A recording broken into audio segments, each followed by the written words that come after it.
before we start again, Mr. Kahlon, can I just raise one matter of housekeeping? Yes. Not a matter of any interest to Mr. Kahlon, so I'm just going to invite him to go out of the room just while I deal with it. Nothing exciting. So you just go to the room just for a minute while I deal with the housekeeping. Yes. I'll take it very quickly. There was a development yesterday afternoon after Mr. Kahlon had gone into the witness box where we received a further late disclosure, a letter giving us some late disclosure in the form of further WhatsApps from Ms. Timms' BlackBerry. You know there was already some late disclosure from Ms. Timms' BlackBerry. There's now even more late disclosure. We haven't had a very satisfactory explanation for that, but that's all by the by. But it is unfortunate because the court did ask specifically whether there were any further housekeeping matters. This was late disclosure that was discovered over the weekend, and the defendant seemed to have waited until after Mr. Kahlon was in the witness box before telling us about it and giving us it. Now, I've looked at the messages. None of them are conversations with Mr. Kahlon, so it may well be, and probably is, that my learned friend isn't intending to cross-examine him on them anyway, in which case the problem doesn't arise. But if he is intending to cross-examine him on them, there would be a problem, because he obviously is a party to litigation, and it would be contrary to usual principle for a party to litigation to be cross-examined on late disclosure that should have been disclosed earlier and hasn't been. So as I say, I hope it's a problem that doesn't arise anyway, but if it does, we may need to find a mechanism for dealing. Well, my approach with new material has often been to allow the witness to be spoken to by his counsel on that particular matter before resuming his evidence. Either before resuming his evidence or before re-examination, depending on what it is. But I'll hear from Mr. Trotter. As Mr. says, they're not communications to which Mr. Kahlon was party or of which he was aware at the time. So at the moment, I'm not proposing to take him to them. I don't think Mr. Hill was intending to suggest that we'd deliberately delayed producing those WhatsApps until after Mr. Kahlon was in the witness box. That's certainly not the case, and I didn't take such an allegation to be made. But if it was, there was no basis for it. Is there any more coming? As far as I'm aware, no. I have no reason to believe that there would be more coming. Yeah. I think Mr. Hill's point was they were discovered at the weekend and not given over till the end of yesterday.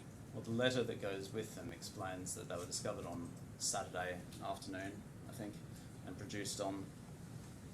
That there was, I think, a review done for privilege, given the inadvertent disclosure in relation to other things, and then produced as quickly as they possibly could be.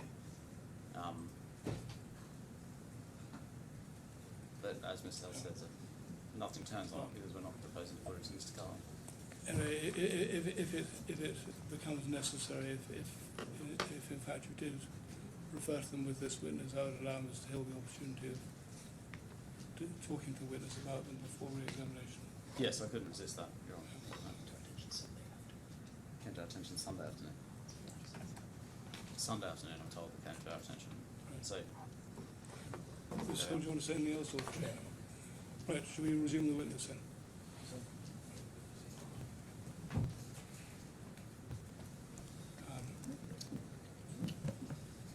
How do I get to the live transcript?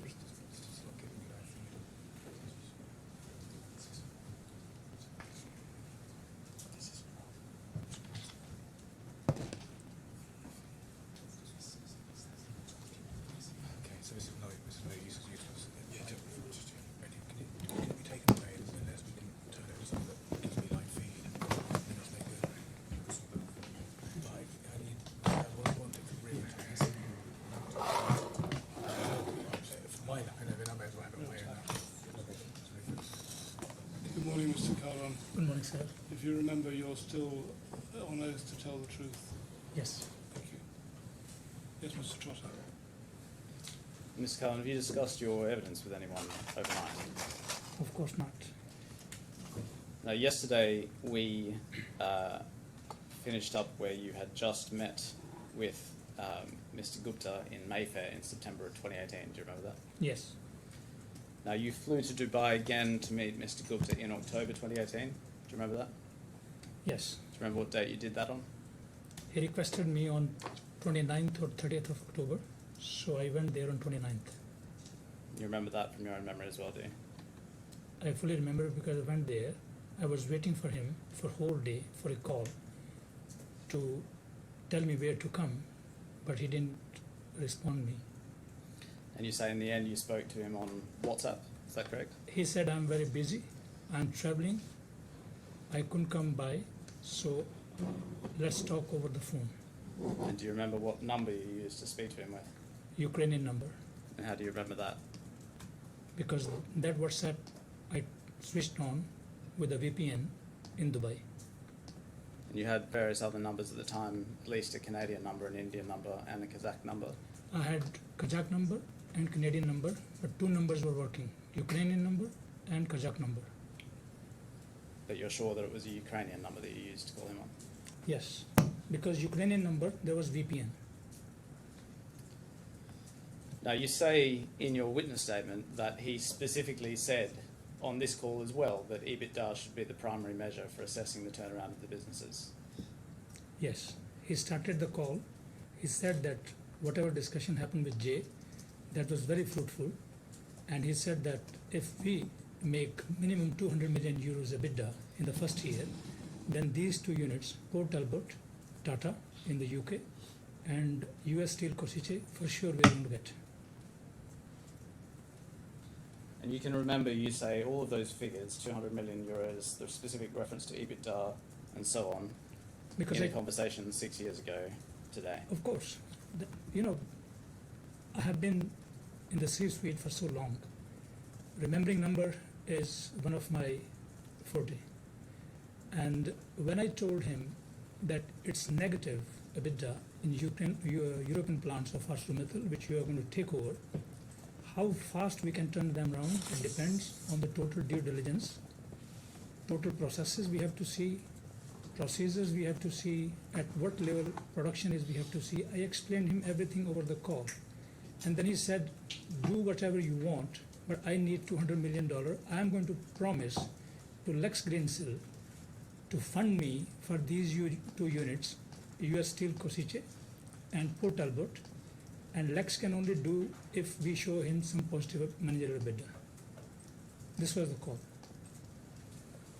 Well, again, I suggest that you can't remember with that level of granular detail 6 years on what was discussed, and that you're reconstructing that after the fact. Sir, I remember everything because this was very important call. And I'm in that age, I was in that age, I would say, still, that remembering was not an issue. Now, the next time you met Mr. Gupta was at the Four Seasons Hotel in Mumbai in February 2019. Do you That's remember true, that's true. that? Mr. Gupta was waiting for a flight, correct? Mr. Gupta was there. Miss Tins was having flight that evening when I arrived there, and we missed each other by 15 minutes. And you met him in the AER lounge at the top of the Four Seasons Hotel, correct? 33rd floor. And he was waiting in the hotel lounge with Mr. Trehan and Mr. Marwa. They were all there. This is a very big launch. It was fully booked by the Liberty. There was nobody else because whole that day before my arrival, they were reviewing Indian businesses and some Indian takeovers which they were going to follow up with the government because they were trying to get some assets from NCLAT. And the four of you, you say, were deeply engaged in conversations about your role at Liberty Steel. Yes, he said that team is happy with you, especially Jay Hambro and Derek. They have signed off on you. And now let's talk, how can you come and at what conditions? And this is what, when the wealth creation scheme was discussed in detail. We'll come on to that. Were you drinking at the time? No, Do you generally drink? occasionally. Occasionally, do you drink a lot or in small amounts? I don't like drinking too much, and especially when I'm gone there for a talk, a career talk, certainly I will not touch.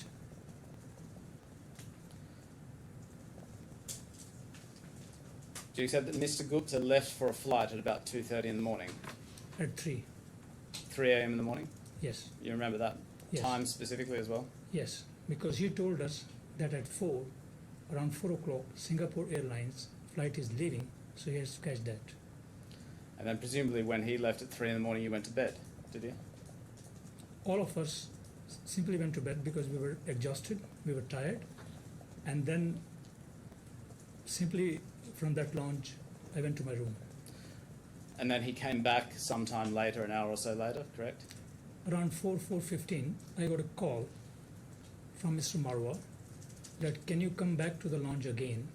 I had gone to sleep, and I woke up and I said, for what? Mr. Gupta is gone. He said, no, he is back because he missed his flight. So I came back to lounge in my pajamas. It's fair to say you were fairly excited about this job, and that's why you got yourself back out of bed at 4 in the morning to speak about it. It's not a question of excitement. I wanted to know what else he wanted to discuss. But generally, this is how your relationship with Mr. Gupta worked. If he summoned, you would come, no matter the time or the hour. Before that, I have met him at least 4 times and a call, and there was a trust building between us. There was a confidence. I saw a vision in him. I liked his financial acumen. He was not talking just from the upper brain. He was very serious. And the way he was explaining me acquisitions and his plans, certainly any professional would be excited to talk. Now you say, do you remember you set out what was discussed at this meeting at some length over 4 pages of your witness statement? Yes. And you did that because you regard this as an important conversation? Because this was the first time he was talking about wealth creation scheme, and for that purpose he had called Mr. Marwa specifically. And the reason that you set it out at length was because you were keen to set out in as much detail everything that you could remember? Because he said that the fixed salary we can discuss anytime, that's not a big deal. Either we match ArcelorMittal or we pay you higher or pay lower, that's immaterial. But today's topic is wealth creation scheme and laying the foundation for that. All right, let's have a look at your witness statement and what you say. Yes. If you go to H/1/21.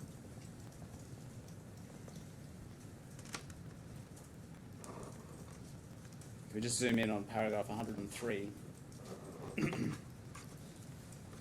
And here you outline what you say was explicitly his offer. Yeah. You say he was stating that while my fixed salary would be lower than what I was earning at ArcelorMittal, this would be compensated through a substantial LTIP package directly tied to EBITDA performance. This is what I told just a minute ago. You don't say at this stage that he gave any figures for your salary, do you?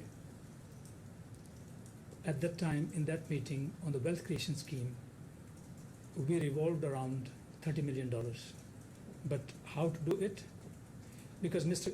Gupta told me that from minus we have to go positive, huge positive. So we were talking in terms of hundreds of millions of euros or more than €1 billion in EBITDA in all the areas which I was going to oversee.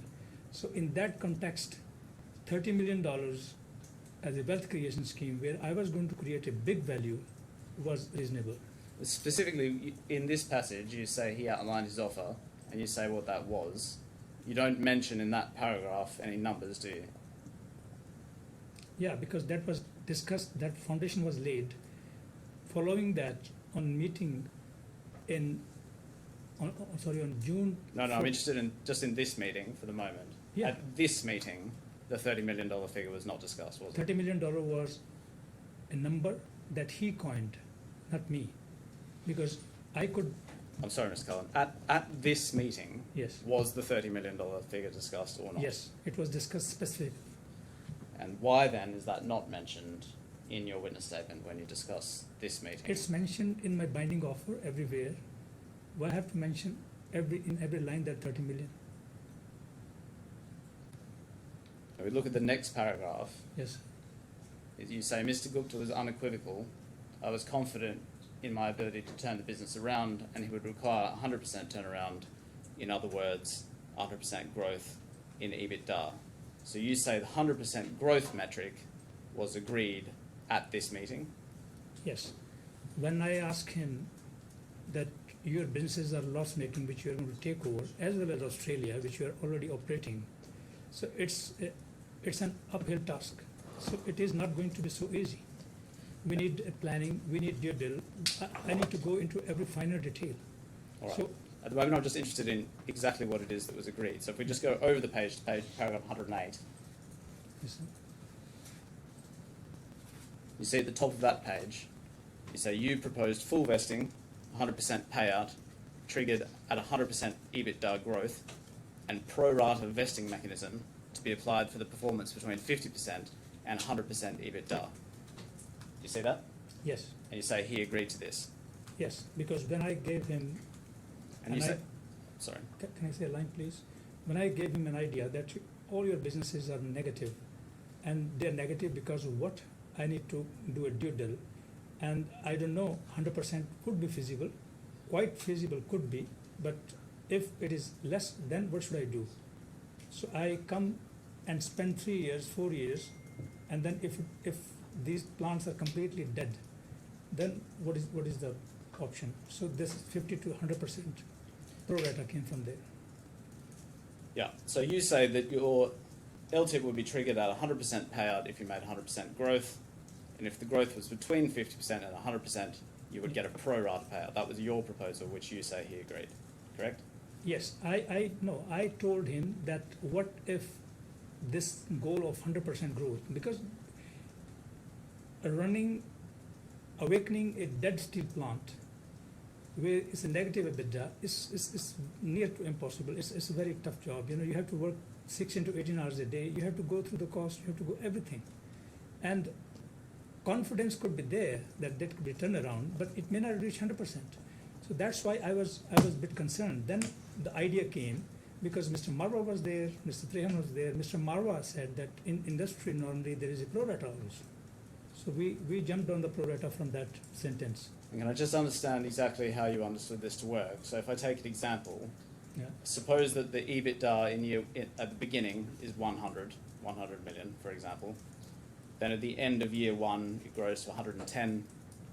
And the end of year two, it grows to 125. And at the end of year three, it grows to 150. Then you would say that's 50% growth, so you get 50% of the $30 million LTIP. Correct? What exactly was discussed, Yeah. that is negative. So we went on the No, just on my example, do you agree that would give you No, 50%? it's a bit different. So I tell you in a simple way what they told me at that time. They said, for example, it's 100% growth. Because this was a discussion which went on for good 7 hours. They said, for example, it's 100% growth, we are talking over 3 years. Because I was very apprehensive. I didn't know the units. I didn't know what the problems are there. I was just talking. And then they said that, for example, on the first year, if you achieve 35%, we bank $10 million. If next year you achieve versus base year, say 60 to 70%, or in that range, we bank another $10 million. And in the last year, whatever you achieve, we bank remaining $10 million, and then you get paid. This was the discussion. That's why it came over 3 years, 100% growth. Right. Well, where do we see any of that in your witness statement, Mr. Kahlon? This was discussed. Witness statement is not showing then my witness statement is going to be for 1,000 pages. Well, you say, you just take my example again. So if we started at 100 and you made 110 in the first year, increased to 110 in the first year, and then 125 in the second year, and then increased to 150 in the third year, would you expect to receive a 50% payout? I don't understand this methodology. I'm saying if we start from 1, right, from 0 you can say, and then if there is an increase of, say, for example, 30, he gave a band. He was not very particular on 30. He is a very financially, I would say, his financial acumen is one of the best in the world that everybody knows. So he came up this, he said there's a band, 30 to 40% first year growth. It was negative. Coming to 30, 40%, just coming break even. Okay? We bank 10 million. And then next year, if again 30 to 40% versus the base year, we bank 10 again, and likewise. Let me take a more extreme example. If EBITDA were to start at 100 and then were to go down in the first year to 70, and then in the second year were to go up to 180, and then in the third year were to go back down again to 170, for example, then over the course of those 3 years you would have increased by 70% and you would get 21 million, would you? It was optimistic meeting. It was not pessimistic. If he was going to present me like that, he's going to zigzag, I was not going to feel confident to join. Was it fair to say you didn't discuss all of these different permutations that they could take? The permutation combination he had to give me. He gave me upward permutation and combination, not downwards. And why a leader will come if he is told that my business is negative, it will go further negative? No way. Well, I suggest that all of this complicated permutation analysis is coming out for the first time in your evidence because you're making it up now. Mr. Total, I'm a seasoned in the industry, worked for 30 years. Last thing I will do, I will make up anything. We look at paragraph 110 of your witness statement. You say, after the handshake, the discussion moved on to what the role would entail. Yes. And you see at the bottom there, you say, so this is after your handshake deal, we agreed that Galati and Ostrava would be my starting point. So is it right that at the time you shook hands with Mr. Gupta on this deal, you hadn't actually discussed which business units you would be responsible for? It was all along Galati and Ostrava, because he was bringing me primarily for these 2 units. And he said, my final sign-off with ArcelorMittal can happen any day. Its deal is almost there. So primarily you will work in these 2 units and we will see what other we can add. He was talking about US Steel Košice, he was talking about Port Talbot, he was talking even Australia. And you say these discussions regarding the use of EBITDA and your vesting terms were carried out with you, Mr. Gupta, Mr. Trehan and Mr. Marwar all in in-depth discussions, is that right? That's right. And it went on for some time, for several hours, you said before. 7 hours. Yeah. And so all of those people would have been clear at the end of it, you say, about what was agreed. It was clear because Mr. Gupta had to make it clear what he wants exactly. Mr. Marwa was just a headhunter interested by him to bring a top leader. Mr. Ravi Trehan, you can call it, he was there just to be party of that meeting, but Mr. Gupta was leading the discussion. And kind of financial clarity Mr. Gupta about the businesses had at the time, these 2 gentlemen were not having. And so if we look now at your witness statement at page 20, we see the heading, the oral agreement with Mr. Gupta. Just so I understand what you're saying in your witness statement, if we then just go over the page, we see this discussion continues, and over to the next page, you're still discussing your meeting with Mr. Gupta, and then on the page after that, we then have discussions with Mr. Marwar, and you refer to a call on the 8th of February, and then over to page 24, you have an email, the bold heading there, an email with Mr. Marwar. So, and then at page 25, paragraph 124, at the bottom of that page, you say, at this stage it was my understanding that the essential terms of my role, remuneration structure, performance metrics and reporting lines had been clearly defined.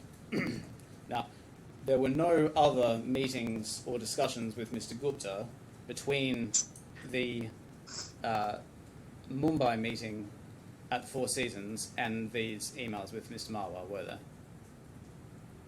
No.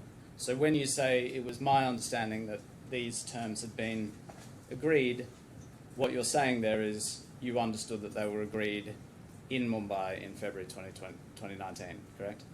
It was agreed wealth creation scheme completely. He said how it would be vested and how it will be fully done. Let's discuss Yeah, I'm just trying to understand. So when you say at this stage it was my understanding that it was agreed, you're saying that because it was your understanding that it was agreed in Mumbai. It was not my understanding. It was Mr. Gupta's understanding. At the end of the meeting, he stood up and he forwarded his hand towards me, and we shook the hand, and he said that now this is the deal, and I'm going to stay on that. And when you say for instance at 125, and then you list various things that were agreed, we can go over the page. That list is things that you say were agreed in Mumbai, correct? Yeah, wealth creation and tip was the foundation there. All right. Can we go then to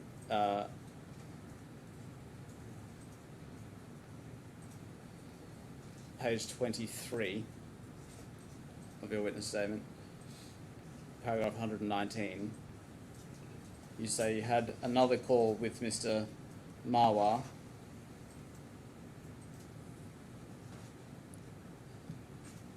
at the very bottom of that page. Oh, sorry, previous page.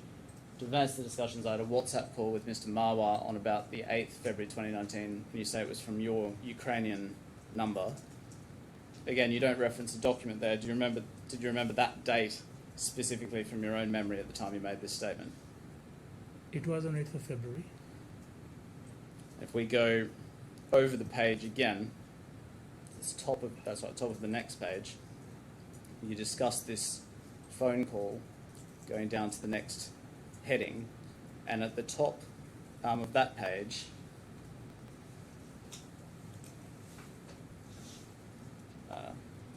top of page 24. You see, say the third line down, that you reiterated on the call with Mr. Marwar that your total compensation at ArcelorMittal, including base salary, perks, and LTIP settlements, was approximately $3 million. Yes. That's what you said to Mr. Marwar? Yes, Mr. Marwar, when we had a call, Mr. Marwar said that wealth creation is discussed and is cemented. Yeah. So now let's talk about the fixed salary, which Mr. Gupta told during the Mumbai meeting, and he gave a task to Mr. Marwar that within next 1 month, please fix it so that we move ahead. And then you continue, you say, I was comfortable starting with Galati and Ostrava. My focus was on true wealth creation, and I expected my territory and roles to expand once those targets had been reached. Do you see that? This is exactly, they said that start with Galati and Marwar. Now, Opus, could we just highlight those two sentences, please?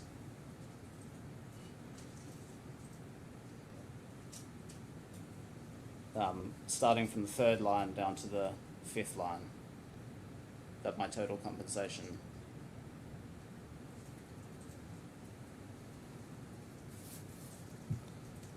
I suggest that when you drafted your witness statement, these are not actually your words, are they? You didn't remember this from your own memory. Why not? I was involved into making this written statement. All right. Can we bring up alongside this, please, J/37?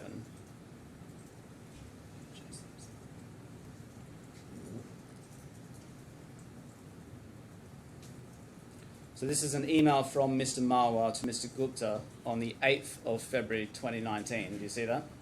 Yes. Can you please zoom in? We just zoom in at the top of the page first so you can see at the top of the page is an email from Mr. Gupta to Mr. Marwar and Ms. Timms on the 8th of February 2019. And you're not copied to that email, are you? No. And if we go down there in the chain, there's an email from Mr. Marwar to Mr. Gupta earlier on the 8th of February 2019. Yeah. And do you see, Opus, on the right-hand side, can we just highlight points 1 and 2? Yeah. It says his current compensation details attached. It's $3 million US plus, including all perks and LTIP. He is okay to start from Galati and Ostrava plants, but wants assurance to expand his territory and role once he achieves his business goals. Yeah. Do you agree that those words have been used in your witness statement on the left-hand side? Yes, because this is a talk of fixed salary. Wealth creation is entirely different subject. So as I told before, wealth creation was discussed on 2nd of February in Mumbai, and then he gave the task to Mr. Marwa. Now let's fix Well, Mr. Kahlon, I'm asking a slightly narrow question. fixed salary. So what I'm suggesting is that the words from this email, you Yeah. see it says current compensation details attached, and then it says USD $3 million, including all perks. And then second, he is okay to start from the Galati and Strava plants, but wants assurance to expand his territory once he achieves his business goals. And equally, your witness statement uses the same words. I was comfortable starting with Galati and Strava. I expected to expand my territory once my targets had been reached. And what's really going on here is this email has just been summarised into your Because witness statement, hasn't it? this is exactly the discussion between me and Mr. Marwa was. And Mr. Marwa must have appraised Mr. Gupta. And I'm seeing now, Mr. Gupta said, okay, his package on fixed salary could be a bit lower. He's writing on the top. And reporting line into me is fine. So this is exactly what was discussed. My point is, when your witness statement was made, this was not your own recollection, was it? It was just a summary of a document that you'd been shown. No, sir, it was my own. Well, did you see this document when your witness statement was being prepared? Which one? The one on the right-hand side of the screen. I saw few mail, not exactly this one, because I saw few mails which I had with Mr. Marwa, but not exactly this one. So notwithstanding that the same words are used in the email and the witness statement, you say you didn't see the email on the right-hand side. Is that your evidence? Yeah, look, all these discussions were very much into my deep of my brain, my memory. So why I have to copy paste anything? Because this was exactly happening. While we're on the mail on the right-hand side, do you see at the top of that email that says, this is as per my today's talk with Paramjit? Do you see that? Yeah. So you had discussed the things in this list with Mr. Marwa, Yeah. and if you see paragraph 5, do you see that? He is advised to create a business plan template based on the discussion he had with you in Mumbai. Yeah. And do you remember discussing a business plan template with Mr. Marwa? I was discussing the business place template with Mr. Gupta because I was asking repeatedly, please give me the details where the business stand now, because your ambitions are very high and I need to see it. Because once we fixed wealth creation, for sure I was curious that I have promised something, he shook hand on something, and I need to know what exactly I'm going to enter into. And do you see at paragraph 6, you say he's advised to, Mr. Marwa passes on to Mr. Gupta that you've discussed that you were advised to share your thoughts on a wealth creation scheme for himself along with the business plan template. And I suggest that's because you had not reached a detailed agreement in Mumbai. Not exactly. Wealth creation scheme for 3 years was completely fixed. Now, Mr. Gupta's views were that what if you are needed for 5 years? And he was pushing me, 3 years we discussed, what is your view on the 5 years? So I wrote mail to Mr. Gupta that for 3 years, my wealth creation, which he offered me, this is the wealth creation, but 5 years it will be additional.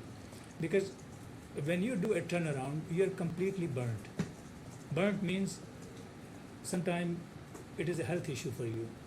And I wanted something for that if I'm going to work for 5 years. All right, can I just ask you about paragraph 7? It says business plan and freezing his terms sometime in March 2019.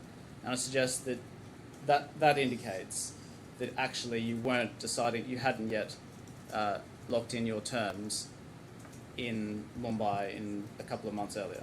Terms were completely locked. Mrs. Gupta told me that it will be formally reduced on the paper and the paperwork will be sent to you. So I was pushing them that if you want to send me something, send me the business template and send me that exactly what we discussed in Mumbai on the paper.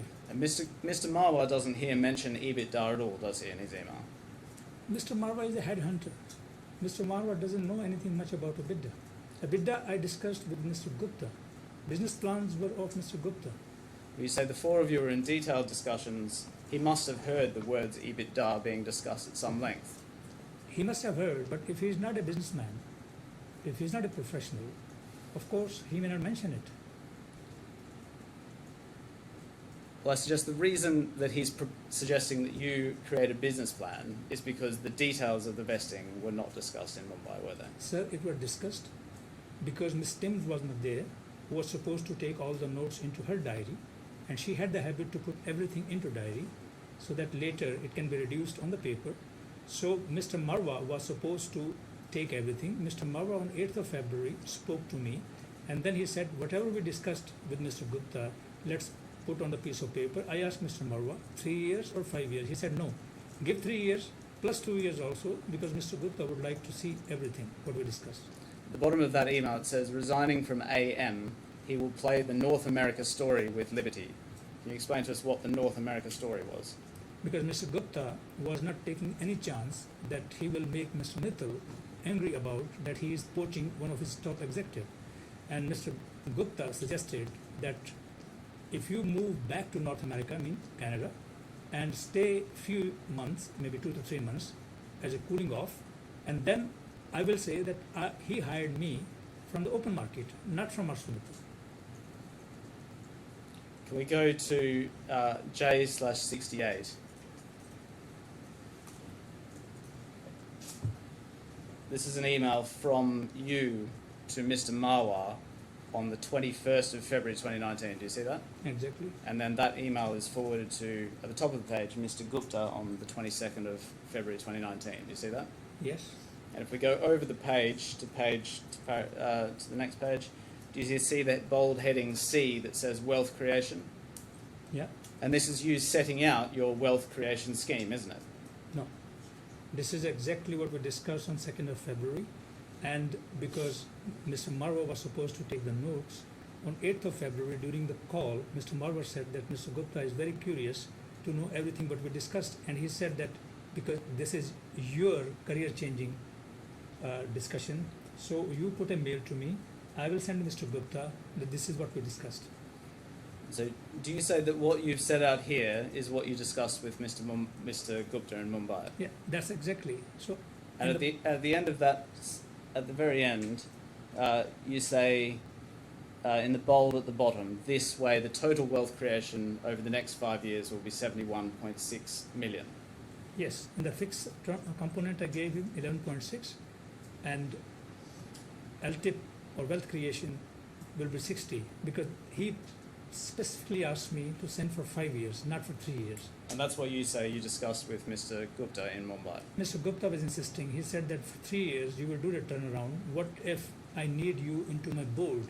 What if I want you to become, because he always says Gupta family group. You become part of family, and then you send for 5 years. I said, sir, I'm coming for turnaround. After that, it's my choice. He said, no, give me 5 years. And you see paragraph 2 says medium to long term. Do you see that? Just a In the minute. middle of, underneath C, wealth creation, there's a item 2 says medium to long term. Do you see that? Yeah, yeah. And do you see next to that it says, based on the achievement of a business plan, mainly EBITDA, and worked out smart KPIs with the leadership each year. So do you accept that what you were proposing in this email was that your LTIP would depend on the achievement of a business plan, which would be mainly EBITDA, but would also depend on certain KPIs, which you would agree with Mr. Gupta each year? That's Main, is that what you're proposing in No. this email? Not exactly.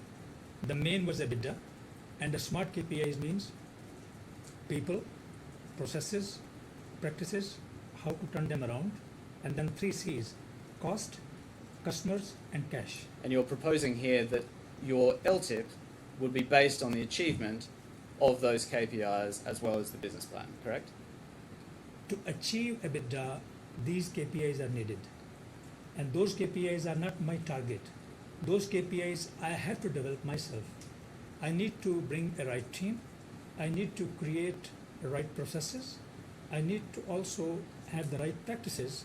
And then 3 C's, cost, customer. I need to bring down the cost. I need to find the right customers. And then I also need to upgrade cash position.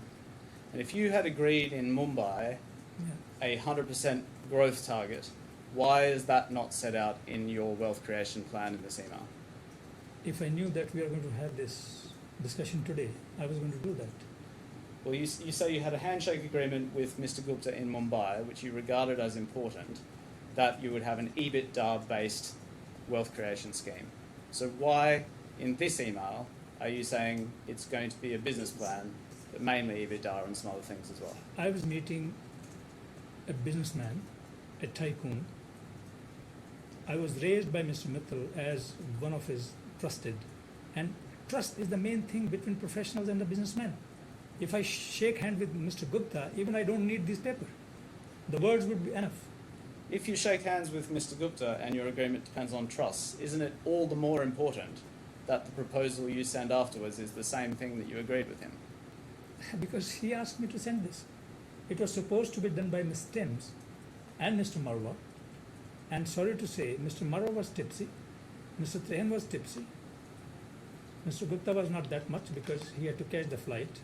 And this came to me, okay, please, you send whatever we discussed. So I put on the paper. You say this is not your proposal, but this is what you discussed with Mr. Gupta in Mumbai. This was discussed, this was frozen. You can call it proposal, you can call it was agreement, you can call it template, you can give any name. It was discussed. You don't mention in this email anywhere a 50% vesting threshold or a pro rata mechanism, do you? That is coming back into the, that is coming in reality into the LOI, the final LOI which I got. Why every mail has to mention everything?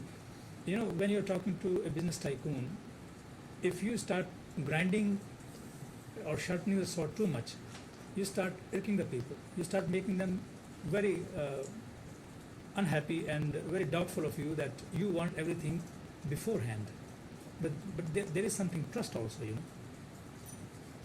We just go back to the previous page. You see at the top of your email, you say, though a fair idea of the business plan there is in my mind, I have worked on salient features, yet more refinement, clarity would be needed when I have a total picture clear on assets, raw materials, OPEX, CAPEX needs, etc. This will be discussed with SG, that's Mr. Gupta, later. Till that time, let's bring clarity on other issues. Now, when you refer to a business plan there, that's the same business plan as we saw a moment ago in relation to your wealth creation scheme, isn't it? Not exactly. Mr. Gupta was going to have these plants, Romanian and Czech Republic plant, in a month or two during that discussion in February. And he said that he will come with the right picture, clear, with a template to me later. That's why I wrote that please give me that. And in the meantime, what we shook hand on that, I'm sending below. Now we just bring up page 1 and 2 alongside each other.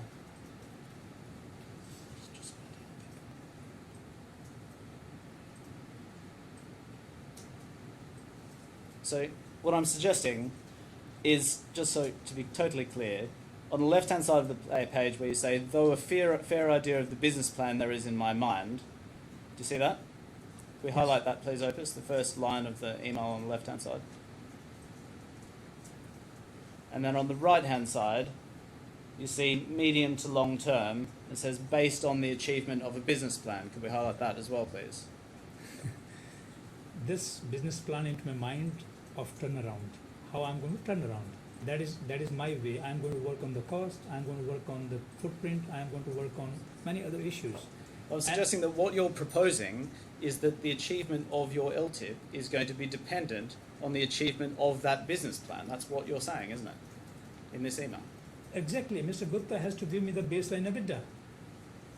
And on the top of that, I'm going to give him 100% roadmap for the 100% trajectory, how we're going to achieve it.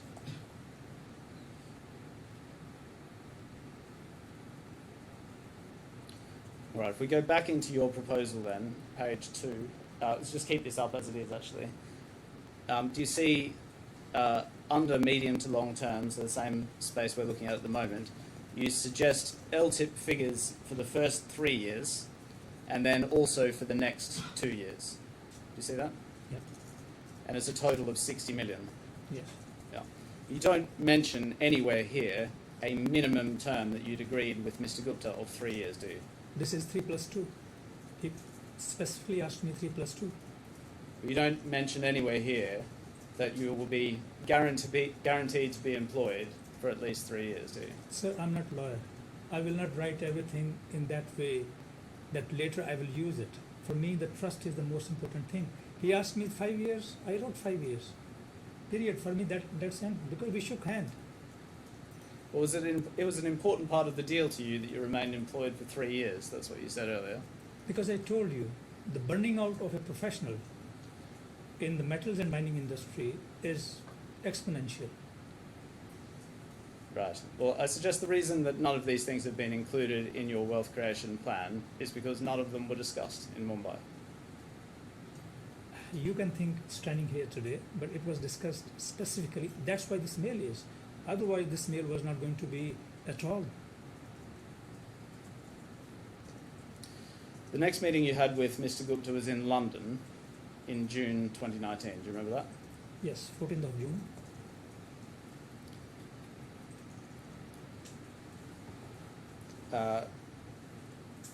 Now,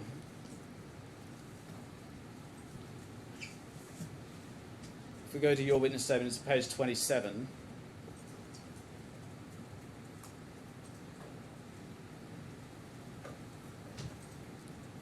Paragraph 134. So there's a heading at the very bottom of the page that says the 23rd of June 2019 meeting. That was second meeting.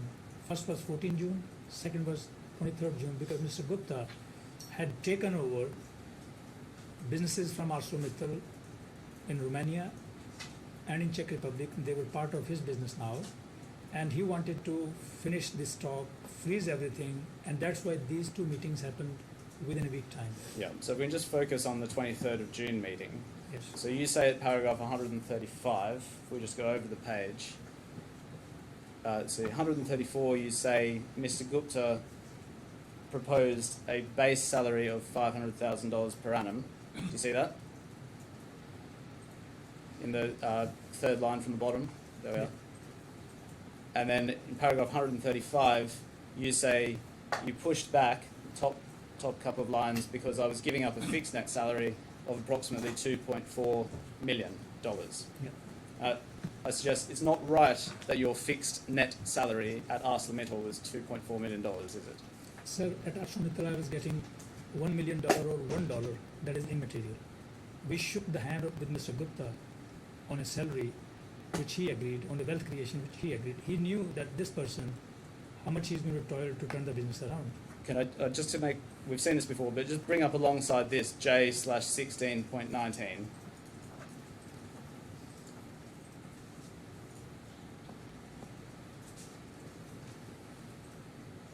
Now we zoom in on that table, please. We saw this yesterday, but your fixed net salary was something in the region of $658,000. It was certainly not $2.4 million, was it? Sir, you're quoting again and again my base salary, and again from 2018. You don't mention $1.12 million, which is in the last line. And that is a mail of Mr. Mittal in 2018. After that, I got 2 raises. Right, well, we've covered that yesterday. I suggest that, sorry. You say at paragraph 137, you say, I wanted a minimum term of 3 years. Can I have one page, please? Sorry, if we just get rid of the thing on the right-hand side, Yeah. and just zoom in on paragraph 137. You say, I wanted a minimum term of 3 years because I was leaving a high, stable paying long-term position. Do you see that? Yes. And so is this the first time that you raised the minimum term of 3 years? No. The 3 years plus 2 years were discussed in Mumbai.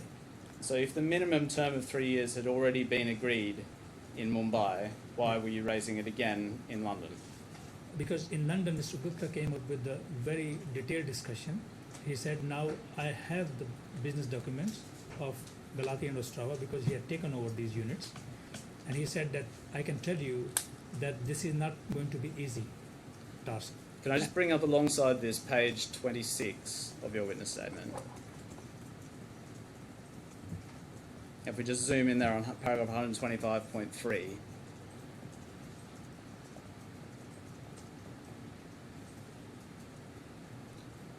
do you see, this is what you say was discussed and agreed in Mumbai. You say a minimum 3-year term was also agreed. Do you see that at the end of that paragraph? Yes. And then on the left-hand side, in London, several months later, you say, I wanted a minimum term of 3 years. Do you see that? Yes. I suggest that there would be no reason for you to request something that you say had already been Because Mr. Gupta was firmly agreed. Mr. Gupta was pushing for 5 years. And I was seeing, first time hearing from him, that Galati and Czech Republic had very unique problems. I was thinking that for 5 years, I will be 52, 53, and I'll be completely gone, burnt out. So I requested him, I said, let's work on 3 years, and after that we will see. So you say that Mr. Gupta was pushing you for longer and you were only willing to commit to 3 years to begin with to see how you go. Yes, I told him that for 3 years I will commit 100%. For next 2 years, we will see along the lines. And in Mumbai, he asked me, give me the full plan for 5 years. All right, can we just zoom in on paragraph 137 on the left-hand side? We can get rid of the right-hand side now.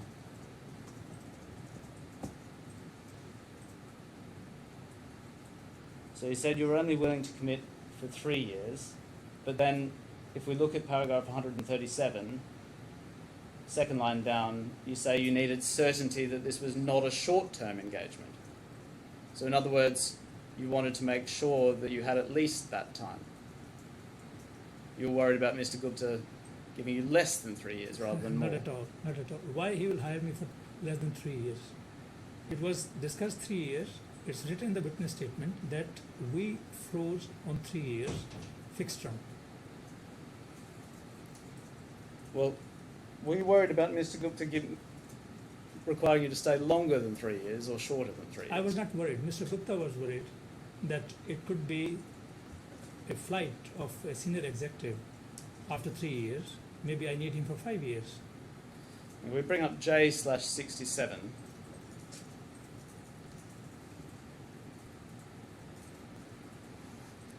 This is an email from Mr. Marwar to Ms. Timms on the 20th of August 2019. Do you see that at the top of the page? Yeah. And it's providing the same wealth creation plan that we saw a moment ago. Do you agree with that? Just below that? Yes. Now, you see Mr. Marwar says under 1 at the top of his email there, second attachment is of his first email, as I shared on Paramjit's wealth as sent by him. In this wealth creation, figures were very much on the high and need to be renegotiated. Now, to the degree that he's saying that because the figures have not yet been agreed. No. He is referring maybe for 5 years, not for 3 years. 3 years were frozen completely. And there was no point rediscussing 3 years.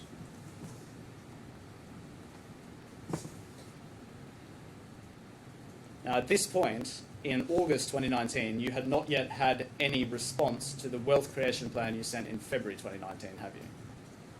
We had a meeting on June 14th and June 23rd. Everything was discussed. For me, deal was done. Now, to reduce it on the paper, it was Ms. Tim's job. And Mr. Gupta told me that July 2019, whole month he is traveling because of ArcelorMittal acquisitions happened in middle of June. So July may be difficult, but Ms. Tim will try her best either to send in July or in August. Can we go over to the next page, please? Do you see, just zoom in on 3. So this is a recent WhatsApp message that Mr. Marwar says that you have sent him, and he's quoting the text. Do you agree that's a message that you sent Mr. Marwar? Yeah. Yeah. And focusing on number 1, you say your genuine, just above 1, your genuine expectations, which are a bit revised in light of the changing goalposts, are 1, a fixed net of taxes 2.4 million per annum. So at that point you were asking for 2.4 million per annum net of taxes, weren't you, in fixed salary? Yes, Mr. Gupta was offering less. And I understood the business plan from Mr. Gupta on June 14th and June 23rd And the I'm just interested in what you're saying in this email, what you're asking at this point. If we bring up alongside this J/68,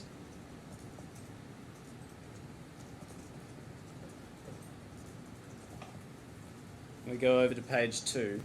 This is the February email we saw a moment ago. We zoom in on 1.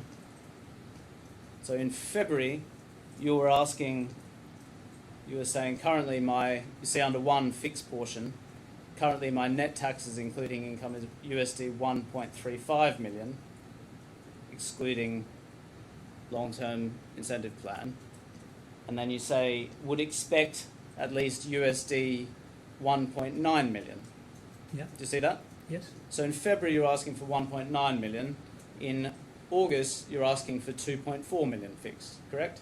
Mr. Trotter, the challenge No, I'm just asking you, because is it correct that in February you were asking for 1.9 million and in August you were asking for 2.4 million? understanding his business plan, yes, I increased.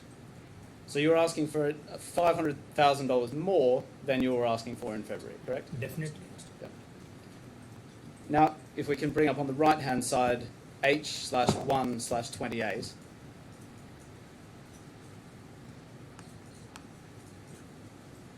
We zoom in on paragraph 135. This is what you say was agreed in London in June. And do you see the figure you say was agreed was 125 million? It's not 125. Sorry, 1.25 1.25 million. Yes. Yeah. And so your evidence before was that a final clear agreement on the figures was reached in London in 2019. Yeah? Yes, you're nodding? Yeah.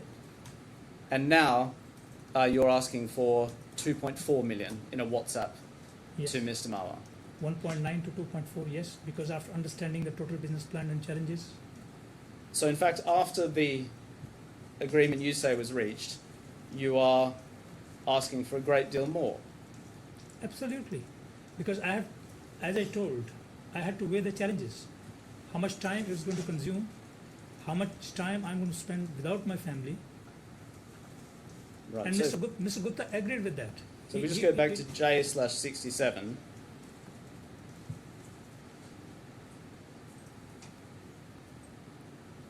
We can lose the right-hand side now.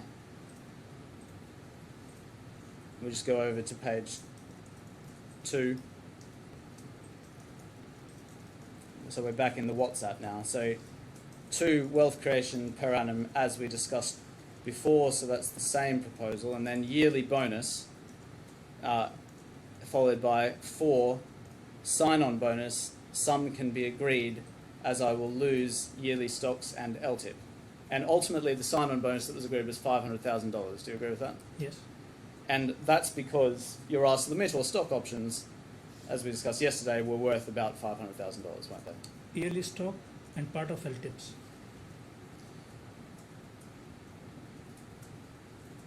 Now,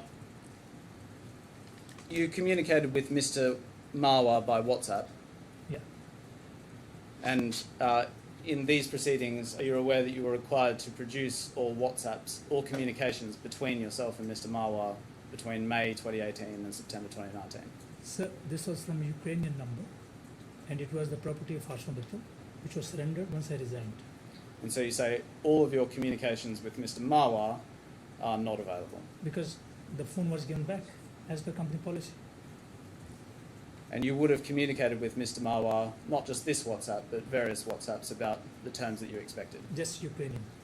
No, you would have sent other messages to Mr. Marwa regarding what you expected so far as concerns your remuneration. I was dealing mainly from Ukrainian number with Mr. Morgan.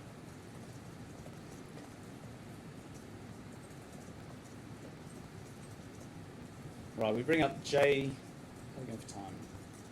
Transfer is not right. If we go J/69.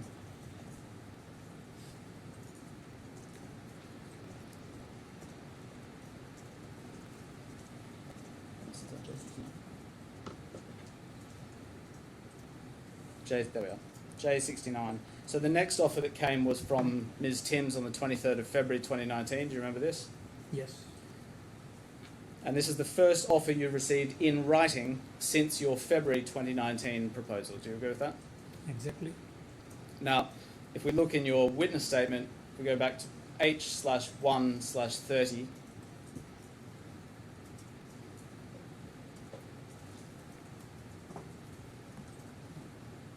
If we just zoom in on paragraph 142, you say that you spoke with Ms. Timms before this email was sent. Do you see that? Yeah. Now, at this point, is it right that you hadn't actually met Ms. Timms in August 2019? I met her very briefly on September 13, 2018. So in August 2019, you had not yet met her, had you? No. No. So you didn't really know anything about Ms. Timms at this point, did you? No. Yeah. So paragraph 144, just zoom in on the bottom of the page. You say, do you see the paragraph that begins, I was aware that? Do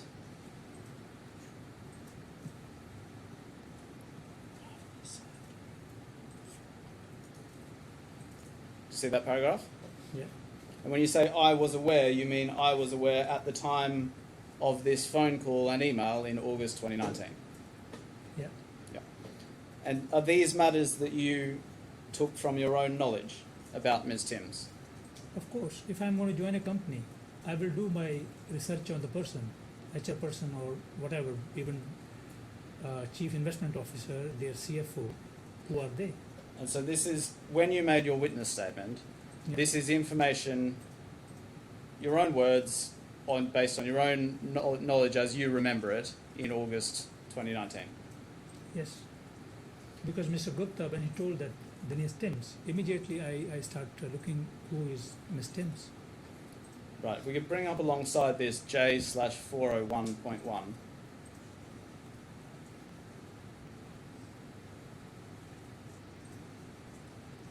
Do you see this is a media release dated the 20th of January 2021?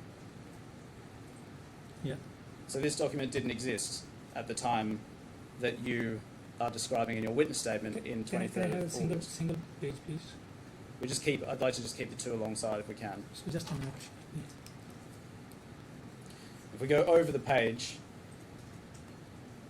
Yeah, but this is appointment of Ms. Timms on a different role. sorry? This was maybe a different role. Ms. Tim was told to me by Mr. Gupta, she is the CHRO Yeah. for the Liberty Steel Group. I understand that. So on the second page, do you see there, there's a description of Ms. Timms, and can we just highlight the first sentence down to the end of the words trading sector?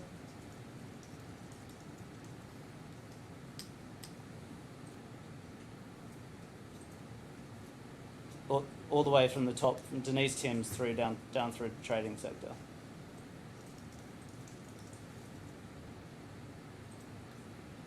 And then on the left-hand side, could we highlight from the second line, she had joined GFG Alliance in March 2016, down to the same words, trading sector. Now, do you agree that the words in your witness statement have just been taken from this press release, haven't they? No. You don't accept that? You may say so, but I went on the Liberty website. I saw their top leadership because beforehand meeting the CIO or John Bolton, I went on the management of Liberty Steel Group, which was on their website at the time. Why I had to go to the press statement? It was not available to me anywhere. So you're saying, do you maintain though that the words on the left-hand side are things that you recalled from your own memory that you knew in August 2019? Yes, because I saw their website. Right. And at the bottom, just at the end of that sentence, you say after trading sector, do you see it says had been responsible for integrating several acquisitions and implementing HR strategies across greenfield sites? Do you see that? Which one? On the left-hand side. Just straight after the highlighted passage, responsible for integrating several Yeah. acquisitions and implementing HR strategies across greenfield sites. Do you see that? Yes. And then on the right-hand side, could we also just highlight the last two lines? In this role, she was involved in integrating several acquisitions and implementing HR strategies across greenfield sites. Do you see that? Yeah. I suggest again, those words have just been copied into your witness statement, haven't they? So what is the relevance of it? Ms. Timms was an I'm not asking you about the relevance. I'm asking you. CHRO. I can look at website about her. I can look anywhere about her to know more about her. That's it. We go to J/69 Sorry, point. what date is the right-hand side? I'm sorry, the right-hand side. If we just go back to the top of the page, it's the 20th of January 2021. Yeah, thank you.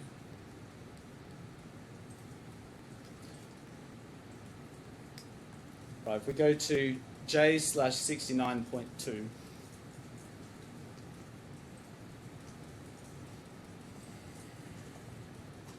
So this is, if we see at the bottom of that page, that's the 23rd of August email that was sent to you by Ms. Timms Yeah.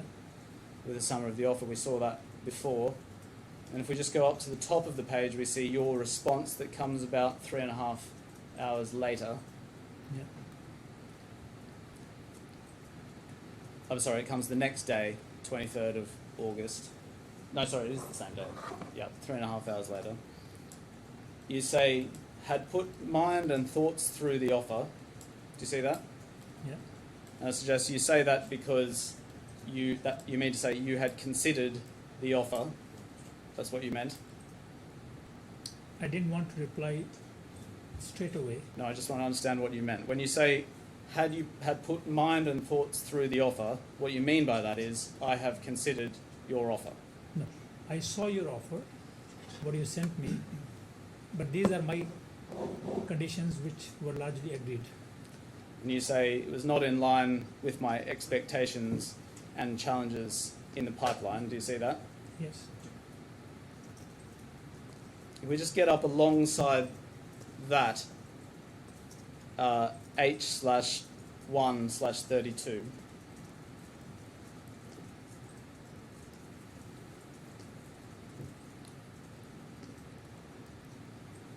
Actually, no, we can take away the right-hand side. That's fine.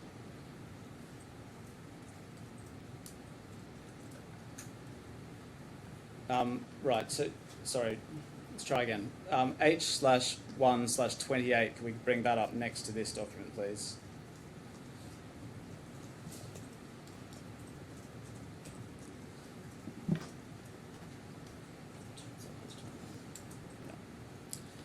Okay, so we have here on the right-hand side of the screen what you say was agreed at the June 2019 meeting. Which point, please? On the right-hand side of the screen, that's your witness statement.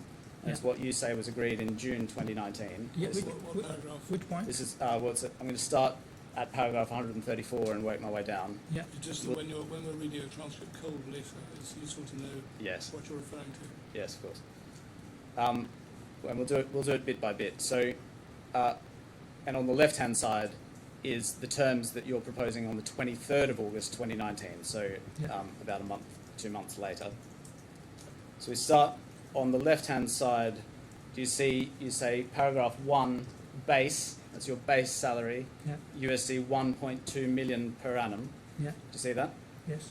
And in your witness statement at paragraph 135, Yeah.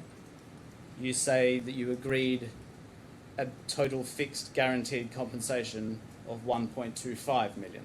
Yeah. Do you see that? Yes. Those figures are not the same, are they? I can put 1.2 or 1.25 is irrelevant. I wanted fixed $1.2 million, not broken into two components. Okay. All right. With Mr. Gupta.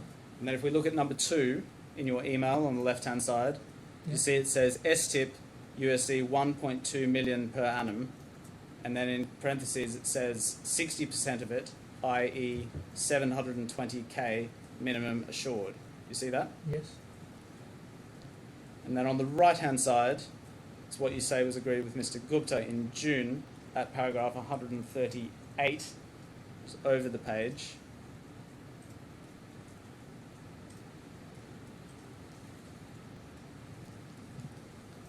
Yeah. This is the list of terms that you say were agreed. Can you tell His Honour where we see any STIP for 1.2 million with 720,000 guaranteed. No, this mail is in response to Mr. Tim's mail on 23rd of August. Yeah. Okay, and which agreed with Mr. Gupta was that any HR person in the world, when they reduce. No, I'm just wanting to understand, do you say that you agreed with Mr. Gupta in June an STIP of 1.2 million with 60% guaranteed? With Mr. Gupta Yeah. was agreement in the meeting on 2 meetings, 14th of June and 23rd of June. And then Ms. Timms was not sending me exactly the same what were agreed. She sent me much lower. No, this is your email to Ms. Timms. Yeah. Yeah. So your email to Ms. Timms in relation to STIP is setting out a different proposal to that you say was agreed with Mr. Gupta in June 2019, isn't it? No, this is, I said that I put on my mind and thought, because I was knowing Ms. Tim is sending a different proposal because being HR responsible. And any HR responsible always try to do their job better. So, but you are also not taking the same position that you say was agreed in June, are you? No, I'm taking the same position. Well, So- where do we see $720,000? No, that's Agreed. $720,000 because they were putting, in the first offer, they were putting discretionary, if you look at that offer. Well, I suggest that's because you're continuing to negotiate that term. No. With Mr. Gupta was discussed, frozen everything. Ms. Tim was sending me different. All right. That's why there is lots of correspondence with Mr. Timms between 23rd of August and 5th of September. You see on the right-hand side, 138.2, you refer to a guaranteed performance bonus ranging between $500,000 and $1 million per annum, depending on the percentage improvement in the EBITDA. Do you see that? Yeah. And do you agree that's not the same as a 1.2 million net per annum STIP? With Mr. Gupta, it was a discussion on the range. No, I just want to know if you agree No. that you're proposing something different in your email. In my witness statement, I'm telling exactly what we discussed. Here, because Mr. Tim was putting the word discretionary, so I'm putting back to her that I need minimum assured. All right. And then if we look at your LTIP, that's 3 on the left-hand side. This time you say USD 30 million, brackets 10 per annum, based on doable KPIs agreed with the shareholder, keeping in view market conditions and trends, force majeures like war, natural calamities and financial meltdowns of the like Yeah. are not attributable to the individual, so won't affect LTIP realisation. Do you see that? Yeah. Yeah. And on the right-hand side in your witness statement, you see 138.1b. Do you see it says an LTIP would be triggered if I achieved 100% growth of the managerial EBITDA collectively of the units I managed? Yeah, this was the discussion from the day one with Mr. Gupta. Yeah. So my question is, why do we see no mention in your email on the left-hand side of growth of managerial EBITDA of the units you managed?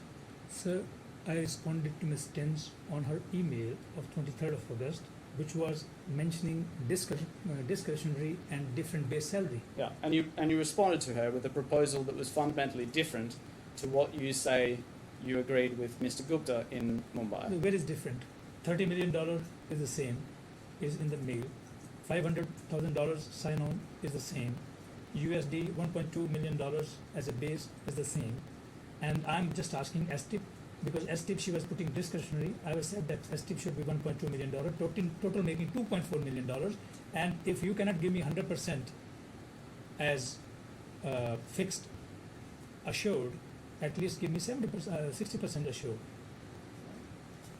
There's also no mention in your email of a minimum term of 3 years, is there? Look, this is a very random email. I will mention 3 years when I will get the offer. And this offer, what she sent me on the first day, she also said to me, there was a phone call, that she has yet to speak to Mr. Gupta. And she is sending me on the previous discussion of Mr. Gupta with her. Can we go back into your witness statement then at H/1/32?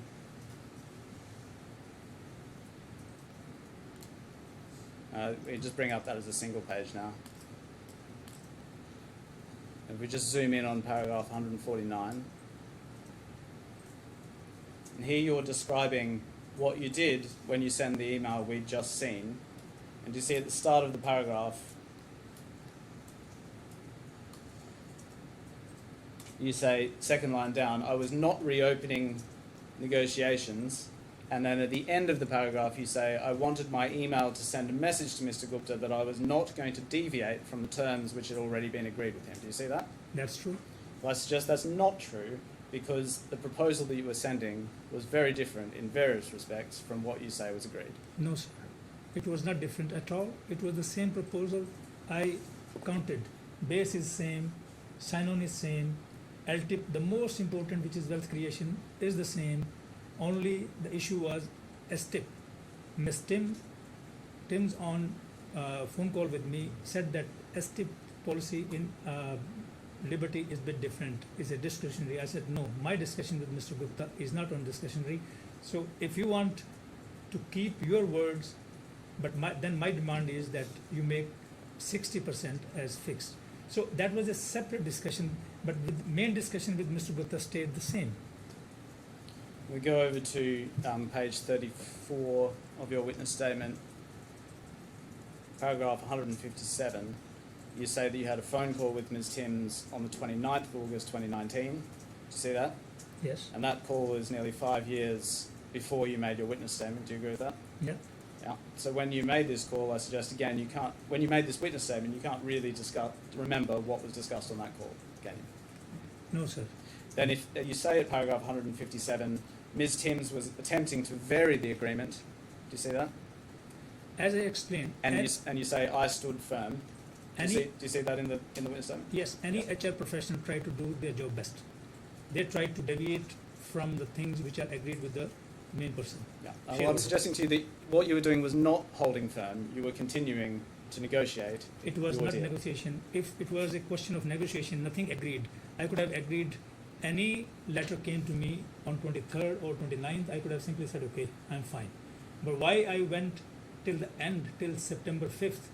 Because I was telling Ms. Timms that this is not agreed. And she said, oh, Mr. Kahlon, Mr. Gupta is traveling a lot because we took just now this ArcelorMittal business. He is on the site most of the time. I cannot talk to her. And then she said me on call on 5th of September, she said, what exactly is agreed? Let me fetch my diary, let me write down. She started noting down, and after noting down, she said, now I have all the terms, what you are telling me, I'll talk to Mr. Gupta. Same day she came back to me, she said, yes, I have spoken to Sanjeev, it's in the email, I have spoken to Sanjeev, and now he agreed, and these are the terms. Then those terms came to me, which were exactly agreed. If we go over to page 36 of your witness statement. If that was a still negotiation, not agreed, then she was going to stand firm. Paragraph 164. You say again, I had a call with Ms. Timms following her email. You say again, I asked her to stop changing the terms that I had agreed. Do you see that? Exactly. And do you agree that you never, in any of these emails, asked Ms. Timms to stop changing the terms? That doesn't appear in any of your emails to her, does it? If I have a call, should I call her and then write email as well?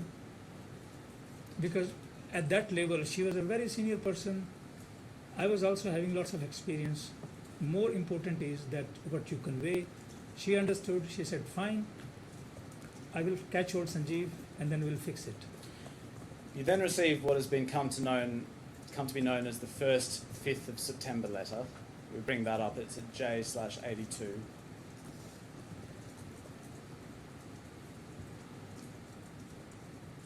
Do you see the end of that line? It says a formal contract will follow. Do you see that? For me, the most important is just ask, do you see the words a formal contract will follow? formal contract. She was referring the Dubai contract. Well, you expected, didn't you, when you received this, that you would receive a formal contract? She explained me that how it works. She said after this LOI, because these terms now are going to be paid to you from Dubai, so we will send you a formal contract for your Dubai onboarding. Because this is not going to work in Dubai. Yeah. So a draft contract was indeed prepared in May 2020, wasn't it? Do you remember that? Yes, she prepared a draft. And it didn't come as a surprise to you that you were being given a draft contract, did it? It came surprise to me because there was no LTIP terms. Yeah, but it didn't come as a surprise to you that you were being presented with a contract at all. Because the binding offer is this. Along with that, they wanted to give me a contract, and I expected in the contract all these terms will be mentioned, which is written as per Dubai labor laws language. When you received the May 2020 contract, you didn't say, well, I don't need a contract, I've already got one. No, I said, this is my binding offer. She said, no, to obtain your visa and other things, we need on Dubai template. We bring up G/5/13.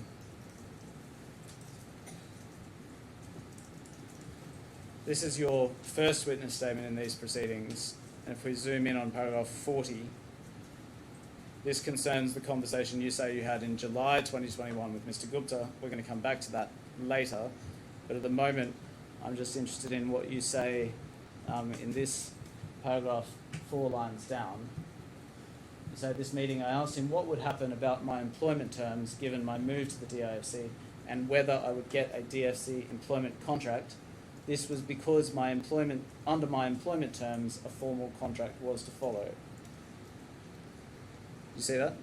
Yes, because there was talks that DNCC company will be closed. Yeah, no, but what I'm saying here is that you expected, didn't you, that a formal contract was to follow after the 5th September letter we've just seen.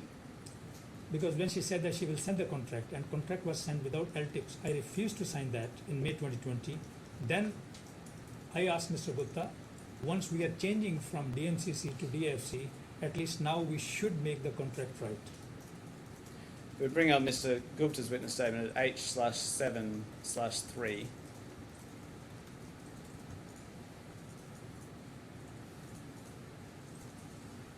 At paragraph 13.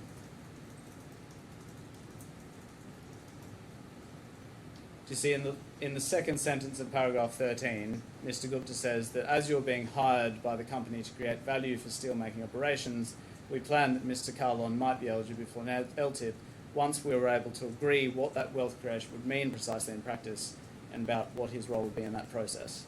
So I suggest that's really the sort of discussion that you had with Mr. Gupta, isn't it? if my LOI was not going to be binding offer, I was not going to join.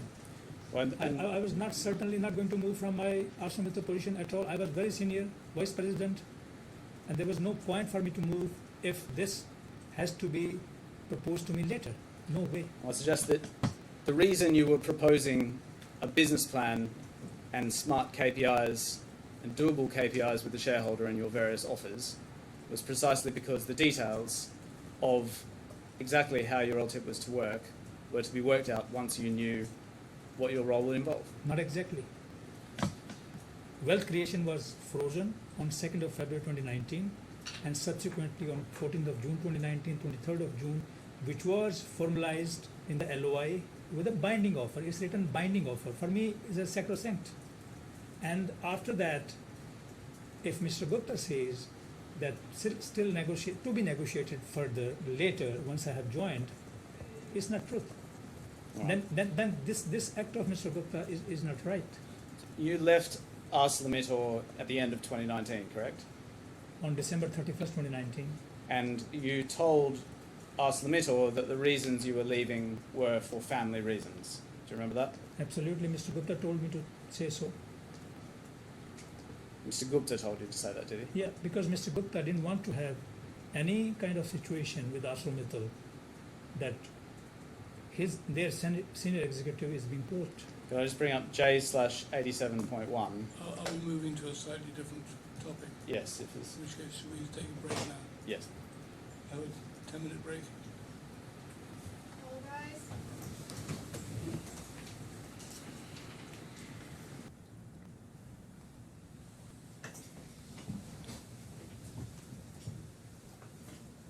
Yes. We bring up J/92.1, please. J/92.1.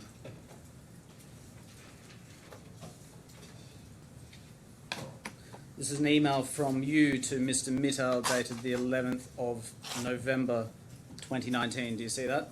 Yes. Yeah.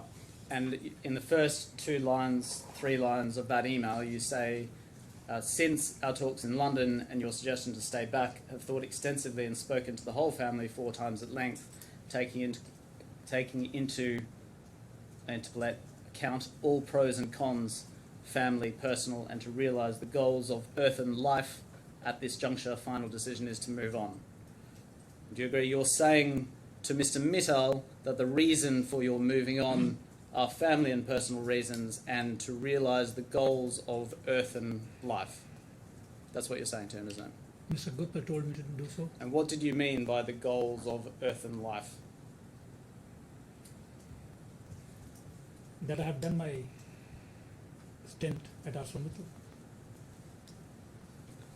Mr. Kahlon, this wasn't true, was it? The reason for you leaving was not to realise the goals of earthen life, was it?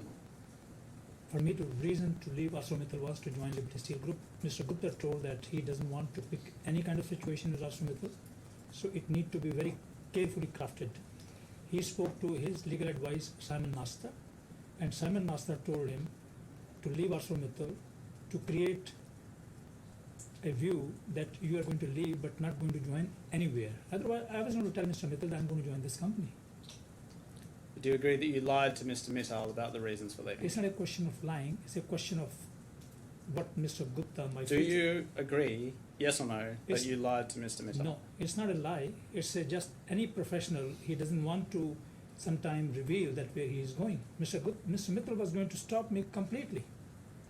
Maybe it was going to hurt the business interests of Mr. Gupta because Mr. Gupta was not in any mood for Mr. Mittal to know that I'm going to join him. Can we go to page 2, please? This is the same chain of emails, this time an email from you to Mr. Bart Will.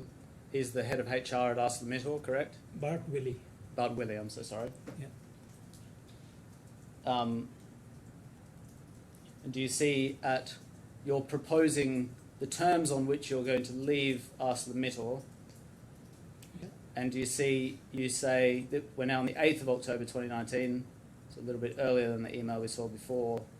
And number 3, you say that you'll be entitled to the bonuses and retention bonus of $75,000. Do you see that? Yeah. Yeah. And do you see that above that, just above 1, you're proposing that you dedicate another 2 more months until the February 2020. See that? Yeah. And so you're negotiating here to try and get another $75,000 bonus, aren't you? No, it was part of my package. Part of your package to which you become entitled if you stayed until the end of 2019, correct? It was paid every year, December end. Unless you stayed until February 2020, you would not be strictly entitled to that $75,000 bonus, would you? No, not so. If I stay till 31st of December, that bonus is paid automatically. Can we bring up J/87.1? This is another email from you to Mr. Willer on the 4th of October 2019. Yeah. So a couple of months later. Yeah. And we see again about 2/3 of the way down, there's a sentence that begins, in view of the above, request to release me from my duties as per the terms of my LOI to get me time to recuperate and have family life going forward. Do you see that? I'm repeating, it is exactly how Mr. Gupta advised me to do so. Well, we can disagree about who told you to do it, but do you agree again you are lying to Mr. Willer about the reasons for leaving? It's not a question lie. If I'm going to tell... No, do you agree, yes or no, that I you are didn't lying? lie. I acted as Mr. Gupta told me. He said that his business interest with ArcelorMittal should not be harmed in any way. You were under non-compete obligations to ArcelorMittal, weren't you? No, No? I was not. Can we bring up J/94.3? This is a letter to you from ArcelorMittal dated the 30th of December 2019. Yeah. And do we see further down, you in the end you finished on the 31st of December 2019. Yeah. The third paragraph down, they say, exceptionally, we agree to proceed to the payment of your retention bonus of $75,000. Do you see that? Yeah. And do you agree that when they say exceptionally, that means because you're not strictly entitled to it, but they're paying you anyway? If I was not entitled, company had no obligation to pay me. No, not asking that. I'm saying they paid you even though they had no obligation. No, it was part of my package. But because you left on the 31st of December 2019, you were only paid it exceptionally. It's not a question of exception. He used the word exceptionally, but that was my right. Within the financial year, that sum was to be paid to me in any case. You see the next paragraph, may we take this opportunity to remind you of your ongoing obligation to the ArcelorMittal Group with regard to the handling of confidential information and non-competition, non-solicitation, which exist in your contract and which remain in force. Do you see that? Yes. So your evidence a moment ago was that you had no non-compete obligations to ArcelorMittal. Do you accept that that's wrong? This is a standard line which is used in any relieving, but non-compete agreement is a different agreement. It's signed by both the parties, where I cannot join any steel, mining or metal company for the next 6 months or next 1 year. That agreement was not there. I suggest the reason that you're telling ArcelorMittal these lies is because you wanted to get your $75,000 bonus and you didn't want them to be aware that you were breaching your non-compete obligations. Sir, I'm not comfortable with this word lies. It's not lie. If that is, you're telling me I lied, then Mr. Gupta was architect of all these things. Can we bring up J/94.2? Ah. The stenographer's having difficulty.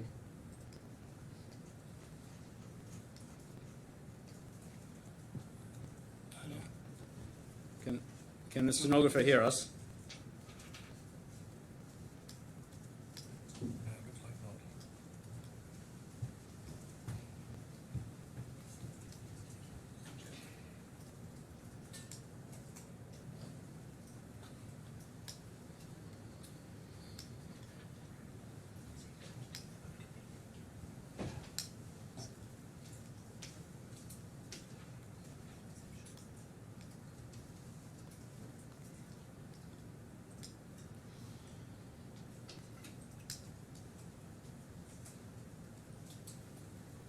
Is the stenographer here physically, or are they remote?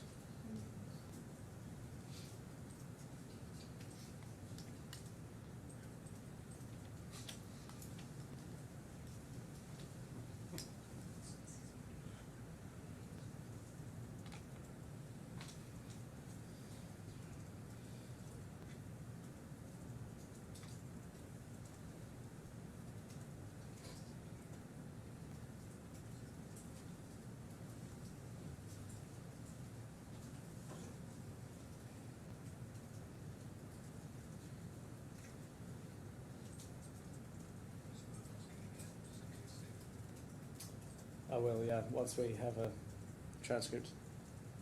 They want to mean is to ask the stenographer whether they can hear. Oh, yes. Testing 1, 2. Can you hear me? Can't hear anything at all. Alia, what's happening? Can you hear me? Oh, you can hear us now? Oh, they can hear. Oh, they can hear. All right. Right, okay. Right, well, I'm sorry, Mr. Kahlon, but we're going to have to do that last part again. No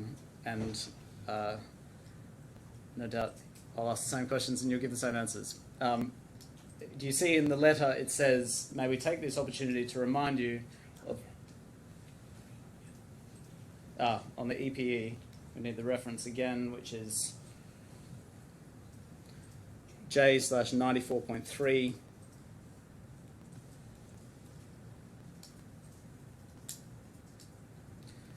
You see the bottom paragraph, it says, first of all, it says, exceptionally, we agree to proceed to the payment of your retention bonus of $75,000 net of taxes.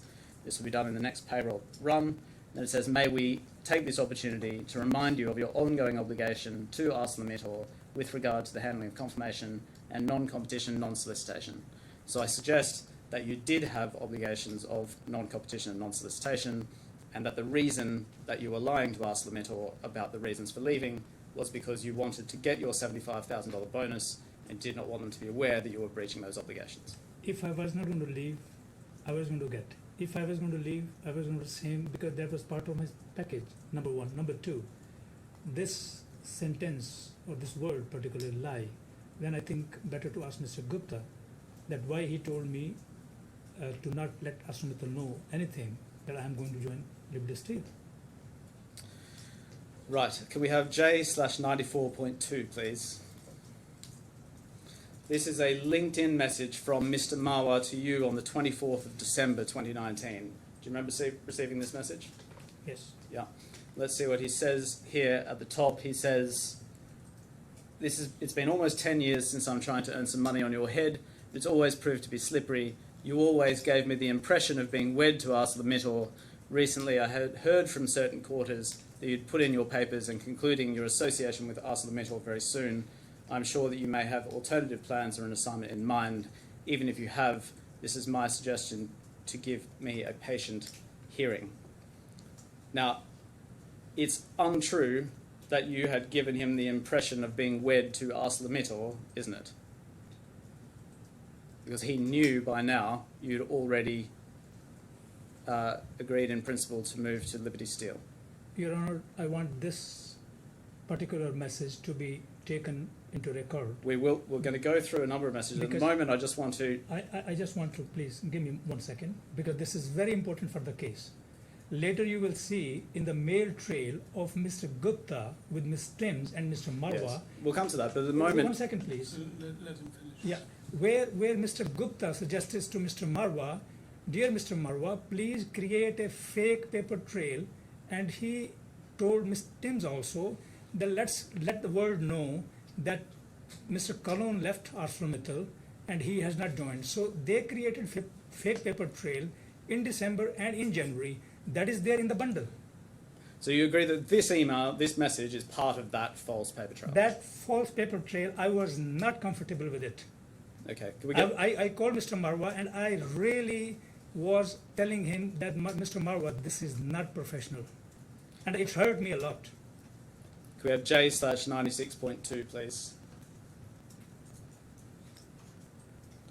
This is a message from you to Mr. Marwa on the same day, the 24th of December 29, in the new year now, 15th of January 2020, so it's now just after you finished at ArcelorMittal, yes. Correct?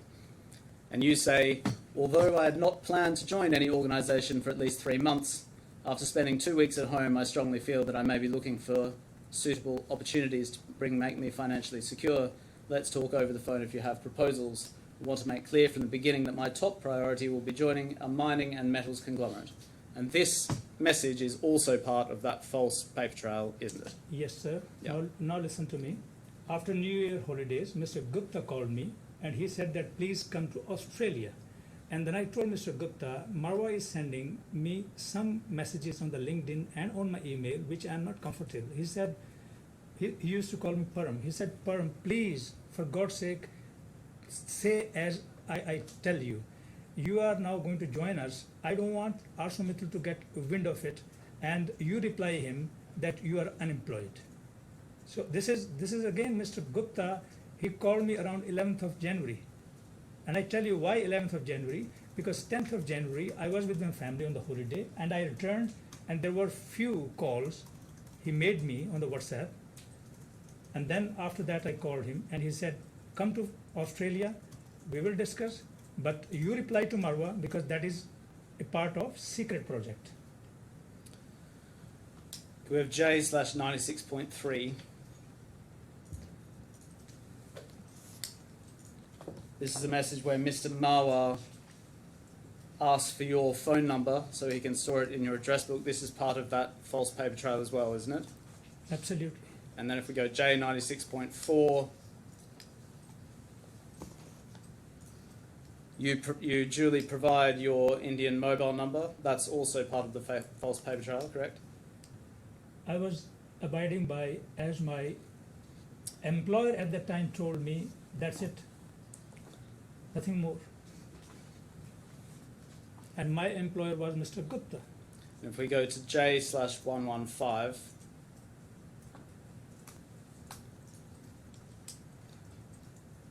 we see at the bottom of the page there's an email from Mr. Marwar to Ms. Timms a couple of weeks later on the 29th of January 2020. And you see that email is purporting to introduce you to Ms. Timms for the first time. This is exactly his fake paper trail. I was talking to Ms. Timms in 2019. I met Ms. Timms on 13th of September 2018. Okay, Yeah. so now and I met Mr. Marwar on 2nd of February in 2019. Can you understand now what kind of plotting was going on? And so I appreciate that you say that that Mr. Gupta told you to do this, but you were aware that this false paper trail was being created at Because the time. my employer is saying me to do so. I cannot go simply, I recently joined a couple of days or weeks ago. I cannot simply say that I will not do it. So- And you were aware specifically that this email was part of that false paper trail. weren't you? Exactly, it's in the bundle. Please see their internal emails and then you will understand then what kind of mindset was there at that time in the beginning. And you're saying, I accept that there are then some further emails involving Ms. Timms and Mr. Marwar Yes. where this false paper trail is completed. Yes. Yes. And I'm sure that Mr. Hill will deal with those in more detail in due course. Now, if we look in your witness statement, what you say about that, it's at H/1/40.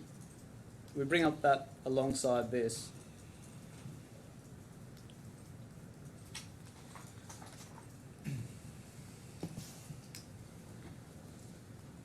If we go to paragraph 40, 188.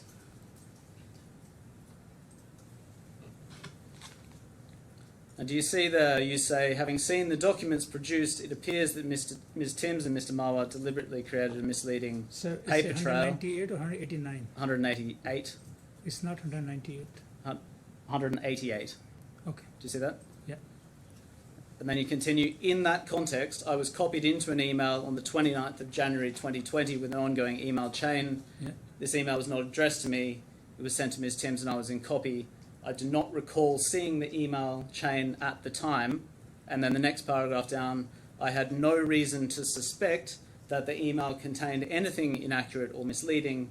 I do not recall scrolling down or noticing any language suggesting that I was still in discussions about opportunity as opposed to other opportunities, as opposed to already having started working there.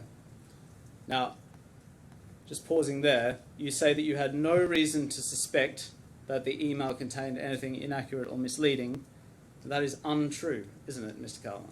Sir, please listen me again. It was Mr. Gupta's narrative to create these lies. No, that's not what I'm asking you. I'm No, asking you... I'm saying same thing. I'm answering. Please listen.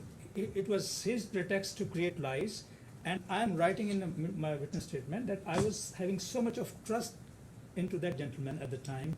I didn't suspect that there is going to be a foul play.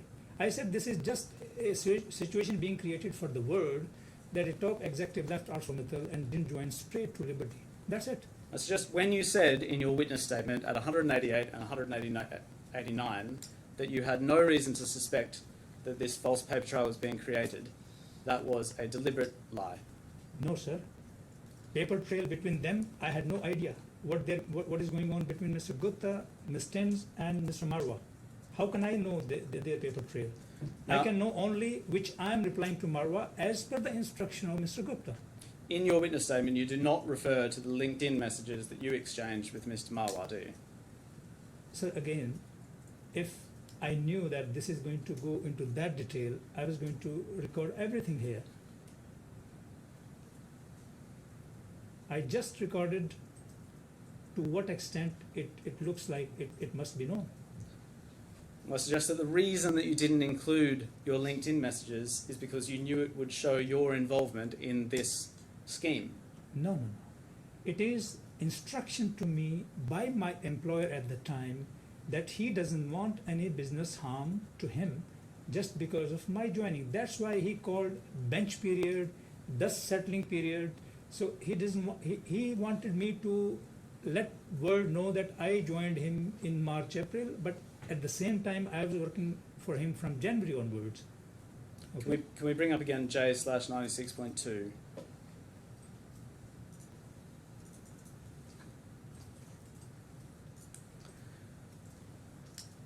you gave disclosure initially in these proceedings on the 15th of November 2024. Do you remember that? We discussed that yesterday. Yeah. And you did that by producing the documents that you regarded as relevant to this dispute by reference to the agreed issues. Yeah. And you did not produce this message at that time, did you? So I was not checking my everything in the LinkedIn. I checked my emails, Yahoo email or my other emails, and whatever was there, I provided. In the LinkedIn, the process is that once the old messages, it is many pages behind. You have to scroll down all the pages. Had I known that this exists in the LinkedIn, I was going to provide it. For me, there is no point to hide it. And you didn't review this message before you made your witness statement, did you? Did you look at this message when you made your witness statement? Which one? The message that's on the screen? No, which witness statement? Number 4? Number 4. Yes. I knew this message at the time because at the time, document production order was given, everything was harvested, and I repeat, my all gadgets, whatever I had, everything on this earth which I held, it was harvested, and then I looked through the documents, and then I found that this correspondence is also existing, and hence I knew that this 2 or 3 messages were there in the LinkedIn as well. Well, your witness statement was given on the 26th of February 2025. Do you agree? Yeah. Yeah. And the LinkedIn message was produced by your solicitors only 5 days earlier on the 21st of February 2025. Do you agree with that? I can show you the documents below. No, harvesting was going on. I sat with the harvesting company to give them every gadget possible, and I was reviewing everything myself also, because there were thousands of documents. It's not just one document. Maybe to know more about the correspondence with Mr. Gupta and all these things, it's more important that Mr. Gupta's phone is produced and it's copied. So when you were producing documents in January, February, you sat with the reviewing team and reviewed every document that was being produced? I sat with myself, I reviewed myself, everything, that if there is anything, I gave it to document production company, they returned my gadgets back to me, and then I was checking every detail, because in the document production order, when it came, I had to go through everything myself as well. And when you reviewed the documents, were you selecting which documents to hand over to the document production team to produce? No, I gave them the gadgets completely. So they copied, or they what do you call that? There's a term. Imaged. Imaged. Every document possible was with me. And that's why I say Mr. Gupta's iPhone or iCloud address is the most important, because it carries all the information, even beyond this, how he told me to come on board, what he instructed me, and Miss Tim's diary. Miss Tim's, I met Miss Tim's after joining Liberty. I don't know, multiple times. I had a regular meeting with her every month, physical meetings over the phone, and she had the habit to record everything in the diary. Can we bring up J/118.2, please?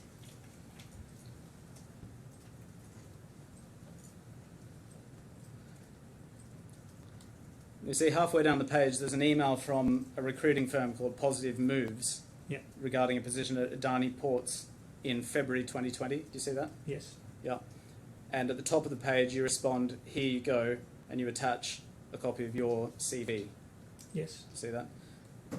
And you then subsequently had various calls with Positive Moves and ultimately with Mr. Adani himself? Not with Ms. Adani. No? Well, we bring up J/126.6.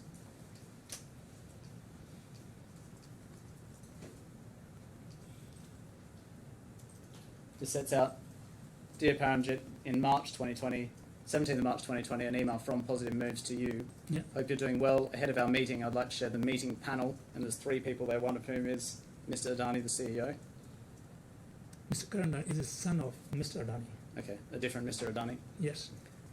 And why were you exploring a role with Adani Ports when you say you were already working for Liberty Steel? Positive Moves was hired by Mr. Gupta as well. And Positive Move was sending me all these things again to create a narrative that I'm in the market available. So this was also part of the false paper trail? Yeah, same. I don't know if it's a false or not false. Same goes back to Mr. Gupta didn't want to show anything. And these people, very people from Positive Move, they have been headhunter for Mr. Gupta for long. And that's why I say Mr. Gupta's imaging of Mr. Gupta's phone will crystal clear and save the time of this proceeding. Can we have J/119.2, please?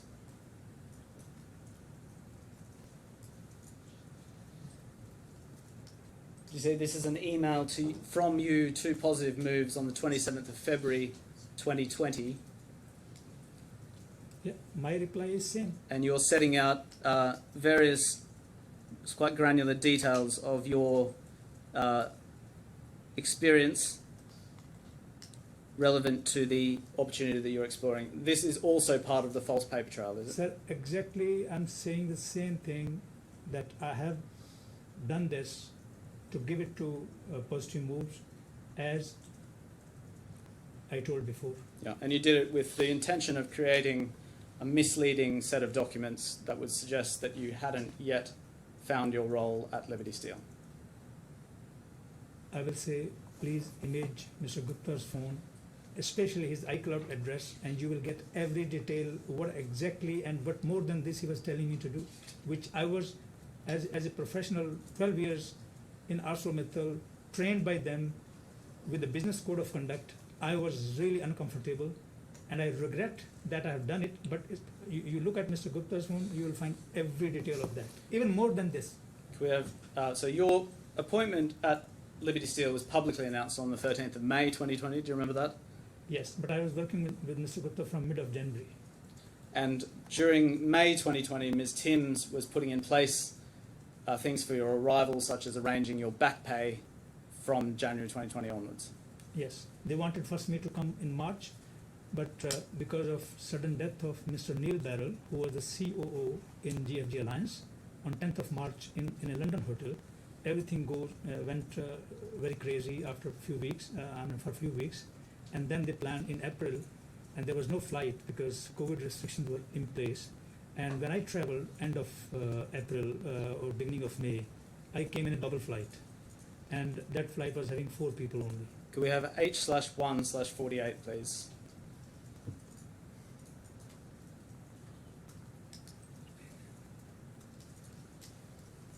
Paragraph 233. Yeah. Do you see, Ms. Timms sent you a contract in May 2020, Yeah. and you say that expressing my dissatisfaction with the contract because it did not include the terms that had been agreed, you say she assured you that it was a standard contract and the terms of employment were my governing terms of employment. By that you mean the 5th September letter. Now, you never said that to Ms. Timms in writing, did you? Ms. Tim called me on 22nd of May when me and Mr. Gupta were flying to Romania and Ostrava and to meet the governments, Prime Minister of Romania and the Prime Minister of Czech Republic. That time I was hectic, busy, and she sent me this contract, which she told me before that a contract will follow, and she said that it's a Dubai contract just to onboard you on Dubai terms. And you say on the 22nd of May you spoke to Ms. Timms, and then at the end of that paragraph you say, I also recall speaking to Mr. Jain around the same time he was chasing me for a contract, and I recall telling him that I didn't accept the May 2020 contract as well. Yes. Is that also a conversation that happened Mr. around the same time in May 2020? Yeah, Mr. Jain told,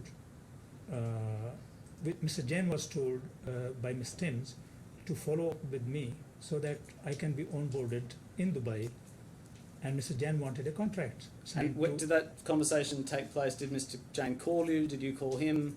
What happened? It was somewhere around this time, 22nd, 23rd of May. And did it happen by phone, by email, or in person? I don't remember exactly, maybe WhatsApp call. Maybe a WhatsApp call? Yeah. Right. If we bring up A/8/3.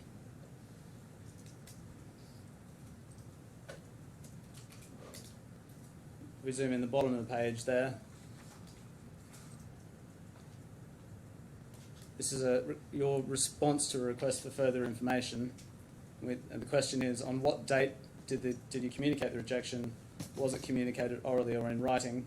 And your response, you don't say around the 22nd or 23rd of May, you say the 30th of August. And C, you say this all happened not by WhatsApp call, but in person. The reality is you just can't remember any of this, can you, Mr. Kahlon? Sir, 24th of May, 24th or 25th of August, I landed in Dubai. I was in Dubai. Mr. Jan met me in the office in Dubai, and I was in Dubai for just 7 or 8 days because I was going to fly to Australia, and in Australia the flight situation was very bad, and finally I was supposed to fly on 28th of August, but it was delayed till September 2nd, and Mr. Jan met me during that period, and one day he came rushing to me. It was, I don't know, 1st or 2nd of September, and then he got signed from me something that I must sign. I didn't look at the paper. He brought the last paper on the top, and then that's it. I went to Australia on 2nd of September, and in between, in my absence, they applied for my Emirates documentation, ID or whatever, but he said that within a week they will receive it, but they couldn't get it because my personal presence was needed. So when I came back from Australia, then my Emirates ID was given to me. Well, I suggest that the reason that there's no record in writing anywhere of you having rejected the May 2020 contract, and the reason that you give conflicting accounts about when and how you did that, is because it never happened. No, sir. I responded to Ms. Tins that I will not sign this May 2020. I told to Jan over the call that I will not, because he said that Ms. Tim must have sent you some contract, please sign and send me. I said, no, I'm not going to sign because I'm still in discussion with Ms. Tins because that is not acceptable to me. Do you remember on the 26th of May, so shortly after this, you went to Ostrava on a visit? Yeah. And while you were there, you received an email from Ms. Timms. Can we have J/182?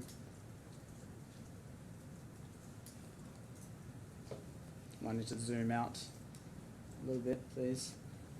And so do you see that down the bottom of the last email on that chain, 21st of May 2020, there's an email to you from Ms. Timms that says, could you sign and return this, please?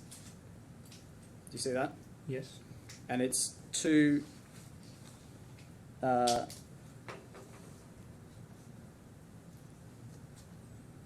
then if we go to the top of that page, there's another email that says PDF version attached, and there's a document attached to that entitled Paramjit Kahlon Offer Letter Dubai Contract Version 1205/2020. Do you see that? Yeah. Yeah. And the date is the 26th of May 2020, and the time on that email is 2:54. But you're, of course, in Ostrava, so it's, I think, 4:55 p.m. where you are. If we go to J/181, Can you stay on this for? we can bring it up alongside if you like. J/181. This is the letter that was attached to that email that we've just seen. Do you remember this document? Yeah. Let me explain the chain of events. Well, can I? It'd be better if you just Yeah, answer please, my questions. Your Honor, I need to say this is very important for the case. Right, but So- basically you're meant to be just answering the questions, but if you need to explain this, go ahead. Sorry, sir, for that. On 21st of May, I got a mail from Ms. Timms saying that you need to sign the Dubai contract version. I rejected it. Then there were a few calls with Ms. Timms between 21st of May and 26th of May. And then I told her that Ms. Timms, now my designation is changed from CEO Global Primary Steel to CEO Global Primary Steel and Integrated Mining, because mining is also given to me. So I need updated LOI where my right title is written. So she sent me that, but my title was not yet changed. So I told her by email, so please correct my title. So Right, let's bring up that email so we can see what you're talking about. So it's Yeah. J/185. Yeah, can I complete, please? It would be So- better if I so- could cross-examine the witness rather than. Well, the witness has to be able to put his case. All right. So Just finish. So I'm finishing. Briefly. So on 27th of May, when I was sitting in a trade union meeting alongside Mr. Gupta, I got a mail from Ms. Timms. I opened the first page. My title was correct. It was Global CEO, Primary Steel and Integrated Mining. I went to the second page, simply signed and sent her. I didn't have any iota of doubt that she has removed my LTIPs and bonuses from there. And there was, now I see in the bundle, there was a mail trail going on between Mr. Timms and Mr. Gupta, deliberately removing these LTIPs and bonuses from there. And this is a mail trail of 12th of May, 2020. I think you've now explained the passage you wanted Thank you, to. sir. We understand your case. So if we see on the right-hand side here, this is the email which you send back, which you referred to a moment ago. So it's now 6:52 p.m. in London, because this is the time that the mail is received by Ms. Timms. And you say, "Excuse me, Denise, to bother you, please update the title." And you say, "That's it," and send again. And so what's happened here is you've opened the document on the left-hand side, you've read it, and you've noticed that your title is incorrect. Not true. I just saw the title and I wrote her back. So you didn't read past the first line that says roll. Is that your evidence? Yes, I was busy. We were busy on that night till 11 p.m. And so you didn't notice that $30 million LTIP was not mentioned anywhere in this I letter? simply saw the title. Title is not right. I wrote her about the title. I suggest when you say that's it, what you mean is the title correction is the only correction that's required. Everything else is fine. No, this is being said now. But I just looked at title because over the phone I had spoken to her. I said, "Ms. Timms, my title in the LOI is not right because my exact title announced to the world and in the press statement and to the internal audience of Liberty Steel is Global CEO, Primary Steel and Integrated Mining. So let's correct that." And then she sent me this. I just looked at the title, replied her. She sent me again. She said, "Here you go with the right title." I looked at the title, went to the second page, signed it. Can we bring up what you're But saying? here, Ms. Timms should have written me that we are going to remove your LTIPs. But when we see the email trail between Mr. Gupta and Ms. Timms on the side, which is just revealed in the bundle, that says something else. We bring up your witness statement to see what you say about this in evidence, H/1/48.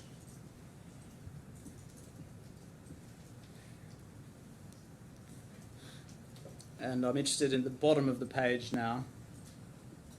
You see, you say, on the 27th of May 2020, so that's the day after the emails that we've just seen, I recall having another discussion with Ms. Timms where she explained that she'd sent me the first 5th of September letter with the corrected title, and then over the page, on the 27th of May 2021, you then say, "I sent a signed copy of the simulated version back to Ms. Timms." And so your evidence is Ms. Timms called you, told you, "I've just corrected the title," and because of that, you then were happy to sign the letter. Is that how I understand Yes. your position? Yes. And you mentioned this conversation with Ms. Timms because it was an important one on which you say you relied. She was chasing me for this letter, and I said, "Correct the title, I'll send you back." I was sitting alongside with Mr. Gupta at the time, and very bad connection in Czech Republic. Things were not working. It's a peak of COVID, and yet I saw the title, went on the second page, signed and sent it.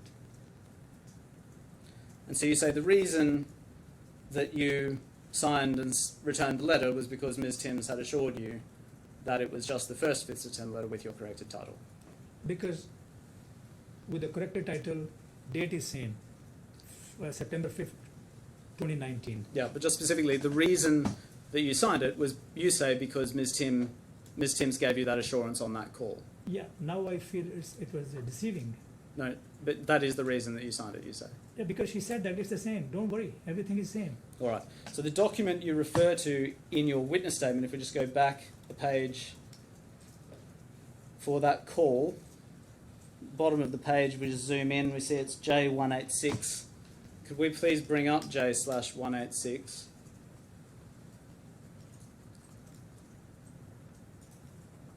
And do you see there's a call record of that call that you had with Ms. Timms at 11 o'clock UTC. Do you see that?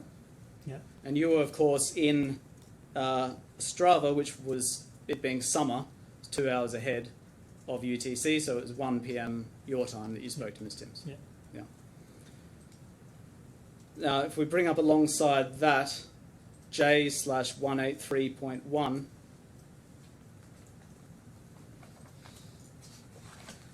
this is your email by which you return the document to Ms. Timms and then you forward it on to your personal email address. Do you see that at the top of the page? Yeah. And your email to Ms. Timms in GMT plus 2 is in fact sent at 11:08 a.m., isn't it? Yeah. And so in fact you sent the document back to Ms. Timms nearly 2 hours before you spoke to her. Oh, can you please provide the time?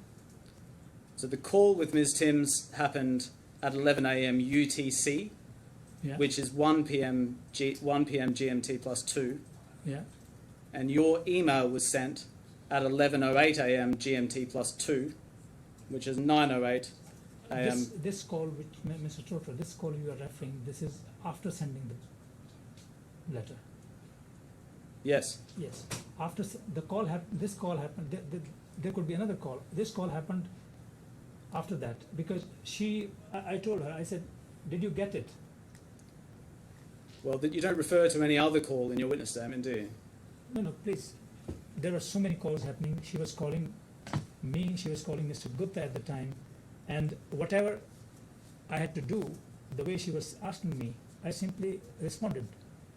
Well, I suggest the call that you refer to in your witness statement by reference to this document is the call that you've given evidence about, and you didn't rely on it in signing the document because it didn't happen until No, after you signed it. I still stay chain of events the way it happened, corrected title, and I saw the letter date September 5th. I had no reason to, because trust was the biggest thing on Ms. Timms and Mr. Gupta. Can we bring up A/4.1? This is your original reply to the defence of the first and second defendants. It's been amended a few times since then, but I'm interested in what you believed at the time you signed this document. If we go over to page 4, do you see in paragraph 10 at the end, you say, in or about August 2020, you informed Ms. Timms that the second 5th of September letter had been signed by you in error. I was meaning 26th of August, Dubai contract. When you made your witness statement in these proceedings, you were aware, weren't you, that there was an issue about whether you gave notice of your mistake within a reasonable time? Yeah, because we corrected it in the subsequent written statement, because I tell you why. No, I'm asking you a different question. When you gave your witness statement, you were aware that there was an issue in this litigation about whether you gave notice of your mistake within a reasonable time of discovering it. Again, I don't know the details of the law. Were you aware that that was an issue in the litigation or not when you gave your witness statement? I'm not a trained lawyer. I don't know. So as soon as I Okay, caught can we them- bring up H/1/51? one reply, as soon as I realized, because that 1st September I was flying on to Australia on 2nd of September. At that time, Mr. Jan got signed something from me, which I realized later, and I told Mr. Tim that there is a mistake. Can we go to paragraph 249? And you say in your witness statement that the defendants assert that I did not raise the issue within a reasonable time. So again, I'll ask you again, were you aware when you made this witness statement that there was an issue in the litigation about whether you raised the issue within a reasonable time? Again, I'm not expert in these things. I have no idea. As soon as I came to know about the mistake, which was got signed by Mr. Jan on the last end of, because of COVID, and I was going to fly next morning, and he came to me, he said, you sign it, and we process your everything, and I signed. And then he said, I told him, I said, send me. And then when I saw this letter, I said, it's a mistake. I told Ms. Timms. Can we go back to page 49?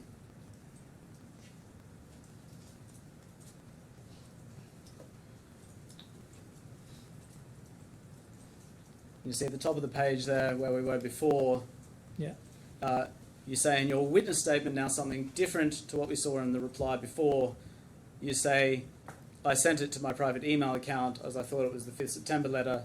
After this, and without waiving privilege, I forgot about it until I started to prepare my claim. Do you see that? Exactly. I suggest the reason that you're saying that and giving this new story in your witness statement is because you know that if you had noticed it earlier, there may be a problem with you not having given notice within a reasonable time.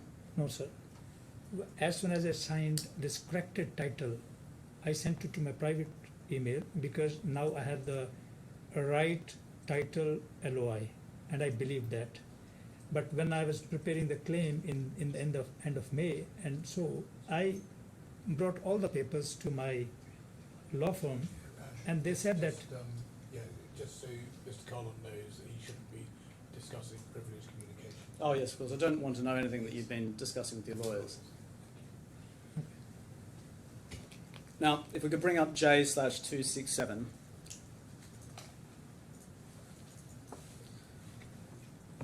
This is the August 2020 letter that you say you were confused about, correct? exactly. Now, you see the job title says sales, correct? Yeah, You see the salary is listed as 100,000 dirhams per month, correct? 70,000 basic salary. So 70,000 plus, Yeah, yes, and plus another 30,000. And you understood that the reason for this letter, the reason specifically for lowering your salary to that level was because it would allow you to avoid some administrative hoops and get your visa organised more quickly. they told me verbally that let's get your visa as a sales, which is 4th grade employee in Dubai, so that you don't need to provide your education certificate or something. I listened to them, but I was very reluctant.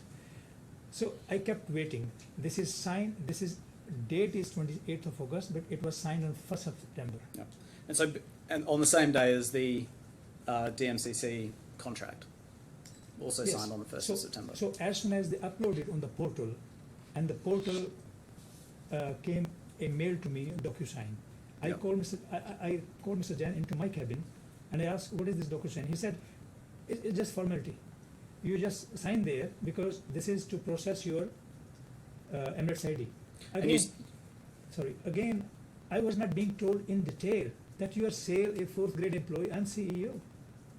but you specifically understood that the thing that would speed up your visa application would be lowering your salary in this letter and describing your role as sales rather than as But CEO. not to this extent. That's why I realized my mistake and I complained to Ms. Timms.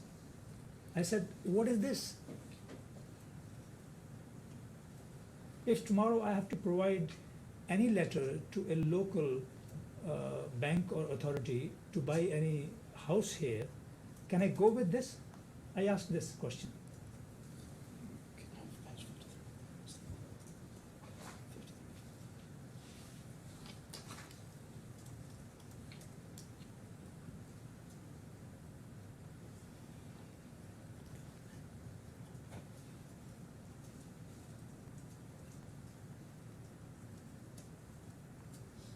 And this So was if we could bring up your witness statement on page 52. I said this was a shock to me. And just zoom in on paragraph 255. We see what you say in evidence. You say Ms. Timms explained that the process, on 3 lines down in paragraph 255, was lengthy and bureaucratic. Mr. Jain, the HR manager in Dubai, had advised her that the process could be expedited by signing a document that listed my job as sales with an equivalent salary. And that would allow you to bypass the requirement of obtaining a attested educational certificate, which would have taken even longer. So my question is, you specifically understood because you discussed with Mr. Jain and or at least with Ms. Timms, that your salary was being reduced in this letter for the purposes of speeding up your visa application. Not to this detail.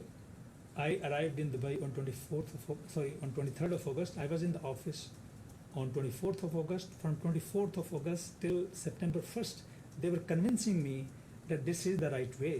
And I was not agreeing, but they didn't tell me that they will lower the salary. Because if I get a sales title, I was not agree. I said, if I have to bring my education certificates, let it come from my education institute, doesn't matter. If it is going to take 1 month or 2 months, they said no, it will be very hectic and your salary will not be processed. I said you keep sending salary overseas. So they said that they cannot do it very long, maybe 2-3 months they can send outside, but not very long. They have to pay locally. And with this convincing, on 1st of September, Jan came. They said they have found a way. It will cut short everything, and I signed this. And then I regretted. I complained to Mr. Timms. I said, this is not acceptable. That you told me to do this, and I, good faith, I did it. And now I see I'm a sales, not a CEO.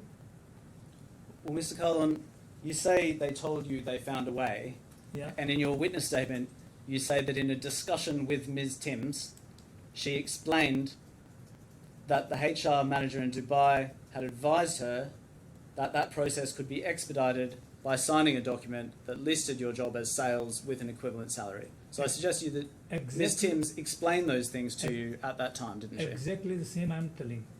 From 24th of August till 1st of September, they were explaining that they can find another title for me to get my credentials done. And I was not okay with that.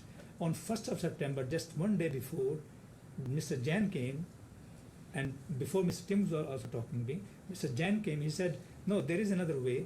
We found it. You please sign the paper, because if you leave, then this process will get halted. I suggest to you that when you signed this letter, you were fully aware that the letter contained an equivalent salary for a sales role. Now, you may say that you were misled into doing that or whatever it is No, that you sir. say, but If you were I- aware, weren't you? If I was going to be aware, I was not going to complain to Ms. Timms at all. For what? And there's no record of you complaining to Ms. Timms about signing this letter of mistake, is there? Mr. Trotter, there used to be n number of calls, meetings with Ms. Timms. Okay? And I told her, I said, Ms. Timms, this was not expected out of you, that I sign a letter. I cannot even go for a property buying in Dubai if I want to buy my own house. Can we bring up J/150?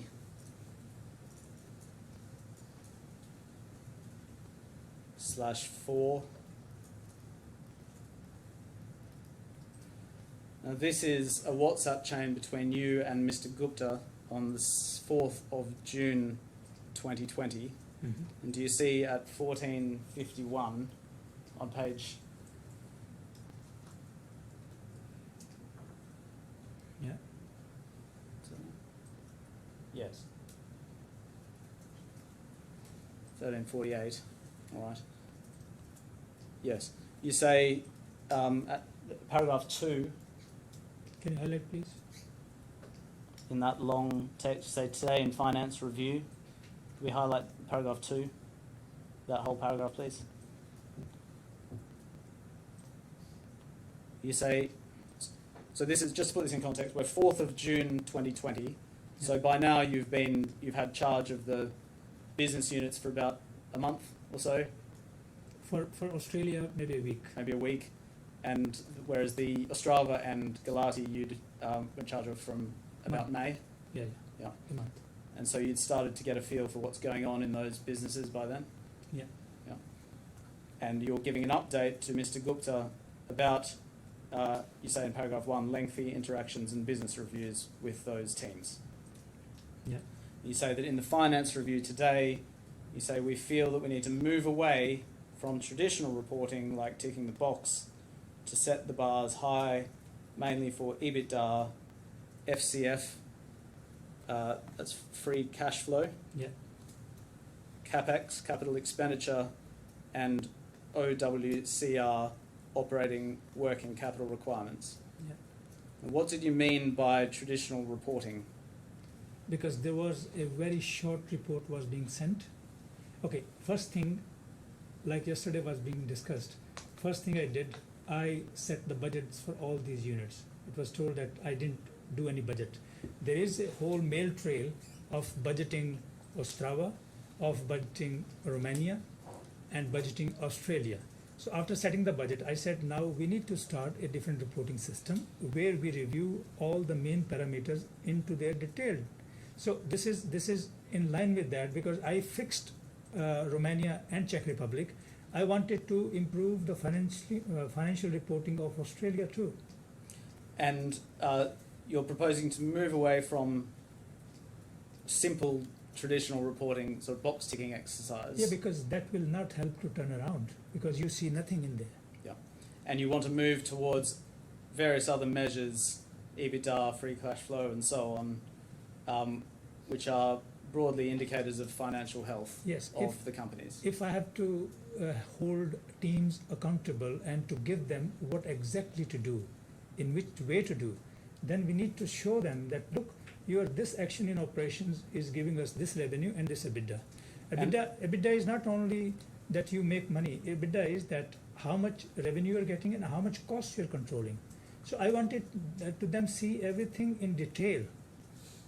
And following this message, we won't go through all of them, but you would frequently give updates to Mr. Gupta about how the businesses were doing by reference to these various measures? Mainly EBITDA. In WhatsApp? On WhatsApp, because Mr. Gupta told me I'm a phone person.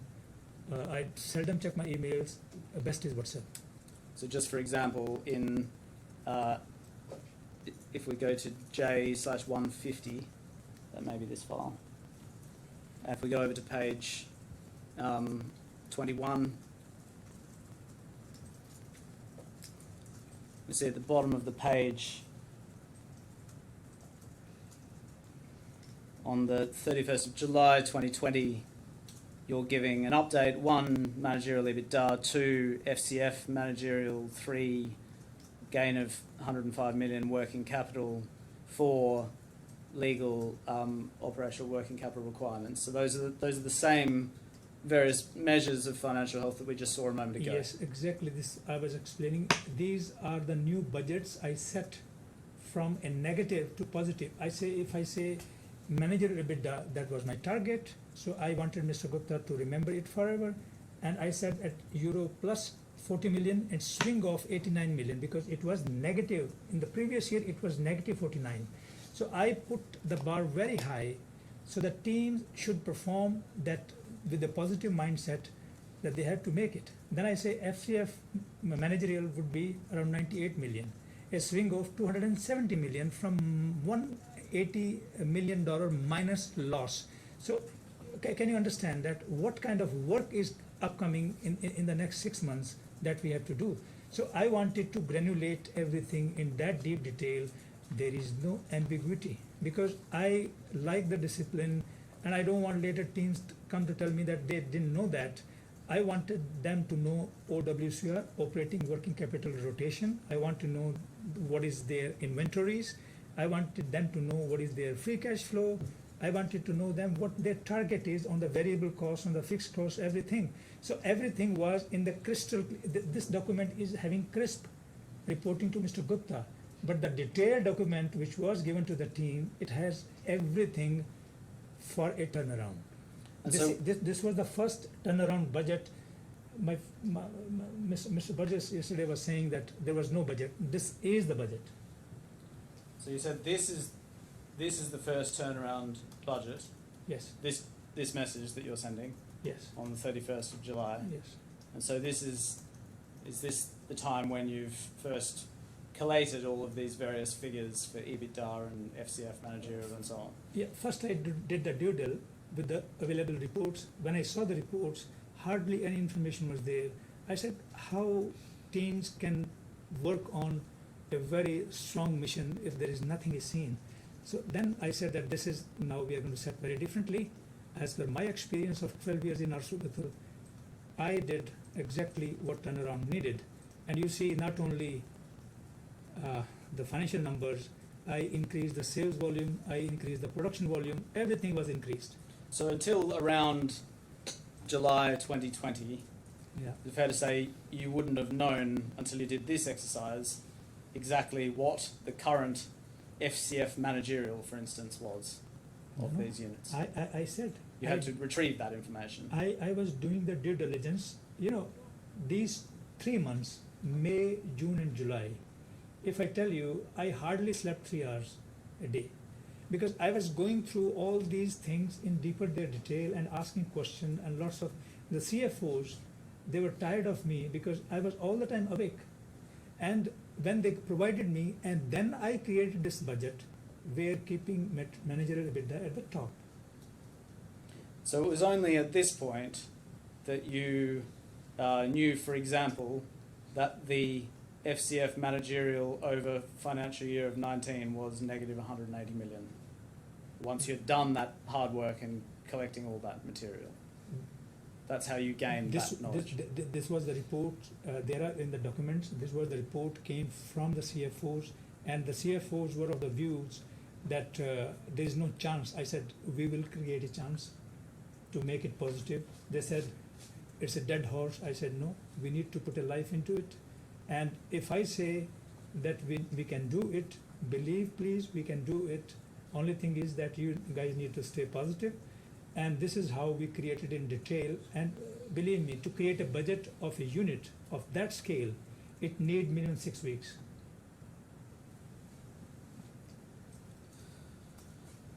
Right. Is it fair to say that you saw your role at Liberty as a global one? Yeah. And you travelled a lot for work to Europe and Australia? Absolutely. And the main benefit of being employed in Dubai really was because it was tax-free. It is the benefit to the employer, not to me. They started with the London, and then they shifted me to Dubai because they wanted to save the tax. For me, any location which is paying me salary, it's a Dubai or it's a London or anything, the number we agreed, that was enough for me.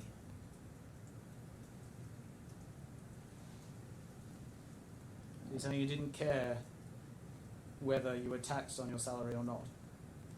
I needed the number net. I told them, now you pay me from any location which is suitable for you, because we started with the London. Mr. Gupta wanted me to hands in hand with him all the time for first 6 months, because this was a turnaround and he wanted to be very cautious because he was bidding for more units. So I said, okay, London is fine. And then I don't know, in between they said, okay, we will pay you from Dubai. And from Dubai I was paid from a company which was having this Liberty Affiliate DMCC, a small portal. And every time my salary was coming from somewhere else into this, and then it was getting paid me. That I didn't care, because my contract, my binding terms were with the Liberty Steel Group, umbrella company, because I was multi-locational person. And this is what my duty was, to travel, to turn around, to motivate the teams, to clean the dead wood, and to make the things working for the benefit of Mr. Gupta's strategical expansion. That my role was. And so, at least to begin with, you didn't really care or even know which specific entity was your employer, did you? Absolutely. I came, there was one requirement. I think some card was to be delivered from a bank, and they asked me, where are you employed? I said, Liberty Steel Group. They said, Liberty Steel Group, and where? Then I asked my assistant at the time, I said, which is our company? I think it was November 2020, much later after joining. She was also confused, because in Liberty, visas were given in helter-skelter way. Some guys in Sikant trading, some guys in Liberty Affid trade, some guys in Liberty Steel Group holding EMEA, some guys, some other unknown called Paramount Global.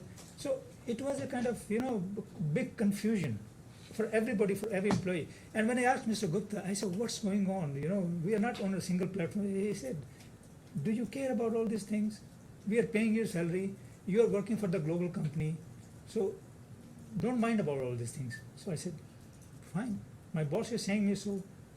So my job was to turn around. I came for a mission. I was on the mission. I had, the distractions and noise around. That was my least priority. My priority was the turnaround. You certainly weren't keeping close tabs on administrative processes such as the incorporation of the new DIFC company, were you? When Mr. Gupta came under serious fraud office investigation in the UK, he simply decided to move to Dubai as being more safer, and he told me that there is a risk that he could be arrested in the UK. And I started getting worried. I said, a shareholder like Mr. Mittal, we never had this kind of talks. And he's saying that I could be arrested. Okay, I listened to him. I was in the job. My job was not to be worried about financial things. And then he said to me, we are going to open a new company, because in the Liberty DMCC office, which was 17H Almas Tower in JLT, it was merry-go-round. It was this much space and 150 people around. So some people were hanging around in the cafeteria, some people were sitting on the seats. When these people were leaving, other people were sitting on their seats. So I was the CEO. I had no seat there to sit. Leave apart my team. So it was such a situation. I got my frustration on Mr. Gupta. I said, Mr. Gupta, I cannot have a proper call with the teams. I don't know where to sit. I'm sitting in Starbucks sometime. I'm sitting in Tim Hortons sometime in the cluster queue. So what should I do? Then under this pressure, they hired 2 more rooms on the 13th floor in the same building. But 2 more rooms for 150 people were not enough. And at that time he said, okay, we are going to take because now we cannot operate out of London. London, they had a big office in Grosvenor. They were thinking to open, but because of SFO investigation, everything changed. And now the office was earmarked that let's move to DFC. So, You moved from the 17th floor to the 13th floor in the office at Almas Towers. Yes. And on the 17th floor, no one had any fixed desks. You were just sitting wherever was available. Yeah, On the 13th floor, you were assigned a specific room. You had a specific office there. a room of this size where I'm sitting. Yeah, not very luxurious. Come on, luxurious. Not there was any proper table. A 2-person cannot come and sit with me to have a meeting with me. Yeah. And so the DIFC offices, when they opened, must have been much nicer than that, being brand new. DIFC office when opened, Mr. Gupta told me about this in the February end, that we are going to have a new office in the DIFC. I said, fine. I said, then he said, we will shut all these, he used the word trash in Dubai.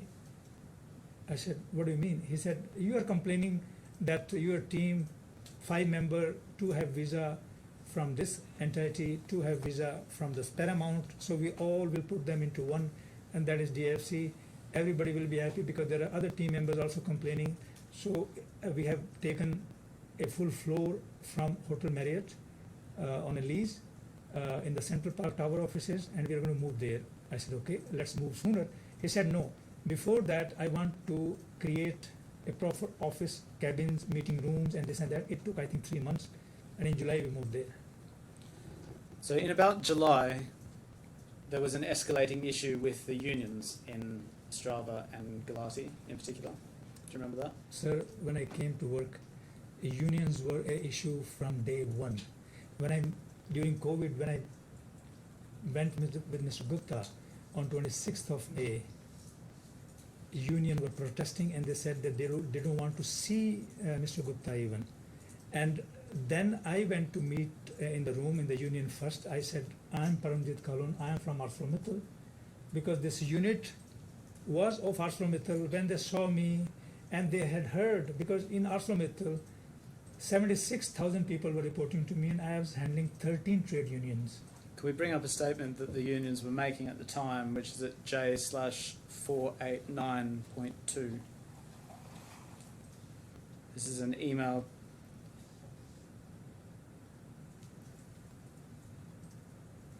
There's an email chain, the last of which is sent to you from Mr. Toinsul. But if we go down this chain to page 4, in fact, if we just go, that email slightly cut off, if we just go back to the previous page, you see at the bottom of the page, it's an email of the 13th of April 2021. You're not copied at this point of the chain. If we go over the page, what we have, if we just zoom in a little bit, the text's quite small. the Ostrava Trade Union has just informed the media that it's initiating a strike alert, and we have here pasted a machine translation of their statement. And do you see about 2, 4, 6, 8, 9 lines down, there's one that begins, "We unequivocally refuse." Do you see that? Can you highlight, please? Can we highlight? We Yeah, unequivocally, yeah. So they say, "We unequivocally refuse the option of landing," I think they mean lending, Liberty Ostrava emissions allowances to a Romanian plant in Galati, which belongs to the Liberty Steel Group. According to information in the world's media, the Romanian plant currently has no emissions allowances, having sold 100 million euros in emissions allowances last year, and must hand over the allowances in April. And a couple of lines down, they say, we want to use the allowances, which are not used to cover the carbon footprint, to finance the modernisation of the plant, especially for the construction of hybrid furnaces and so on." And so the complaint that the unions have, at least one of them, is that they do not want the emissions allowances belonging to Ostrava to be transferred to Galati. Is that right? Yes. And that was a serious issue at the time? Yes, I spoke to unions, and union summoned central government and told the Prime Minister Babis of Czech Republic that Liberty is going to do this. And Prime Minister Babis requested a call with Mr. Gupta, video call. Just 1 hour before the call, Mr. Gupta backed out and put me in front of Mr. Babis. And when he put me in front of Mr. Babis beat me blue and black in that meeting. He said, "How dare you came to the call, and where is the shareholder?" I said, "Sir, he is not here." Sorry, when was this call? 16th of April 2021, sorry. So it's a few months before this. This is part of the escalation of this same problem. Not few months, just 2 weeks before. Oh, this email's on the 13th of April 2021. Yeah, I'm telling you, the deadline of saving Romania plant Yeah. was 30th of April. So please hear me out. So then I spoke to, and then Mr. Gupta told that we have to save Romania. I spoke to Prime Minister Babis, and I gave him, "Mr. Babis, I am giving you my words, under my watch, I am the CEO, not a single transfer will happen." As soon as I came out of meeting, Mr. Gupta told, "No, you gave the wrong thing." He criticized me. He said, "We cannot save Romania because on 30th of April 2021, if Romania plant will not have 3 million carbon certificates into their European Union portal, the plant is under penalty of 200 million euros or shut the production." So I got into a very sweaty situation. What should I do? I reached out to Mr. Muriski, who was junior minister. I lobbied with Mr. Muriski, and I told Mr. Muriski, "Please talk to the Prime Minister. We need 1 million, but I give the guarantee, I will sign with my blood that these units will come back, and I promise that you will get a profit of 2 to 3 euros per allowance, with which we can pay bonus to the people on the 70th anniversary of the plant." Mr. Muriski first refused me, but following day he said he has spoken to the Prime Minister and you will be held accountable. Do you know this, the consequences? We are European Union and we can issue warrant against you. I said, I take that. And I said that I'm signing with the blood. So with that assurance, then I reached out to the trade union. Then I spoke to trade union. Trade unions were very vocal. And because my ArcelorMittal roots and my good handling of trade union, finally they agreed with the one condition that 70th bonus to the whole labor collective will be paid from the profit of selling this, transferring this units to Liberty Romania. So we transferred. Liberty Romania was saved on that day, and then after that we returned those those carbon allowances with the profit. Mr. Gupta went whole gaga about me that I handled the trade unions, handled the ministry, and saved the plant. I was saving the plant because that was under my operation. If the plant was going to shut, what I was going to operate, from where my EBITDA target was going to come. So I was solely working for that. But I told Mr. Gupta, I said, "Mr. Gupta, first, you cannot throw me to the Prime Minister at the last hour. I don't like it. Second, I have done it. I have done for the role which I am playing, and for the bigger thing which Liberty want expansion."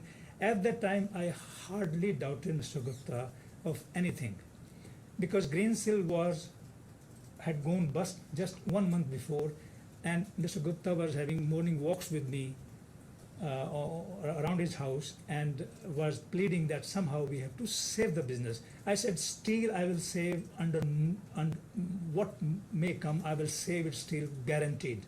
But I will not be able to do anything for your other businesses. And this is exactly I did. I saved the steel. I created a project called Athena. Under Athena project, we made the receivables zero. It means if you have to buy a product, you have to pay the money first. And we made the payables, our bills, which we pay, up to 100 days. So it means we were paying very late, but we were getting the money on time. So that created us a cushion of 3 months. That was my strategy and my planning. So this extra cash gave us comfort to run the steel business, not only Liberty Ostrava, not only Liberty Galati, as well as in Australia. And Mr. Gupta praised me every day. He said, I'm not the savior of the steel, but you are the savior of my business. I said, fine, I don't want this at this juncture, but please, Green Seal is gone. There are no finances. We need to bring financial discipline at all cost. No matter what, we should be very tight. And it was broadly this crisis that you were discussing at the meeting on the 7th of July 2021 with Mr. Gupta. Different crisis. The continuation of the same. No, these crises. Let's go into this after lunch. Thank you. We'll resume at 2 o'clock. Thank And again, don't talk to anyone about the case, please. Thank you.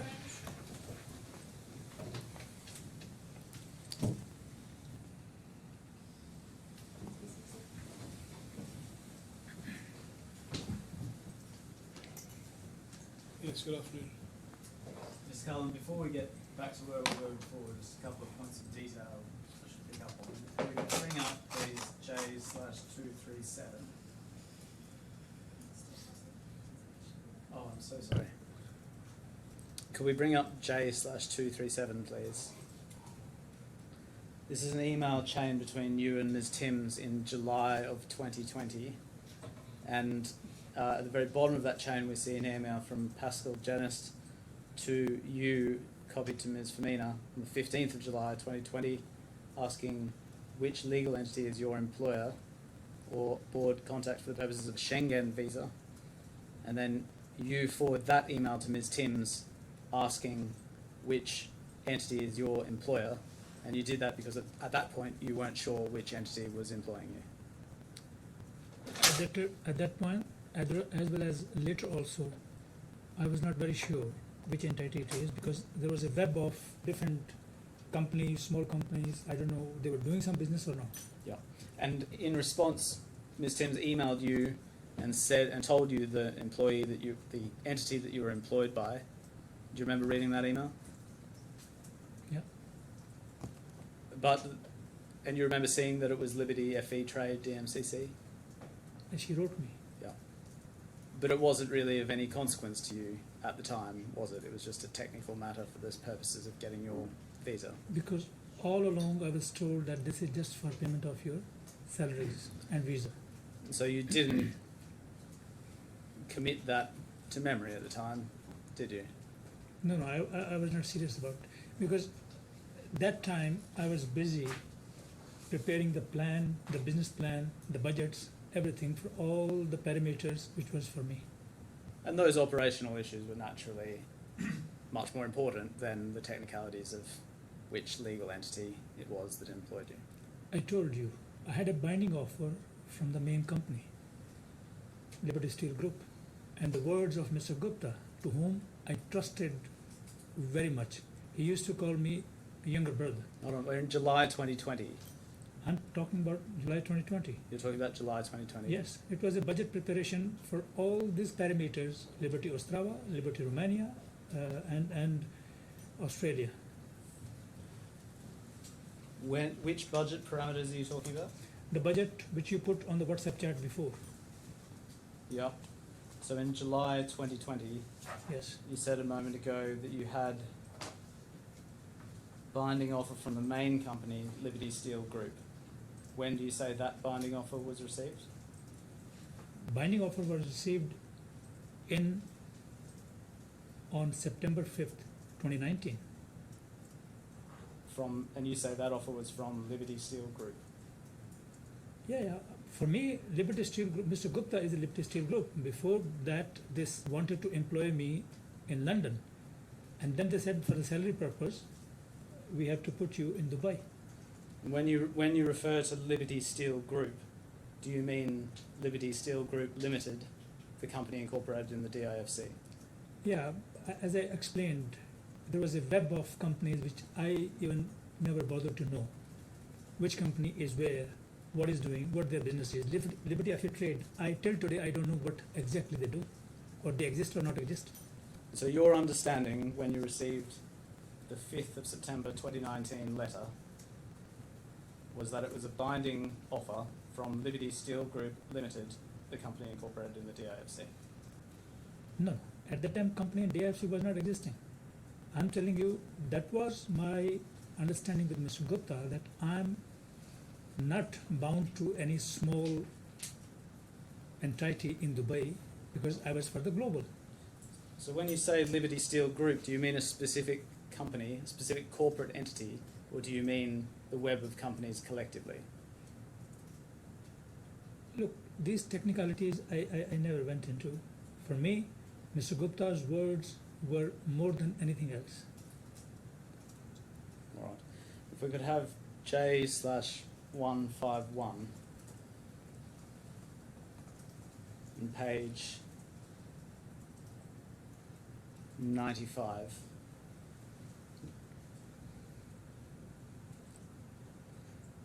This time the relevant passage has been helpfully highlighted.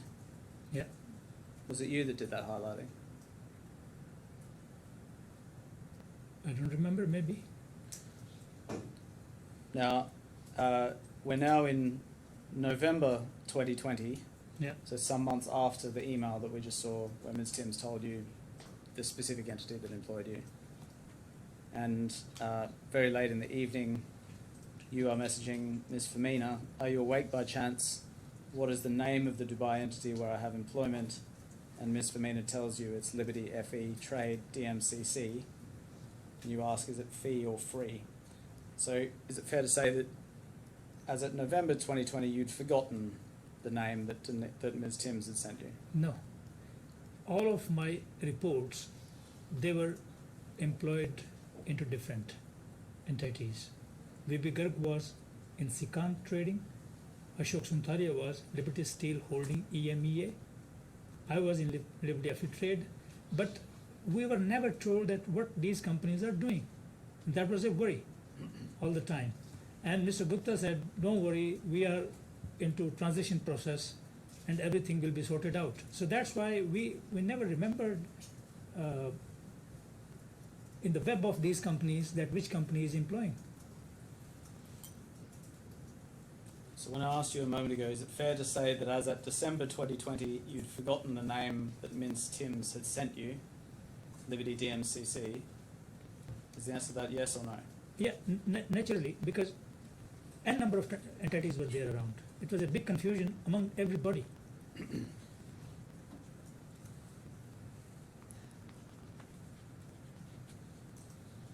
Now if we bring up your witness statement at H/1/61,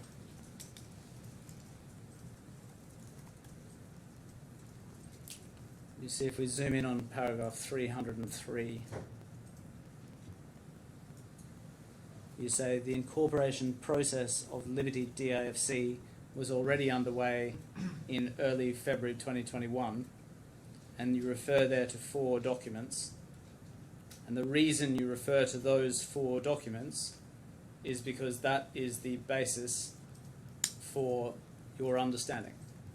Mr. Gupta told me, because when we complained that there are no places to sit and there are no more people can accommodate there, it's a merry-go-round, we are sitting in the cafeterias, I cannot hold the meetings. Then he said that we are going to shift into DFC because he was also afraid of UK serious fraud office action. Right, so why have you referred to these 4 documents in your witness statement if it's something that you just knew from your own recollection? He just told me that we are shifting to I didn't know that he is going to form the company like this, because there was already company existing, Liberty Steel Group Holding EMEA.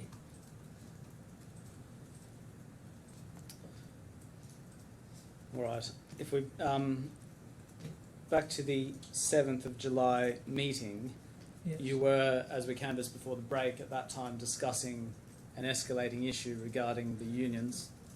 We'd had first the transaction in April 2021. Yeah. You weren't happy with that transaction, but you went along with it. Is that an accurate summary of the evidence you gave earlier? I had to save the business. Yeah. If Romania plant is shut, what I'm going to run? So you reluctantly went along with the transaction because you saw it as necessary Because to save the business. I spoke to junior minister, I gave my words, we created an instrument on the paper, vetted by the lawyers in Romania as well as in Czech Republic. I made it ironclad that tomorrow nobody should question us. And then there was a further issue escalating in July 2021, which you were discussing at the 7th of July meeting at Mr. Gupta's house. Yes. Now, let me explain, please. Office of DFC, Liberty Steel Group DFC, was opened on 7th of July. There was an office opening ceremony. Mr. Gupta didn't come there. I was there, Ravi Trehan was there, and Mr. Trehan told me that Mr. Gupta is very sad and in a very gloomy mood, and I'm scared of his health. So, but he is requesting to meet you. I said, okay. I finished from this ceremony. And Mr. Gupta's wife was there, children were there in the ceremony. So I immediately rushed at 9 o'clock and went to Mr. Gupta's house. When I went to Mr. Gupta's house, he was really very sad and he was crying with the tears. And he said, I said, what happened? He said that now I'm in another trouble. I said, what? He said, American Industrial Partner, who are the lenders in Alvance Aluminium in France, they had threatened that by so and so date, you pay us back our $178 million lending. Otherwise, we are going to go to administration. So I said, Mr. Gupta, I told you I am for the steel. I will save the steel, but other units, how can I save? He said, no, this time you have to do more than that. And I said, and then discussion went on longer. After that, we discussed about DFC and other things that happened for 5-10 minutes later. But when Mr. Gupta told me this, I left and I went to my house, and I was whole night I was struggling that why he is asking me to save Alvance and what is now new. Next day he arm twisted us to generate 152 million euros from the working capital or from the revenues of Liberty Ostrava and Liberty Romania. From Ostrava he took out 84 million, again arm twisting, and I was initially telling that the Prime Minister is going to really simply put a case against me. And 68 million from Romania. He gave me his words that within 10 days this money is going to back. I said, how it will come back in 10 days? He said he is cutting a deal with Glencore. Now I will douse the fire with American Industrial Partner. I'll pay them within 10 days. Glencore will give me and I'll return the money back. And to tell you the truth, week went, 2 weeks went, 3 weeks went, and month went, nothing came back. And that's why when the working capital went bust, our results started going down. And same thing happened in Australia. My friend was showing yesterday a graph. Why graph went up and then came down? It came down because working capital was simply snatched from Australia and from Europe. And I was left with no choice what to do. But still I held the ground. I saved the operation, them not to stop. And Mr. Gupta, till October, didn't return the money. And then CFO of Liberty Ostrava wrote to Mr. Gupta, because before that he spoke to me, he said that we are going to get into trouble.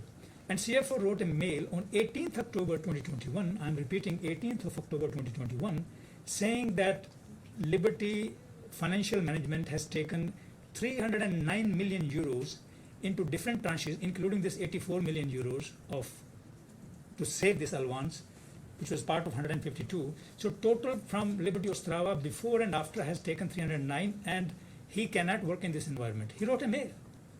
to Mr. Gupta, to Mr. A.J. Agarwal. Mr. A.J. Agarwal was all the time accomplice to take this money out. And this is how, when October money didn't come, CFO wrote a mail. CFO said that he is going to go to authorities and he is going to say, raise his hands. And this is how I started trembling. And when I started trembling, Mr. Gupta comforted me. He said, don't worry, things will go back to normal. But I hardly believe after that. The belief was gone. And then, on 21st of October, the new move started for another 1 million carbon certificates to be stolen from there. I'm using word stolen. It's a very strong language I'm using. Why? Because they saw the chance when I am not there or when I am somewhere so that I could not be reached. I was in the plane, I was in the flight, and behind my back, this 1 million certificates were gone.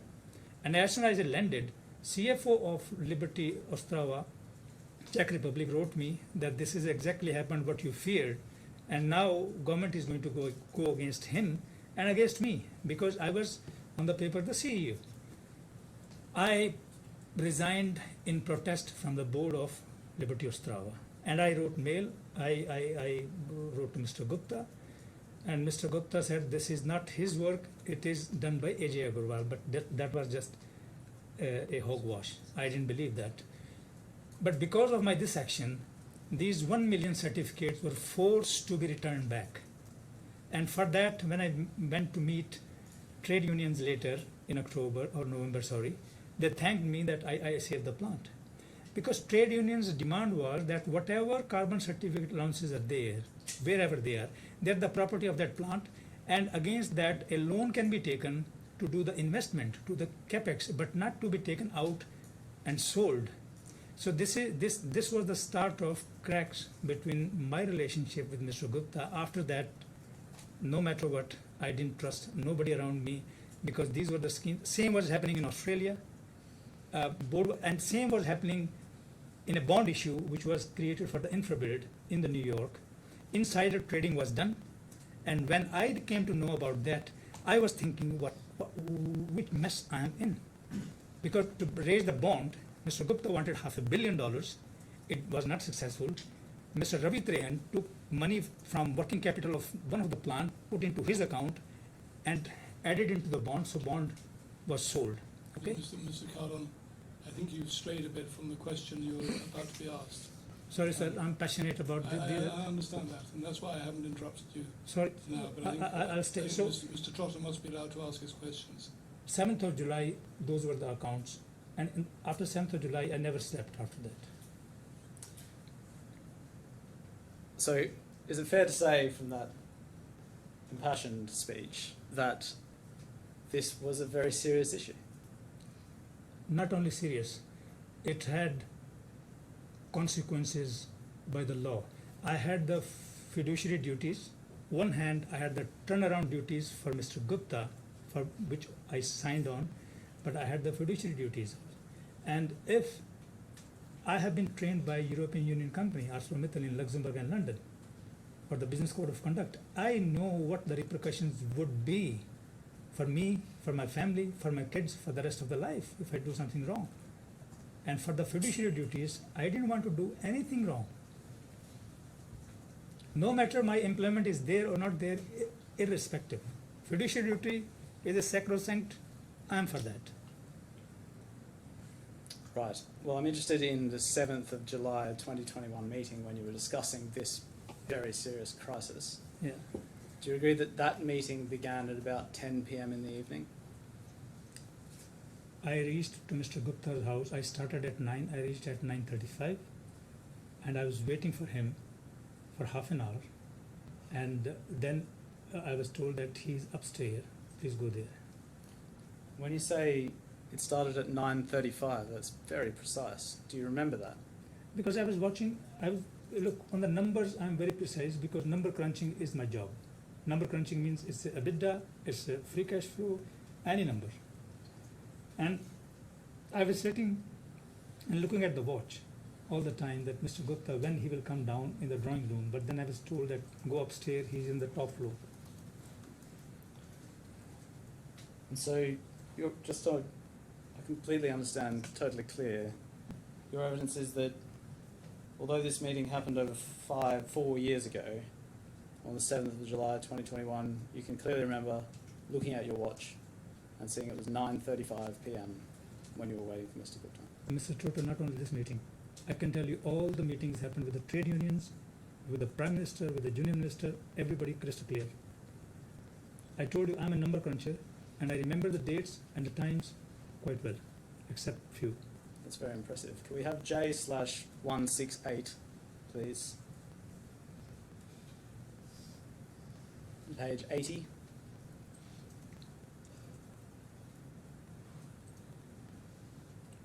This is an Uber receipt, which Ms. Femina has provided, which shows your trip from the DIFC office on the 7th of July 2021 at 9:27 p.m. And you see down the bottom that you arrived at Frond K, which is where Mr. Gupta's house was, at 10:01 p.m. I don't know. I told you, I arrived at Mr. Gupta's house and I was waiting for him for half an hour before the meeting started. Do you agree on reflection that it may not have been 9:35 p.m.? Look, I was looking at my watch and I was expecting Mr. Gupta to come to the drawing room, but he didn't. Right.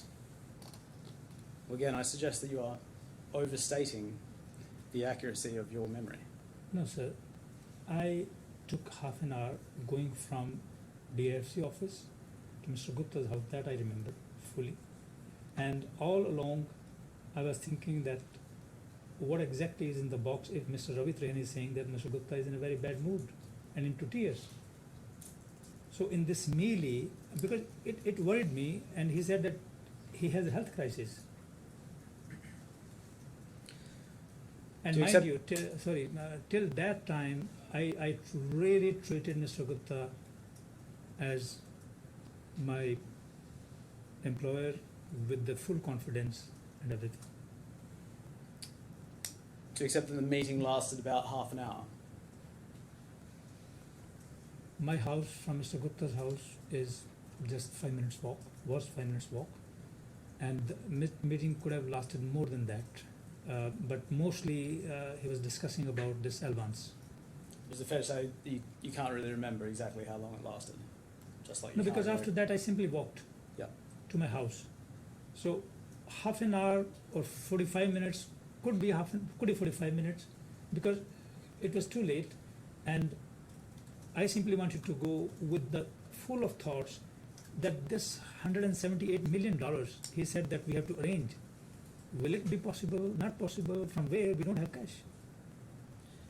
And a crisis of this kind, which was so serious that it had Mr. Gupta in tears, Yeah. must have dominated a half-hour to 45-minute meeting. It was, but then later part of the meeting when he normalized, before he was emotional, and after normalization, then about 5 to 7 minutes we discussed that how this event of opening ceremony went, and during that we discussed that we had no places, so you have fixed now, we will move to new office, and DMCC you said is going to shut all other, I used the word before, the trash will be shut, he used this word, and then I said now my team is asking, because my assistant was contacted by Julie Duffy, who was the HR manager in Dubai, on 7th of April 2021, that her visa is going to be transferred to other company. So in that context, I said my CFO, my CTO, my CMO, they're all asking that what is going to happen, because if we are going to move from DMCC, GLT to DFC, he said, you know, it's a process. It will shift all the visa, and DFC is our new office. Everybody will be there. And I said, my terms, now it's stated there that I'm employee in Liberty FE Trade DMCC.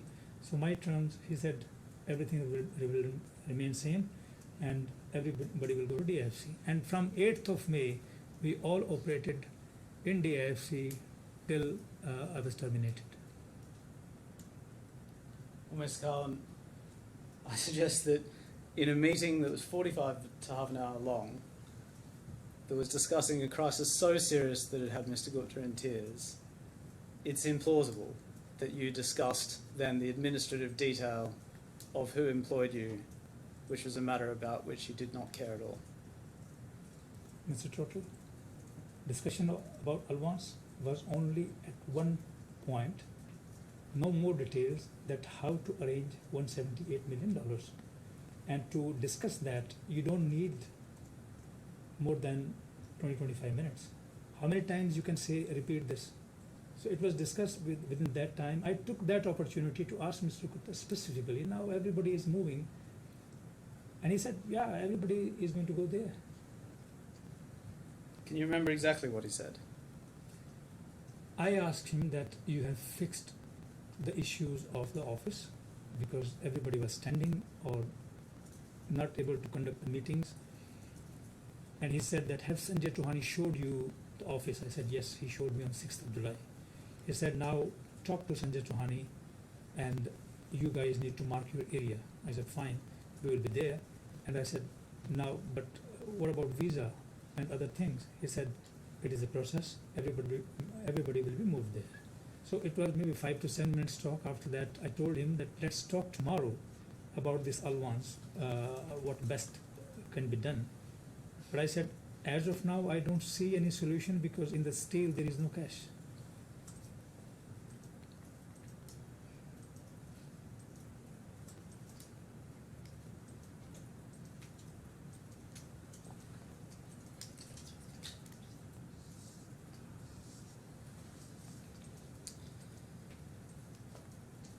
Right.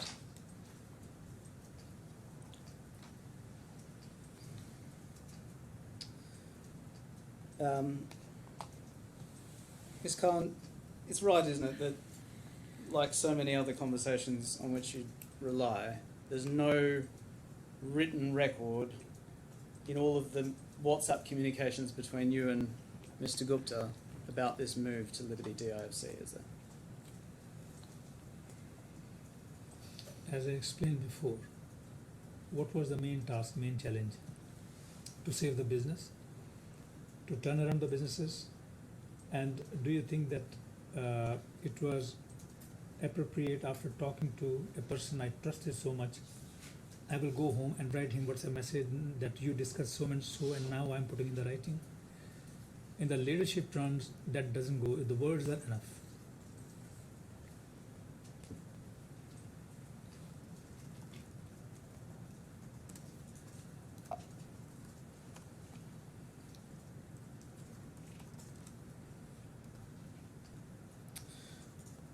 Can we have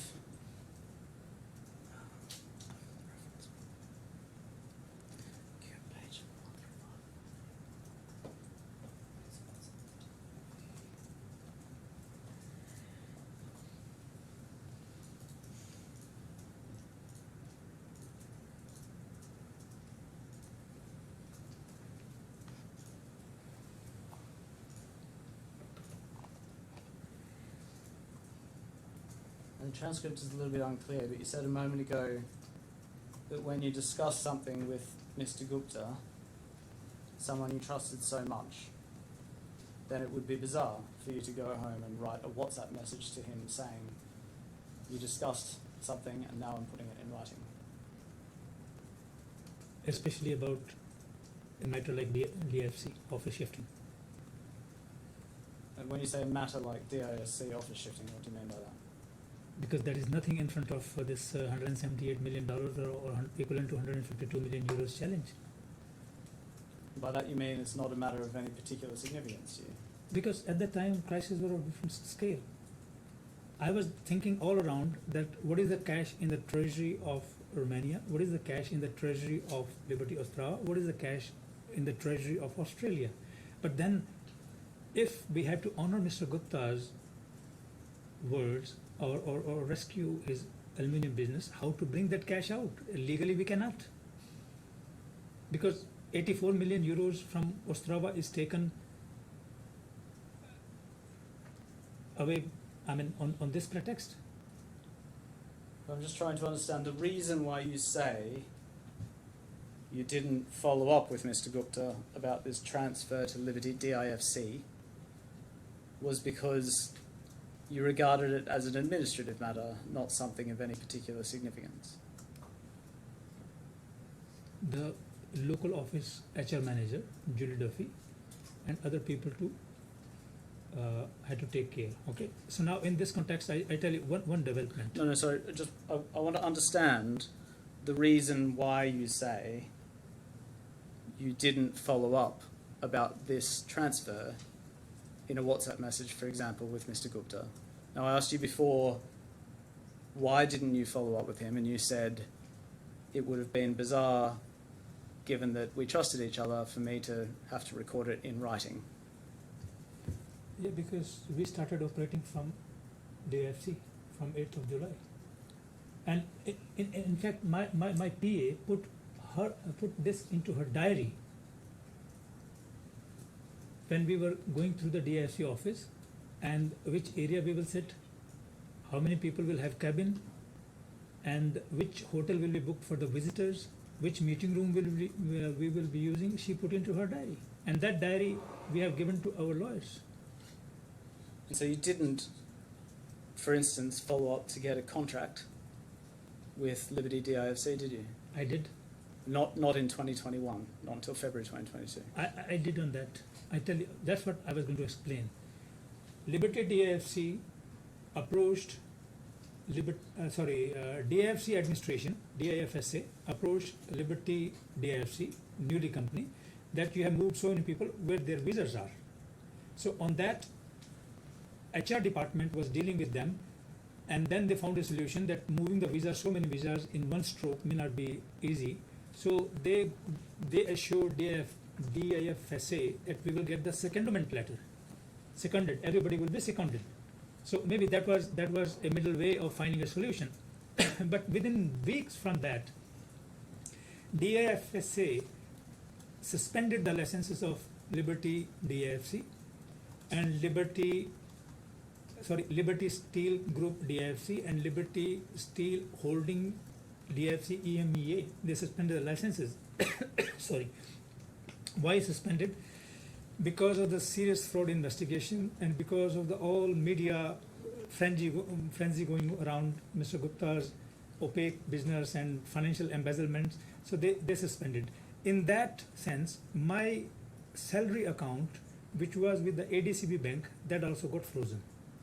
Mr. Gupta's account may be frozen, not, I have no idea, but all other top leaders who were under Mr. Gupta, their accounts were suspended. So when DIFSA ruled this matter went on for the decision for another 4 or 5 months. In January 2022, this was resolved that DIFSA allowed them to function properly and to stay in DIFC office, because in between there was a big chaos that we have to move back to either GLT or somewhere else.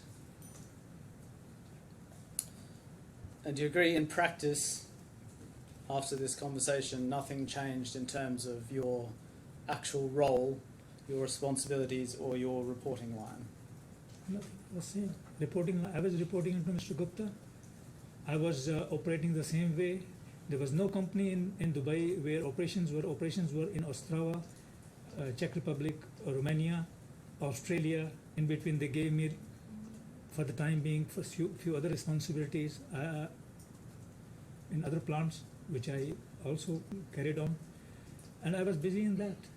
And in between, this DFSA big action was going on, and I was told, by the way, the HR, I think it was Emma Wood or somebody, she told that, Mr. Kahlon, I know that your visa has to be transferred, so for your team. She came to my cabin. She said, this is not the right time, because we may have to move again back, okay, somewhere else, because DIFSA is very adamant on this clarity of SFO. Everything stands still after that. And after July 2021, you continued to be paid by Liberty DMCC, didn't you? Yes, because DFSA matter was going on, there was no bank account for DFC opened, and if it was there, everything was in limbo for a good 4 or 5 months. So I didn't care from where the salary is coming, because in DMCC it was just a kind of post office bank account. Money was coming sometime from Welland Capital from UK, sometime from Australia, sometime a fee was coming from, it's called corporate fee, was coming from Romania, and this is how salaries were distributed. So if we just bring up J/1019, for example.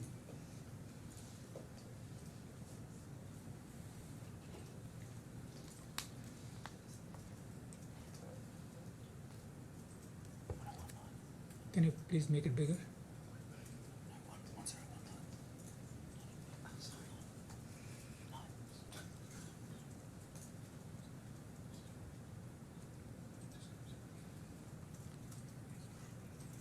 So this is a payment to you, Paramjit Kahlon. Yeah. And these are your April fees. Yes. And do you see the account name up the top, about the middle of the text in the top block? Account name is Liberty FE. Yeah. And that's consistent with what you say about the fact that you continue to be paid by Liberty FE, that is Liberty DMCC, all the way through to the end of your employment. Exactly, because till January they had issued with the DFSA, and when in the January end DFSA was resolved, I started writing to Ms. Timms that now is the time to change to DFC, and if you see my mails to Ms. Timms from 10th February onwards till my termination, they were all that shifting the visa to DFC, but I think by the time decision was made to push me out. We'll come on to those in a moment. Can we first go to your witness statement H/1/63?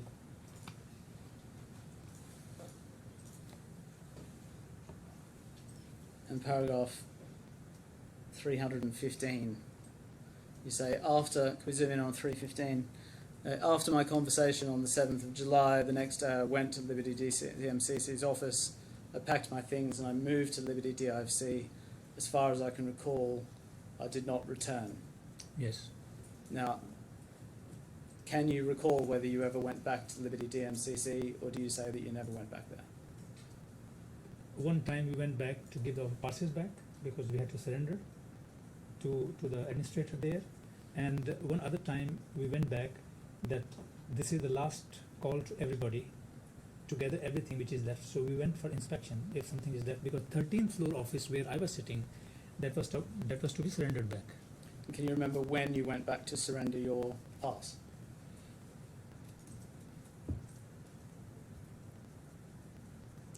I came to DFC office first, and from there we 4 guys went in carpooling to my reports and me to the DMCC. Exact date I don't remember that. I think it was somewhere in August or September, or not September or October, like that. August, also just a month or two after this meeting in July. Yes. Or then- September, a month, yeah. 2 or 3 months 2 months. after. 2 months after. Then we were completely into, because my face recognition initiated in DFC. My gate pass was given to me for DFC. My fingerprint recognition started in DFC.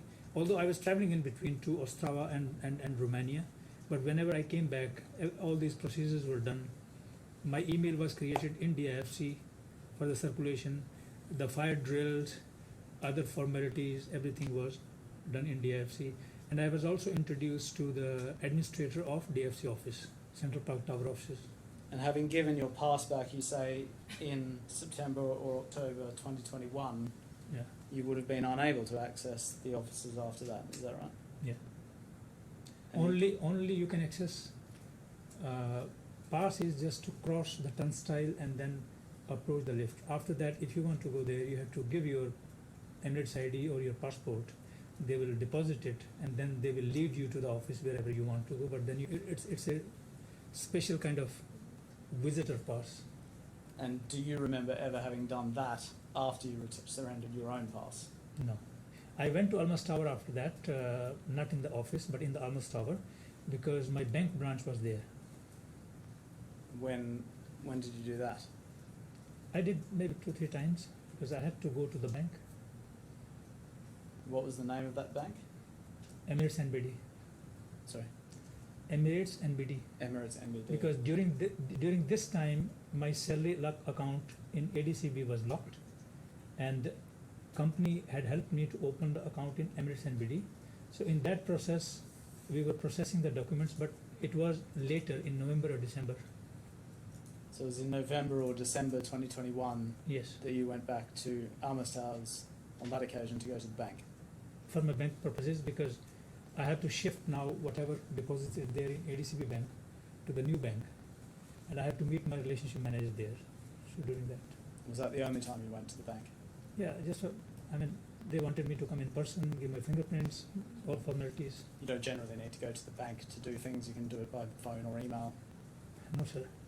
In Dubai, if you have experience, they call you. They call you on the phone. No. Either they come to your home to get the things done, or they call you to the branch. And did they in fact call you into the branch again after I- that initial meeting? I went to branch because the relationship manager assigned to me, he had some health issues, some walking problem, and he said to me, you come to branch, and it was very near. So I went there. And frankly speaking, I wanted to see if in the future I need something to do there, I want to see my branch. And you know, when was that? Again, either November or December 2021. After that, I never went there. After November or December, you never went back Yeah. to Almas Towers. To Almas Tower. Almas Tower. You never went back there for the purposes of going to the office or for the purposes of going to the bank. Whatever, because the water was cut. Supplies were cut. If you look in the bundle now, we see, if you look, the DEWA bills are self-explanatory that office was not functional. So you say there would have been no reason for you to go back there after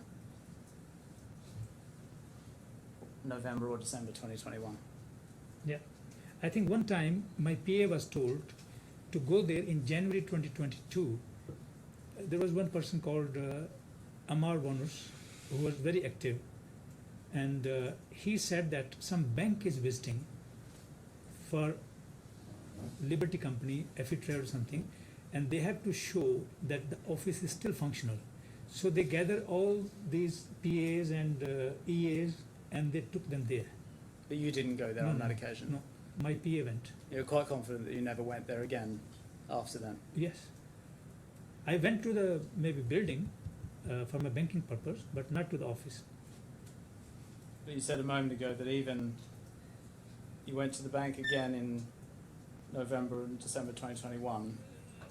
Exactly, I'm saying the same thing. Yeah. You never, even for the bank, you didn't go back there again after that. In 2022, no. All right. Can we have J/168/120?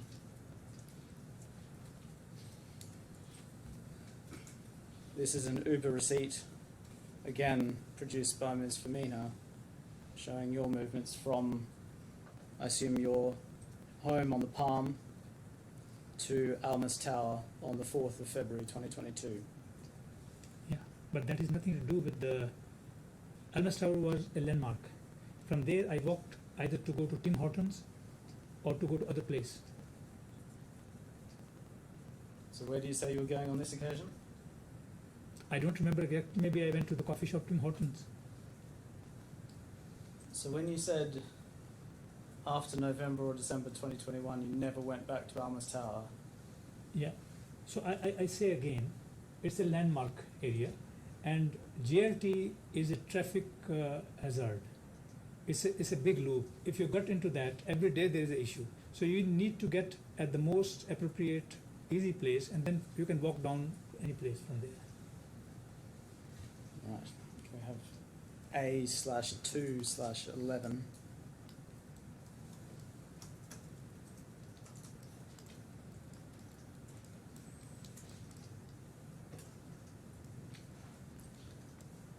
These are your re-amended particulars of claim. Do you see at the bottom of 30.1,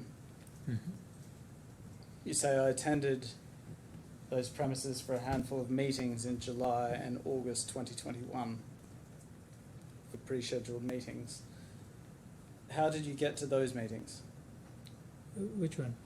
In Almas Tower? Yes.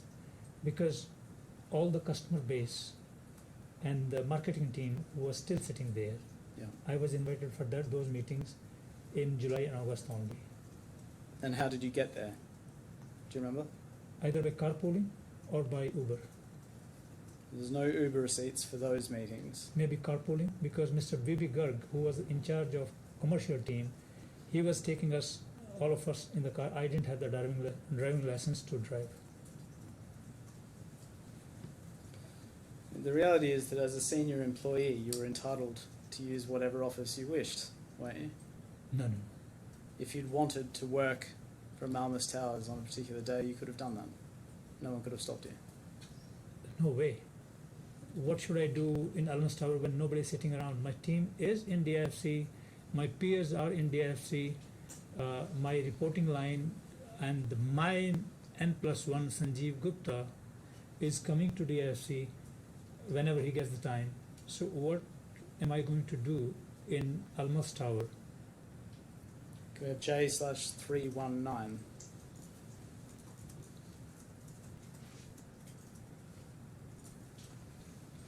Is this a photocopy of your passport? Yes? And do you see the sponsor on your visa is listed as Liberty FE Trade DMCC? Yeah. Were you aware of that at the time? All along it was FE Trade DMCC till I changed to Golden Visa. Yeah. And so you never obtained a visa, different visa, sponsored by Liberty DIFC, did you? I'm explaining again. Till from September 2021 till January 2022, DIFSA had a big issue with Liberty Steel. So they suspended their licenses. And once it was resolved, I start following up with Ms. Timms. And they said, it's captured in the communication. We will change, we will find the slot, all this communication is there. And before that, how I was going to get a visa in DIFC, it was action from the HR or from the company, should have been done. Let's look at one of those communications. It's at J/851. This is an email from you to Ms. Timms Yeah. on the 10th of February 2022, and we see below that you are forwarding the email of the 6th of September 2019, which contained the 5th of September letter when you were sending it back to her. And you say, was checking on my documents to know which place, DIFC or other, my visa belongs to, as we are all migrating to DIFC, and realised that the Dubai contract after the LOI, as mentioned in your mail below, hasn't been received yet. Maybe we both missed the topic. So you're suggesting here that it would be better if you were employed by Liberty DIFC, and you're requesting a contract with Liberty DIFC, aren't you? Because the contract, what she sent me in May 2020, it was not having all the elements. I wanted now, if the contract has to be, if I have to be migrated to DIFC, then I want that contract made with the full terms. Yeah. And it was your understanding that you needed to get such a contract in order to ensure that you were employed by a DIFC entity. That's why you're asking for it. No, visa was from DMCC, and DMCC was under a condition that it is going to be shut. Okay, so now from the documents we revealed, from the DMCC portal I saw that Liberty FE Trade DMCC, my so-called my employer, from where I got the salary, went suspended from 8th December 2023. Is no more functioning company. We don't see anywhere in this email you saying to Ms. Timms, oh, I had an oral agreement about this with Mr. Gupta, do we? Once, why have to remind Ms. Timms every time what I discussed with Mr. Gupta? Mr. Gupta was having WhatsApp chat with Ms. Timms, and that could be, or email direct exchange, that could be captured between them. So why did you say maybe we both missed the topic? Because after 2020, May 2020, I got busy so much into this turnaround plan and everything, and it was HR duty. I told you, administrative HR, that was not my core area to focus on. I was on the turnaround, so I trusted Ms. Tins is going to do something about that. Could we have J/850, please?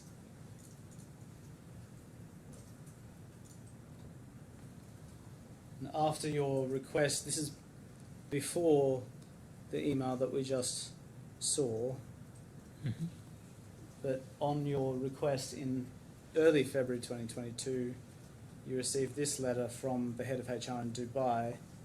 And we see it confirms that your employer is Liberty FE Trade DMCC. Do you remember receiving this letter? This was not for the FE Trade DMCC letter. This was required for the address, because in Dubai, if you want to have a bank account or you want to do anything, they ask you Ajari. Ajari is a tenancy contract. Because I was given the company house, which was belonging to Mr. Gupta, so I didn't have any Ajari. So every time I needed a address proof, I was relying on this kind of letters. And to tell you the truth, banks were not happy with this kind of things. They wanted Ajari. When you received this letter, you didn't respond and say, my employer's wrong, it's actually Liberty DIFC, did you? No. At that time, we all knew the visa is not transferred, and this issue with the DIFSA was just few days before resolved. So did you say once that issue was resolved, there was then a plan to move employees over to Liberty DIFC? At least senior employees were told, all the senior like me, they were told that DFSA issue, as soon as it's fixed, we will start acting on visa transfer.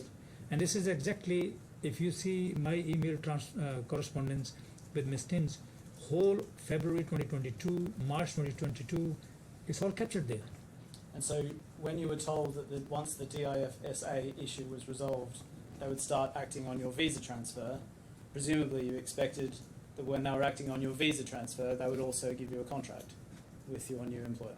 When visa is getting transferred, of course, the kind of digital contract you have in DMCC, every free zone demands you enter a digital contract. It is as per UAE Dubai laws. And when we have to enter that, of course, then that contract should be written in the same spirit. Can we have J1003?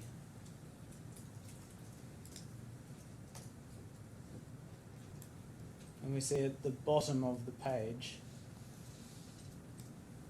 at the very bottom, there's an email to you on the 7th of April 2022. Do you see that? From Evan Allen. Yes. And then the text of that email is over the page. If we just zoom in on that, it says, Denise, that's a reference to Ms. Timms, tells us that you need an employment letter from the legal entity that employs you, in parentheses, Liberty FE. That's a reference to Liberty DMCC. Yeah. And that states the DMCC work address at Almas Tower because you're looking to invest in property there. When he says there, where is there? In Dubai. In Dubai. And if you read my email, I have written that please. No, we'll get to your email in a moment. I just want to understand what's being said here. And so, why was it that you needed confirmation that Liberty DMCC employed you in order to invest in property in Dubai? I needed the work address of me. I didn't say that DMCC. If you read my, that's what I said. If you read my email, it's written clearly, DFC office. All right, let's have a look at your email on the previous page. And so here you're responding on the same day, later that evening, at 11:41 p.m. and you say, just to whoever it may concern, stating that Paramjit Kahlon, global CEO, Primary Steel and Integrated Mining, is having an office in the DIFC. And why were you seeking that confirmation? Because where I was going to invest and going to take mortgage, they were going to visit me in my office to see. They told me. And Right. if I say that my office is Almas Tower, and they visit there and found nobody there, what am I going to say?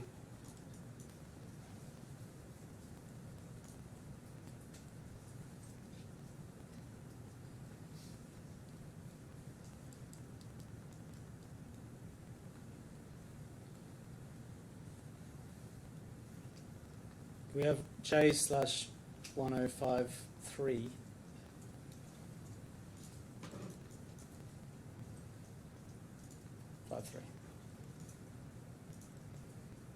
This is another letter that was sent to you upon your termination. Yeah. Do you remember receiving this? Yes. And it says you were employed by Liberty FE Trade DMCC. Mr. Trotter, after no responses from Ms. Timms in March, I well understood that there is something up to, and there were rumors of internal restructuring and pushing me out. Okay? And Yep. then there was no point. After that, I stopped pursuing them, because a person with almost 26, 27 years experience,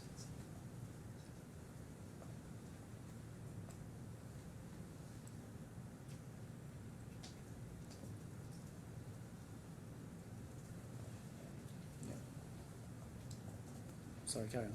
Did I interrupt you? yeah, a person with a 26, 27 years experience is being delayed week after week, week after week, week after week, and then not being responded.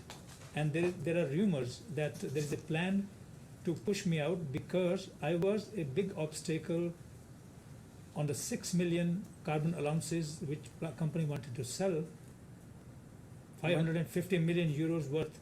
So they make the decision, and I knew that this is going to be, because again, fiduciary is my top priority, not the company.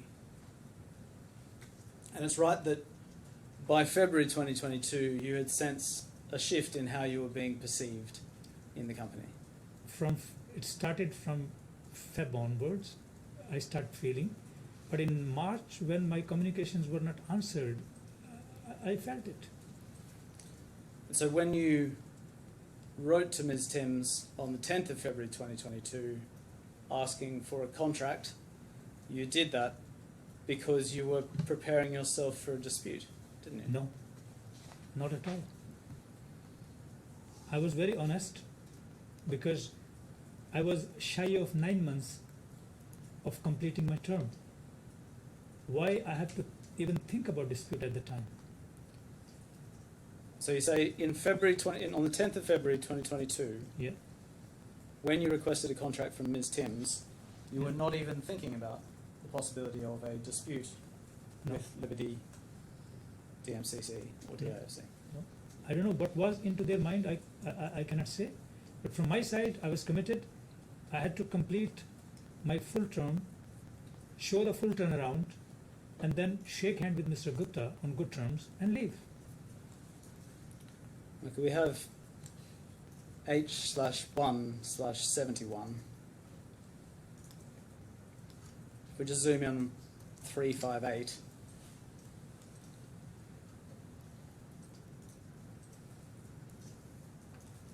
You say there, third line down, by early 2022, my standing within the Liberty Steel Group had changed significantly. I sensed a shift in how I was being perceived.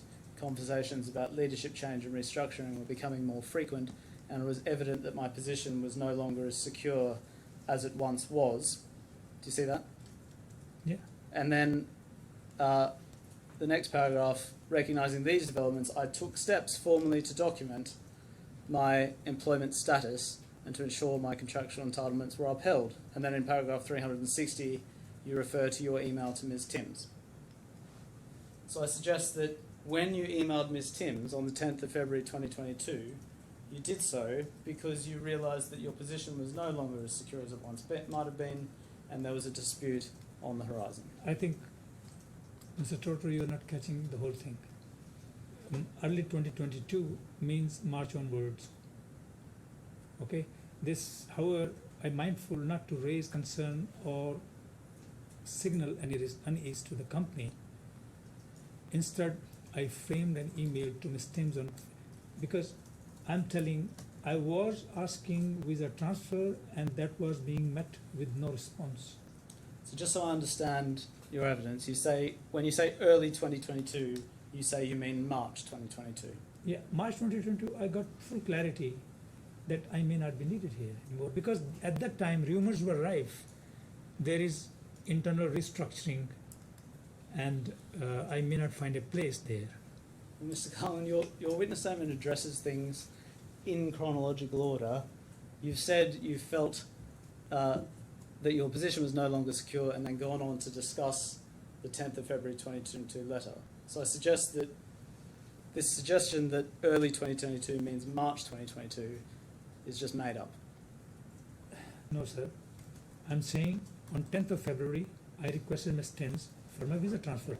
Ms. Timms at that time was having some home crisis, personal crisis. Okay? So after that, I followed her up whole February. But then my requests were met with a vague answers, and then I got clear that it's time that Liberty doesn't want me see her on. Because if they were honest, they could have given me that visa is going to get transferred maybe in a week or 2 times, and that's it. There was no response. Can we have J/861?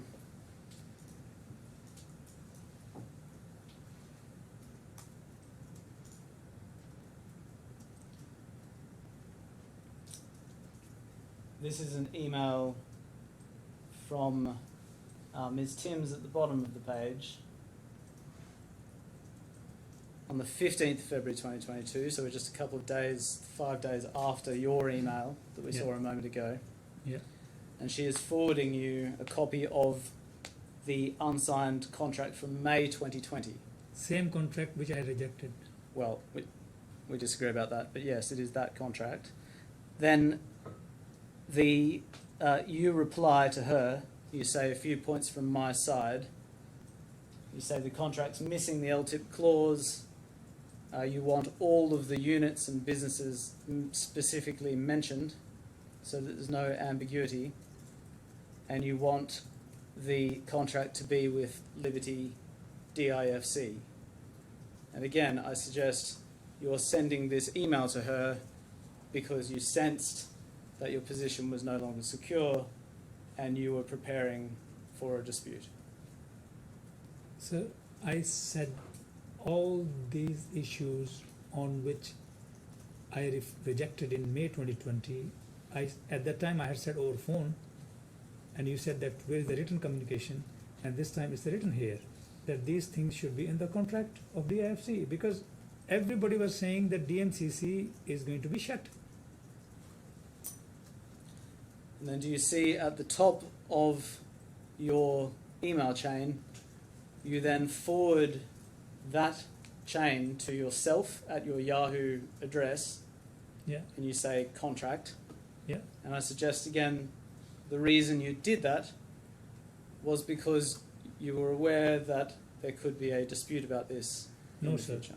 Every time any contract was coming to me, be it in September 2019, be it on May 27, 2020, everything which was real contract, I was putting to my private email so that it is secured there. That's it.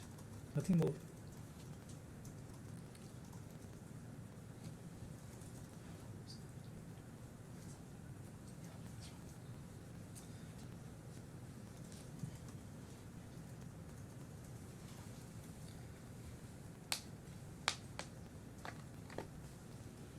Right, and Ms. Timms'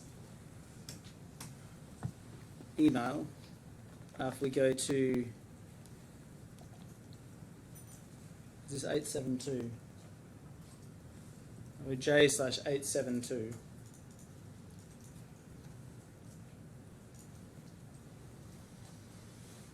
This is another exchange with Ms. Timms, now in late February. This is in response to the email that we've just seen. So at the bottom of the page, an email from you to Ms. Timms on the 16th of February 2022, and her response immediately above. She gives the answers in green below. Yeah. Do you see number one in your email at the top? When you're responding to her, you say, I need an assurance agreement as a standalone or annexure to the contract between the three of us, executable on proper jurisdiction, clear timeline of reimbursement and payment. Just an LOI is not enough. And when you refer to the LOI there, you're referring to the 5th of September letter, aren't Yeah, you? but sir, you forgot this green below. Yeah, we'll come to that. Yeah, no, because that is connected. She replied me as discussed at that time. LTIP arrangement is confidential between you, Sanjeev, means Mr. Gupta, and I, so we can't include in a local contract. Medical cover is included in the contract though. So then I replied that if you can't include in the local contract, mean DFC contract, we must have a side agreement on that. Because in Dubai, if I want to work on a Dubai contract, be it DMCC or DIFC, whatever is in the LOI, which is a binding offer, that has to be captured in the contract. Well, I suggest what's really going on here is you're chasing for a binding contract because you're preparing for a dispute. You're not trying to get some collateral contract about medical care. That's just made up. No way, sir. Why I had to go for dispute when just I'm 9 months away from completing my term? And had they issued this contract to me, I think we were not going to sit here today. If we go down to the bottom of the page, we see number 4. You're asserting, as I'm part of Liberty Steel Group, it needs to be with DIFC based and not with Liberty Trade FE. You don't say in that sentence, I have an oral agreement with Mr. Gupta, and therefore my contract should be with Liberty DIFC, do you? As I told before, I was not going to repeat every time all these words. And Miss Timms must have been discussed, or Miss Timms must have been told by Mr. Gupta in their private communication. And I am putting things very straightforward, that FE Trade office is shut, company is going to be shut, as Mr. Gupta told, that all the trash will be cleaned up. So in that context, I'm writing. And I think, Mr. Toter, you're telling me that I was preparing for the dispute. I'm not a lawyer. Can we have J/967, please?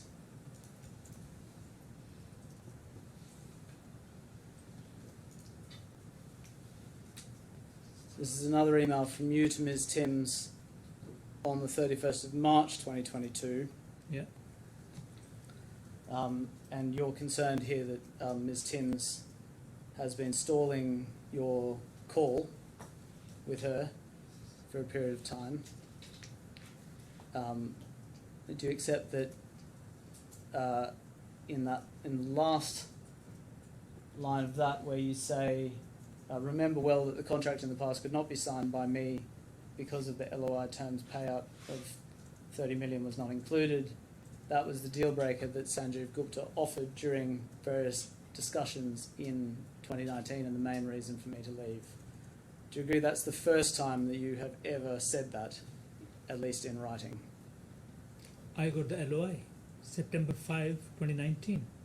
And it's the first time you've ever asserted, In writing that I got, then I rejected. not that you have the LOI, that the $30 million LTIP was the deal breaker and the reason that you moved over. That's the first time you've ever said that. Please check Ms. Tim's diary. A call on September 5, 2019. She noted everything about the deal breaker. And please check Mr. Gupta's WhatsApp messages in his phone. Everything is there.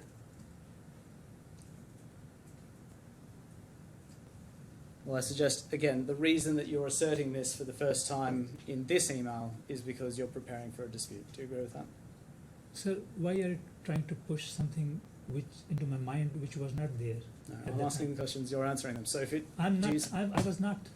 I'm not a lawyer. Were you or were you not preparing for a dispute as at the 31st of March 2022?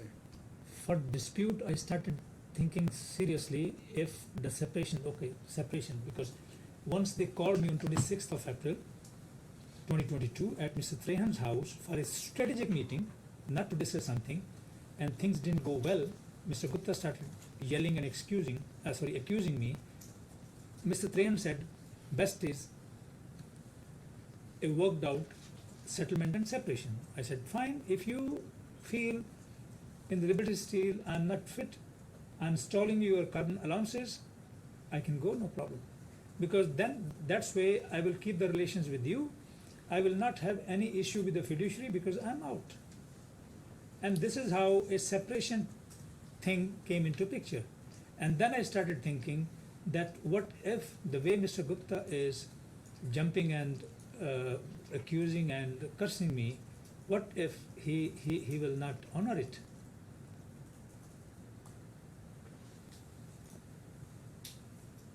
Can we just bring this up alongside J/67, please?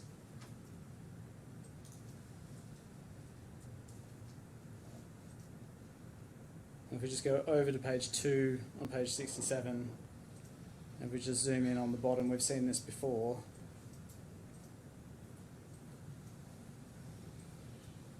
Do you see this is an email back in August 2019, rewinding the clock, where you say at paragraph 4, sign-on bonus, some can be agreed because I will lose yearly stocks and LTIPs.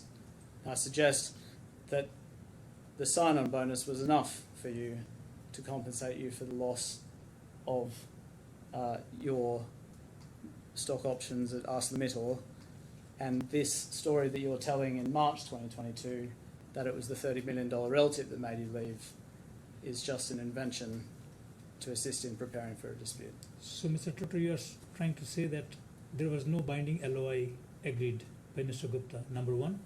Number two, this sign-on bonus, I'm repeating maybe 11th time, it was for that year, 2019, for the yearly and partly for the LTIP stocks, not for the full stocks, not for the all 3 years, 2017, 2018, 2019, which I explained yesterday also, not for that. And 30 million was well deliberated by Mr. Gupta, a financial wizard, I would say, who could get $7 billion of funding just by talking to the investors. So do you think that he will make any mistake and sign LOI with me for $30 million, and later in March 2022, I am trying to create a story about it? And after this turnaround, creating billions of dollars of EBITDA in Australia and in Europe, which documents can show, I will not do that. Right, I want to address a different topic, so maybe if the transcribers need a break, that might be an appropriate Yes, time. we're going to take a 10-minute break. Thank you.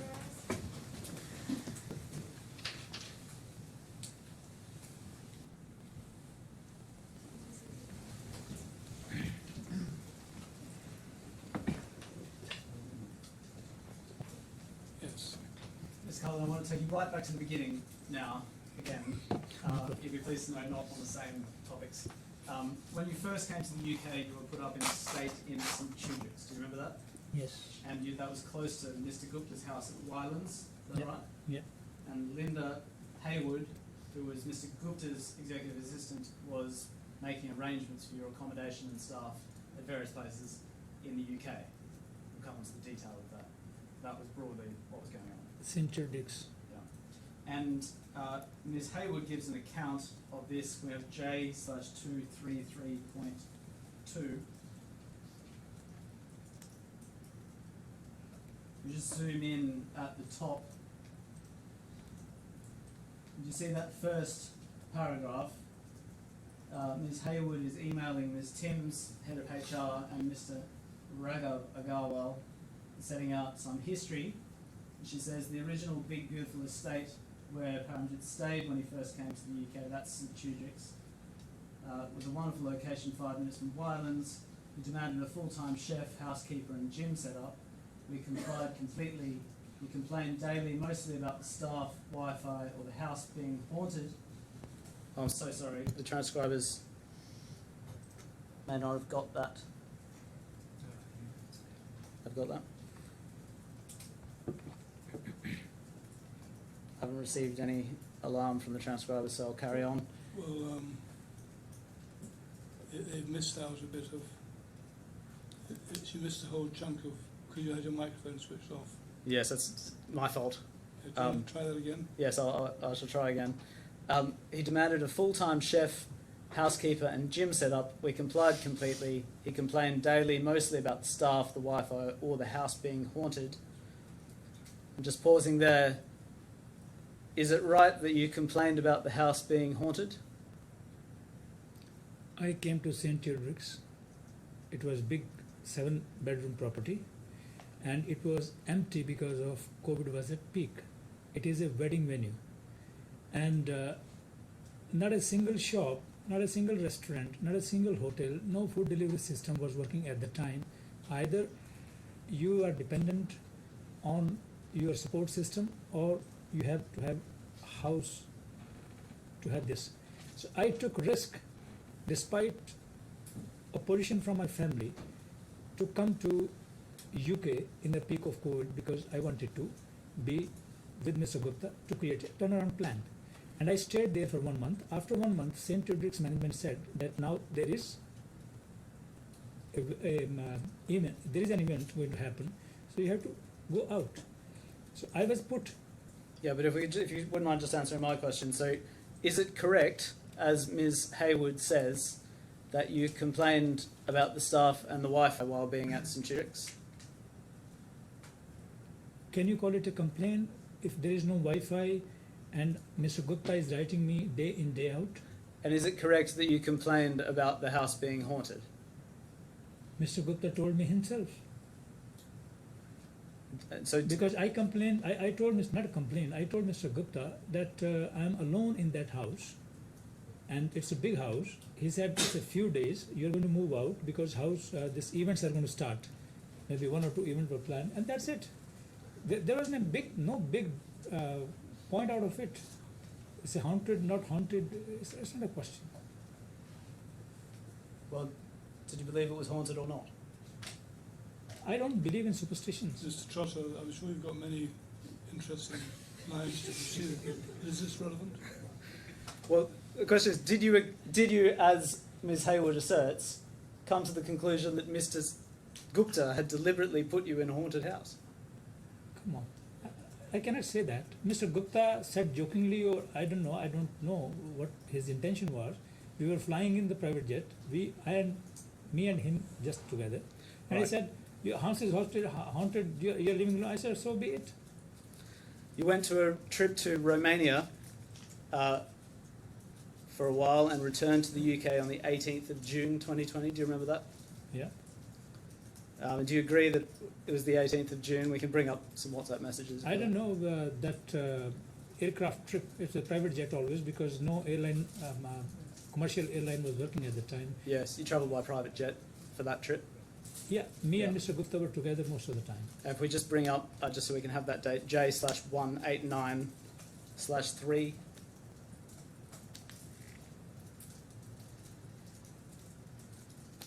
And I don't think this is controversial, but do you see in the middle of the page, about 2/5 of the way down, there's a message from Linda Haywood that says 18th June metal and attaches some details, Hi Xenia trip sheet for Paramjit's flight today.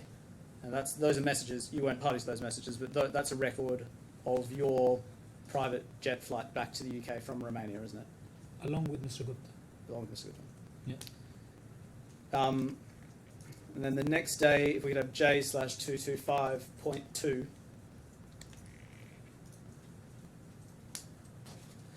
And we could go over to page 5.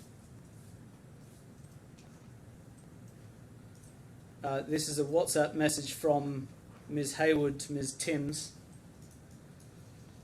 And do we see, this is the 19th of June. We see those dates on the right-hand side. It's at 5:30 in the morning. So this is the morning after you've arrived back in the UK. Do you agree with that? With whom? With Mr. Gupta? Yes, you flew back on the 18th of June, so Yeah. the 19th morning of the 19th of June is the next morning, correct? Yeah. And then we see what Linda Hayward is saying here to Ms. Timms. My best friend Paramjit is having a massive tantrum as his shaver is buzzing non-stop. He's ready to go back to Toronto. This man really gets top prize.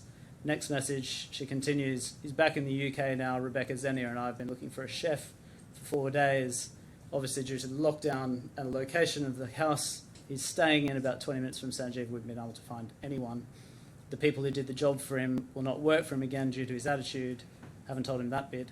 He says he can't prepare food for himself. We've stocked up his fridge and pantry and all of the keto ingredients he requests, so he'll have to fast. If it goes on a few days, he'll return to Toronto. I have no words.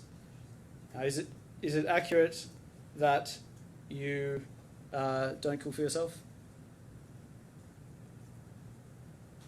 Mr. Trotter, I worked in ArcelorMittal at very high position, where I got all sets of facilities for food and everything. Here I am, alone, housed far away from the family in the full pandemic. There is no food, and there is no food supply even sometime. And I went for 2 days without food, without eating. That is recorded, but I didn't complain. Well, Ms. Hayward's saying here that you have a fridge stocked and a pantry stocked with all of the keto ingredients you requested. Sir, Is that accurate? That was in St. Teodric's. After St. Teodric's, they housed me in the rural area. And in the rural area, I have allergy with mold. And the house was full of mold. But I don't know what is the relevance of this nitpicking is with my case. No, I'm just asking you, do you agree that on the 19th of June 2020 you had a fridge and a pantry stocked full of food? No, it was in the St. Teodric's only. When we were in the St. Teodric's, there was supply coming. But when I went out of St. Teodric's, I don't know which exact date, but there was no supply for 2 days. And my phone was not being picked by anybody, neither by Linda. I said, okay, she's in Australia, maybe she is not having the right time, maybe time gap is there. Rebecca, who was in London, she was also not picking. Maybe there was some kind of arrangement with them. Then I called Miss Famina, and I told that I don't have food. And Miss Famina wrote them a mail that he is not having food. Yes, let's look at that email. That's at J/233.2. Yeah. /4. At the bottom of that page, we see Ms. Famina writing to Ms. Hayward, indicating that you've been 2 days without food. Yeah, that's true. But the reality is you had a fridge and pantry full of food, isn't it? I repeat my words.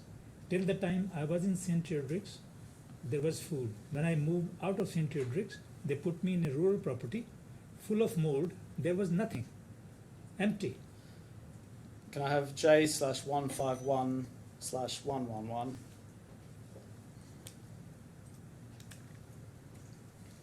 These are WhatsApp messages between you and Ms. Famina about this at the time. Do you see on the 20th of June 2020 at 12:21, down the bottom of the page, I think. No. Must be further down. Carry on. Keep going further down. 20th of June. Just search.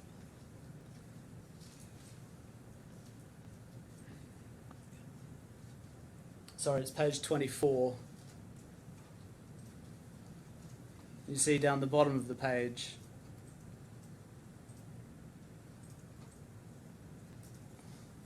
You say perfect male. That's a reference to the email we've just seen. Yeah. Well done. You say, hope these bullies will understand. Ms. Famina says, thank you. These ladies will taste their medicine. Karma law never makes mistakes. And you reply, won't forget and forgive. Let the time come. Do you see that?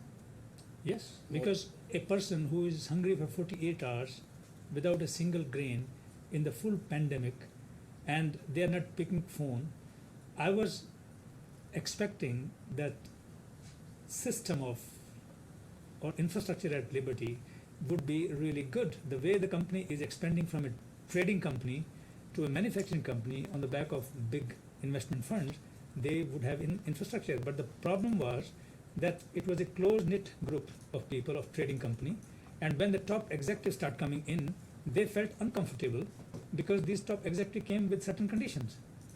And if, for example, if anybody is put in the full pandemic at an isolated place in a mold house where he has allergy with the mold, if I was going to suffocate and going to have health crisis, I was not going to sit here and explain everything today.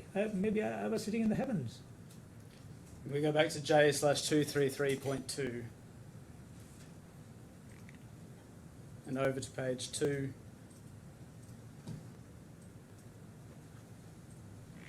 And Ms. Hayward gives, so if we just go back a page.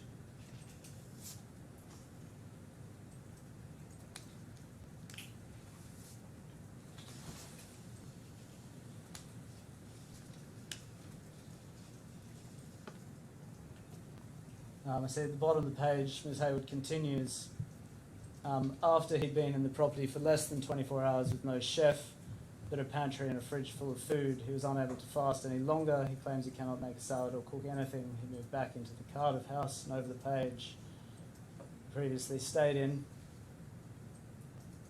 That account goes on for a while, and in the end, at the conclusion though, she says, I've dealt with crazy, abusive, narcissistic megalomaniacs in my career, and they all seem like pussycats in comparison. I'm afraid I cannot assist this man. He makes me want to step outside and walk in front of a bus. Do you remember treating Ms. Hayward harshly? Never had a phone call with her, never had WhatsApp calls with her, just WhatsApp messages, just for arranging the meetings with Mr. Gupta. This is a conclusion Mr. Hayward drove after Ms. Famina sent that mail. It's, X always forgets when it hit the tree, but the tree remembers how many cut was there. So I was the person who was suffering for 2 days without food, and I am being told all these words. And mind you, Mr. Trotter, this close-knit group of a trading company, when they saw an executive coming, such a high salary, they started developing hatred. And there is a private message between Miss Timms and Linda Haywood. They used to call us princesses. Not to me, to Mr. Roland Jung, very senior guy, to Mr. Dak Patel, who is the president of Australia for the businesses of, he is no more with the Liberty Steel Group, and to Mr. V. Ashok, who was the CFO at that group. Because the conclusion is that when the top executives came from different businesses, there was no infrastructure to handle them. And I was called in the, why I was called? I was told by Mr. Gupta, I will give you 1 bedroom at my house. And I was saying, Mr. Gupta, this pandemic, not a single hotel working, not a single restaurant working. He said, don't worry, I have oxygen kit, I have all kind of medicines, and you are going to stay with me at my house. And then 2 days before or 3 days before my travel, the planning changed and I was put in St. Jude's, which was empty. Can we have J/234? And so the top of the page, zoom into the top of the page. So this is an email from Ms. Timms to Mr. Gupta on the 26th of June around the same time. And she tells Mr. Gupta, this is unmanageable. I had Linda in tears yesterday as Mr. Kahlon had been rude to her. We need to sort. He said he needed his PA on payroll. People are loyal to you, but there are limits. When she says you had been rude to her, do you know what she means? Never spoke to her, no WhatsApp call, no WhatsApp messages, except she arranging my meetings with Mr. Gupta and telling me to come to meet Mr. Gupta this and that time. This is all construction. If this kind of things were there in the beginning, it is an administrative, it is an HR issue, it should have been brought up. Mr. Gupta brought me for a turnaround and told me you are living at my house, and then abandoned me in empty wedding resort or wedding venue. And then you expect me, a person for 12 years who is working 18 hours a day, number crunching and making tables and everything, I will go to the kitchen and cook my food, and expect me to now single man army doing everything all around. No, that was not my cup of tea. If they had told me at that time, your LTIP is non-existence and your behavior is like this, that was good time to say goodbye. It was just start. I was not going to feel bad. Do you accept, in hindsight, that you treated Ms. Hayward harshly at all, or do you consider yourself to be the victim of this How many situation? times, Mr. Trotter, I have to say, not a single WhatsApp call, not a single phone call, just WhatsApp message she was sending me that Mr. Gupta want to see you at this hour. That's it. Nothing else. And there's- Nothing else. Between me and Mr. Haywood, messages can be brought up, might be existing in Mr. Haywood's phone. So that should be proof here in the bundle. I was being asked why this is not put in the bundle, why that is not put in the bundle, why Ms. Haywood's messages are not there in the bundle. So you say there's messages between you and Ms. Hayward? Because she was sending me just messages, one-liner, please go and meet Mr. Gupta at 7 in the evening. Or please go and meet Mr. Gupta at so-and-so place. Is Ms. Hayward giving evidence in this case? She's not. Your Honour, a hearsay notice was served accompanying her statements in these documents, Right. together with witness statements. Mr. Mahesh Barve Barway. was the Director of Sales and Marketings at Liberty Europe. Do you remember that? He was not director, he was a manager in marketing department, reporting into Mr. V.B. Garg, who was the director. And Mr. Garg in turn reported to you. Mr. Garg was giving me the total update on the sales.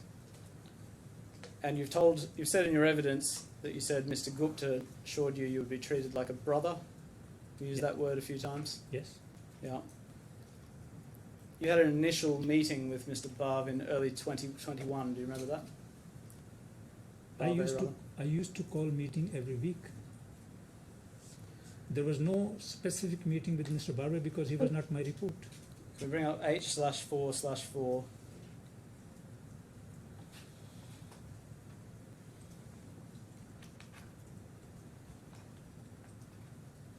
This is Mr. Barvey's witness statement. Do you see at the top of the page, paragraph 12, we see what he says.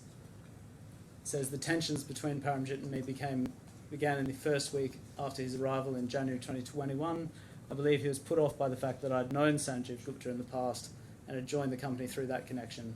I recall Paramjit told me in the first week something like, you may know people in Dubai, but it doesn't matter to me, now you work with me. I was quite offended by this positioning. I'm aware of the hierarchy. It's all post facto construction.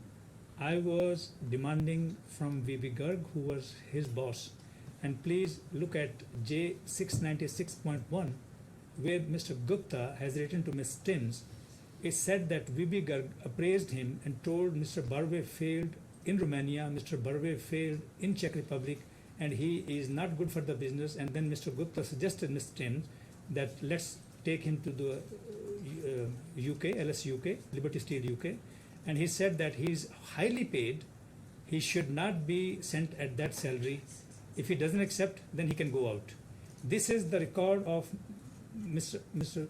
Gupta. And then my job was to tell Mr. Gupta that if there is underselling and if it is not bringing the right result of sales or EBITDA, please, if that person or anybody is there into my dimension, should be given to HR. They can do whatever they want. They can send him to the Dubai office of Liberty Steel. They can send him to UK office of Liberty Steel, wherever. I had no issue. Can we have H/4/5?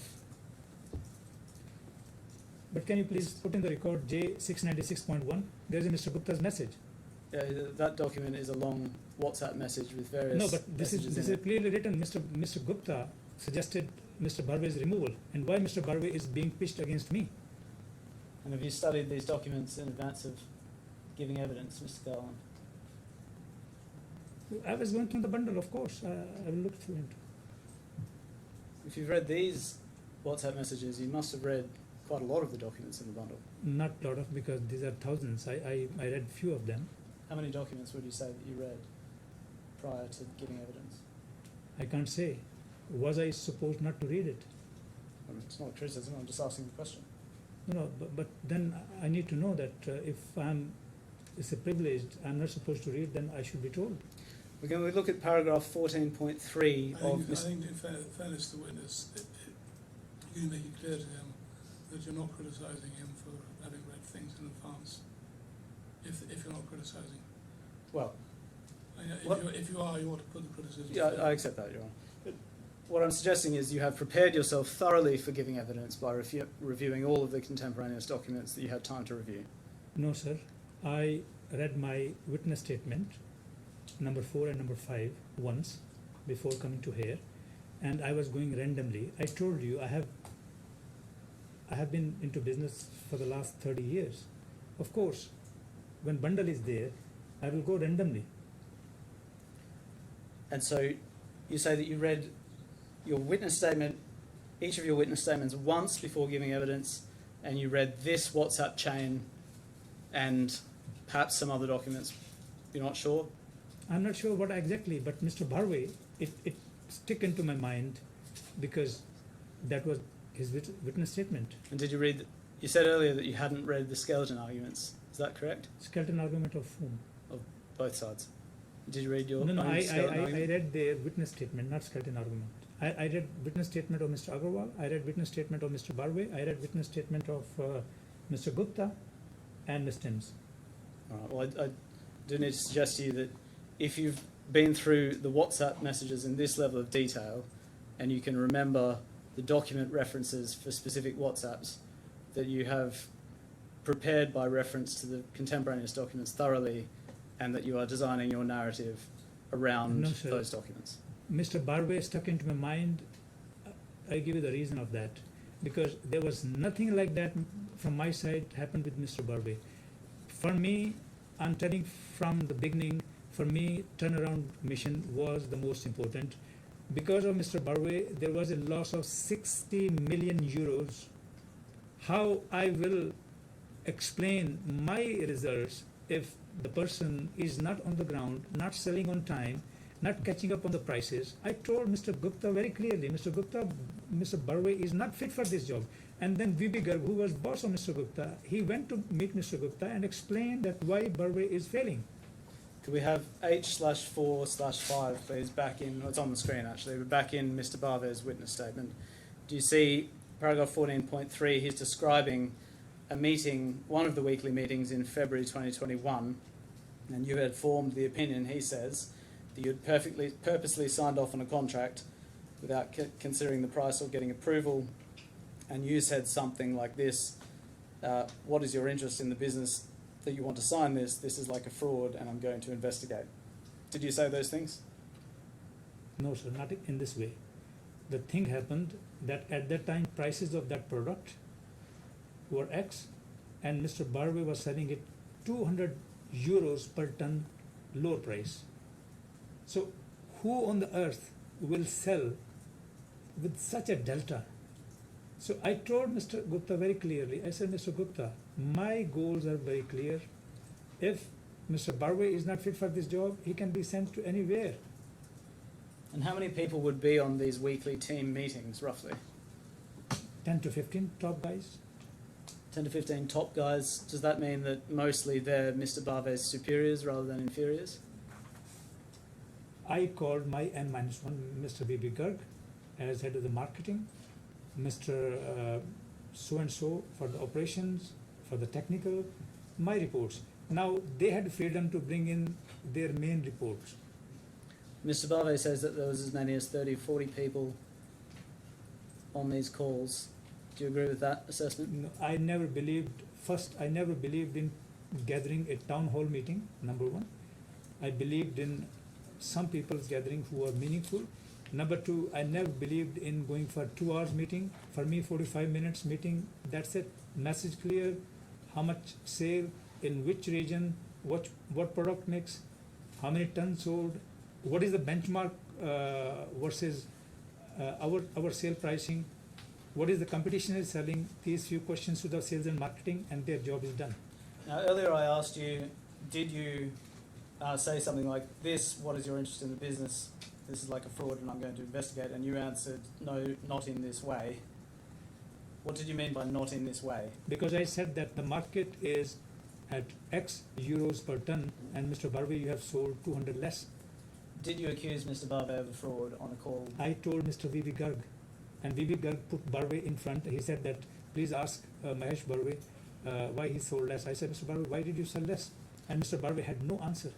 Do you accept that it would have been inappropriate to make those kind of accusations on a call with 30 or 40 people. There were no 30 or 40 people first, and there was not acquisition.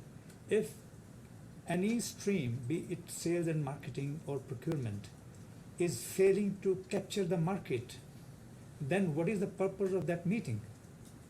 And I was telling Mr. Garg, I said, Mr. Garg, if the market is at X prices and we are selling at low prices, so then what is the fun to do the business? Can we go to paragraph 18? I should say, I'm going to invite the judge to accept Mr. Barve's account of this, rather than what you've told the court. Do you have anything else you'd like to say? I don't know. I'm giving the right account. It's Mr. Barve's statement. Okay. If we go over to page 6, do you see paragraph 17 at the top of that page? In the middle of April 2021, at an open house meeting with the Liberty Europe team, Paramjit announced that I would be moving to the mill in Poland. Hope you'll forgive me for not trying to pronounce that word. Częstochowa. I still won't attempt it. Paramjit explained that I would be responsible for implementing a new structure, developing a sales team for the plant. And then the next paragraph down, the public announcement came as a complete surprise to me. He'd not mentioned this plan to me before the meeting. Do you accept that's correct?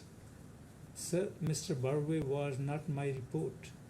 And Mr. Barve's movement, it was solely by VB Garg, his boss, and by HR department. I was on the mission of turnaround. I was not involved in any distraction. I just need to understand, did you or did you not announce at an open house meeting in April 2021 that he would be moving to Poland? No, Mr. Garg must have announced to him. Right. I was not supposed to. Again, I'll suggest that Mr. Barve's account of this should be believed rather than yours. I will believe my account, what I told him. He was not my report, and Mr. Barve's communication within the company should be checked fully. I have no issues with that. All emails might be existing there still. And the WhatsApp chat of Mr. Sanjeev Gupta. Can we have J695, please?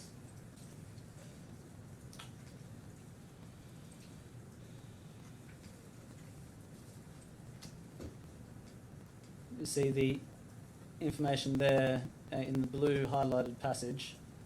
Yep. I'm not going to read that out, but can you just read paragraph 1 to yourself? Yeah, you can read it. No, I'm not going to read it out, but could you just read to yourself paragraph 1? So it is written to Sean Shefford, Yeah, HR, that's right. and copy to Mr. Barve's boss, That's right. Mr. Garg. It's written as sales of Liberty No, just read it silently to yourself.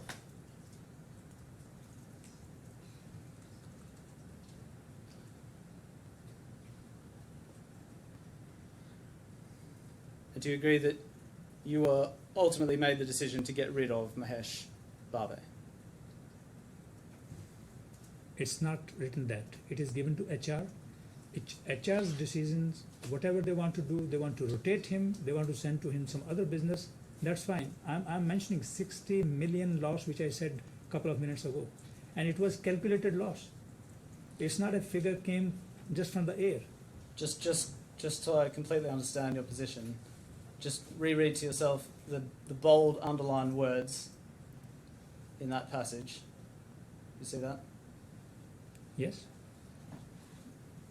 Before, when I asked you, did you ultimately make the decision to get rid of Mahesh Barve, you said no.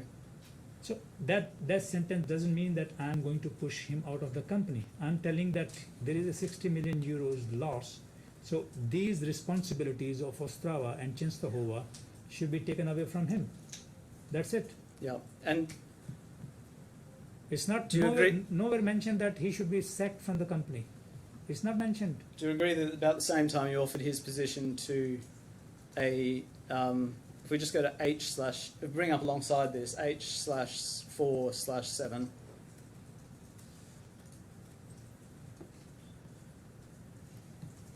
paragraph 26,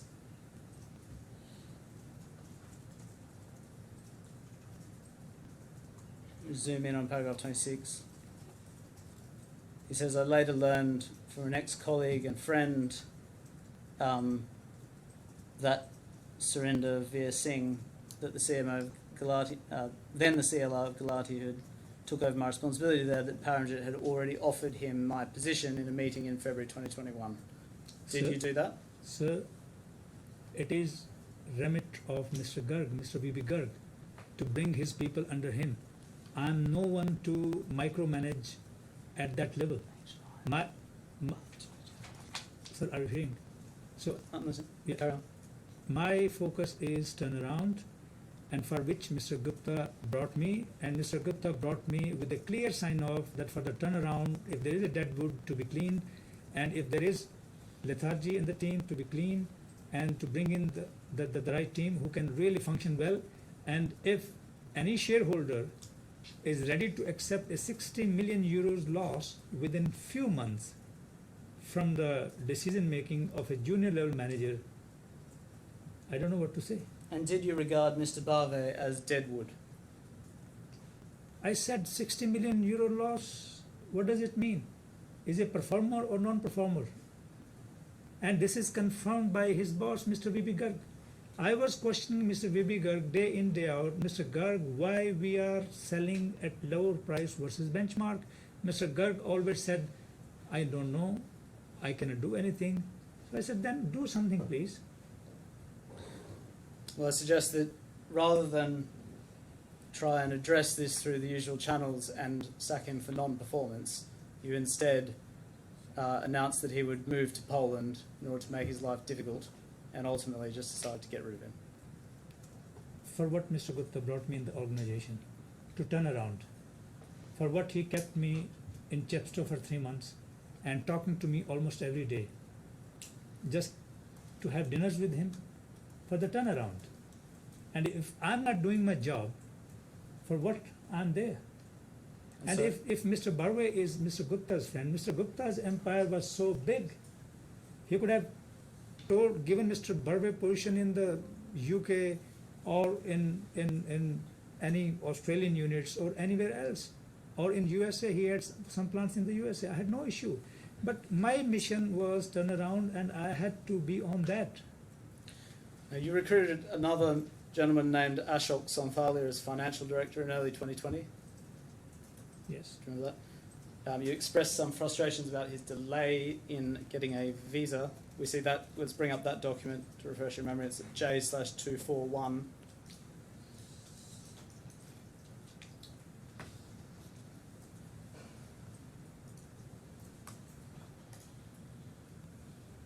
If we go over to page 2 to start with, we see an email of the 21st of July 2020. It's Mr. Sonthalia at the bottom emailing Ms. Julie Duffy asking to start the process for the visa.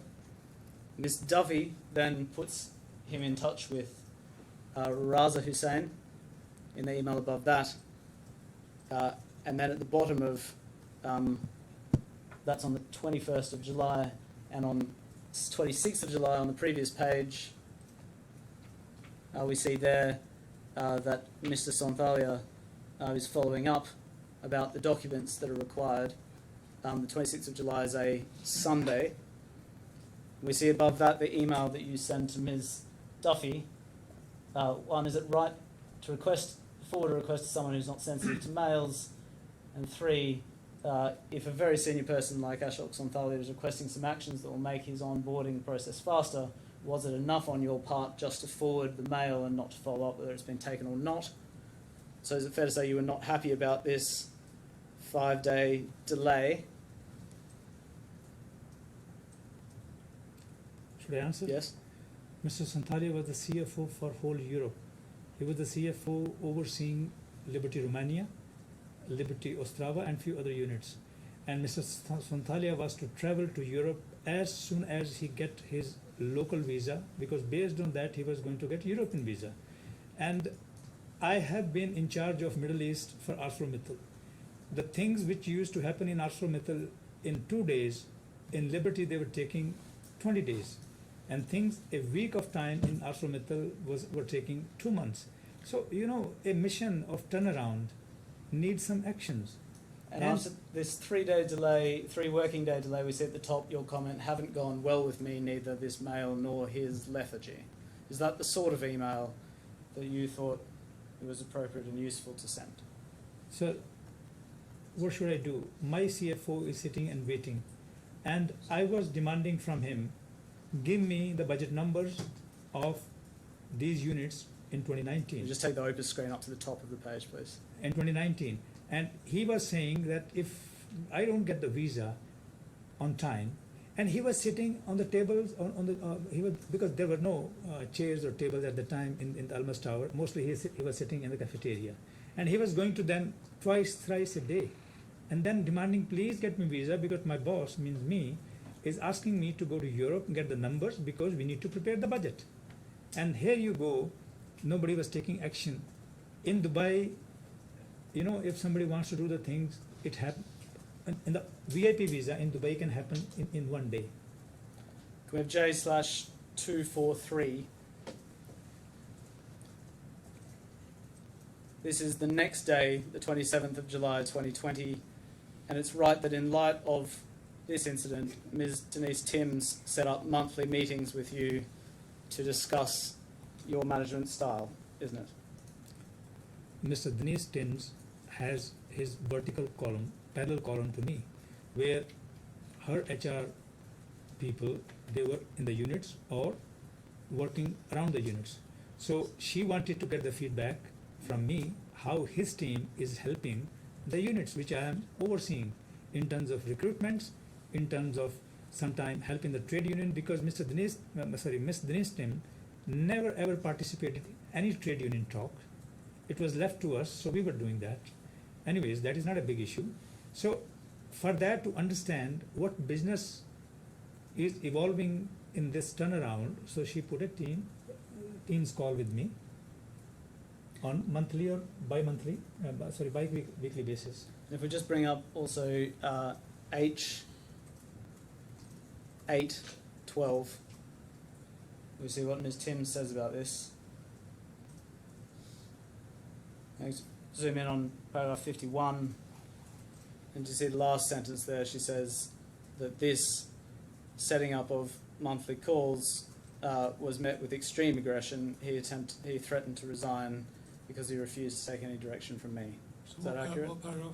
Oh, the end of paragraph 51, Your Honour. Last sentence. Okay. Do you agree that you reacted with extreme aggression No, to this? I don't setup? agree with it. There was one particular incident of Mr. Nandi. Okay, just one incident.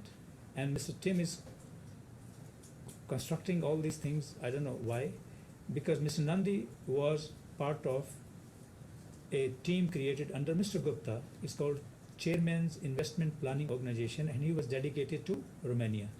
But he was never ever in Romania, not talking to the teams, and he was sitting in London. I don't know why. We'll come back to the incident about Mr. Nandi Yeah. in more detail, but do you accept that that incident was in July 2021? Which one? The incident with Mr. Nandi. We'll come back to the detail of it later, but Yeah, but that was in July 2021. Yeah, wasn't but it? this, what Ms. Tim is writing, I don't know in what context. But I want to record here, Ms. Tim and the small circle Mr. Gupta had from the trading days, they had huge disliking for all the leaders, not me. Later you will find that there are issues with the Mr. Toker, issues with Mr. V. Ashok, who was the group CFO, issues with Mr. Dak Patel, who was the president of Australia.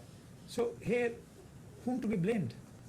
These leaders who came for respective roles, and like me for the turnaround, or Ms. Tim, her team, who were very happy in a small trading organization. Now organization is becoming bigger for the manufacturing. Can we have J/258?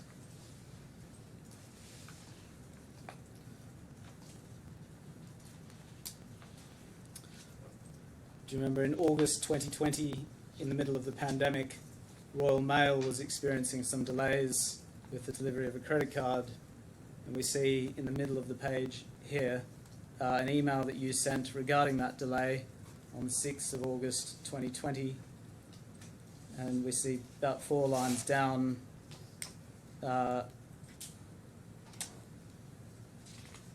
withdraw the shipment from Royal Mail, and below that, for heaven's nameplate's sake, never send anything by Royal Mail.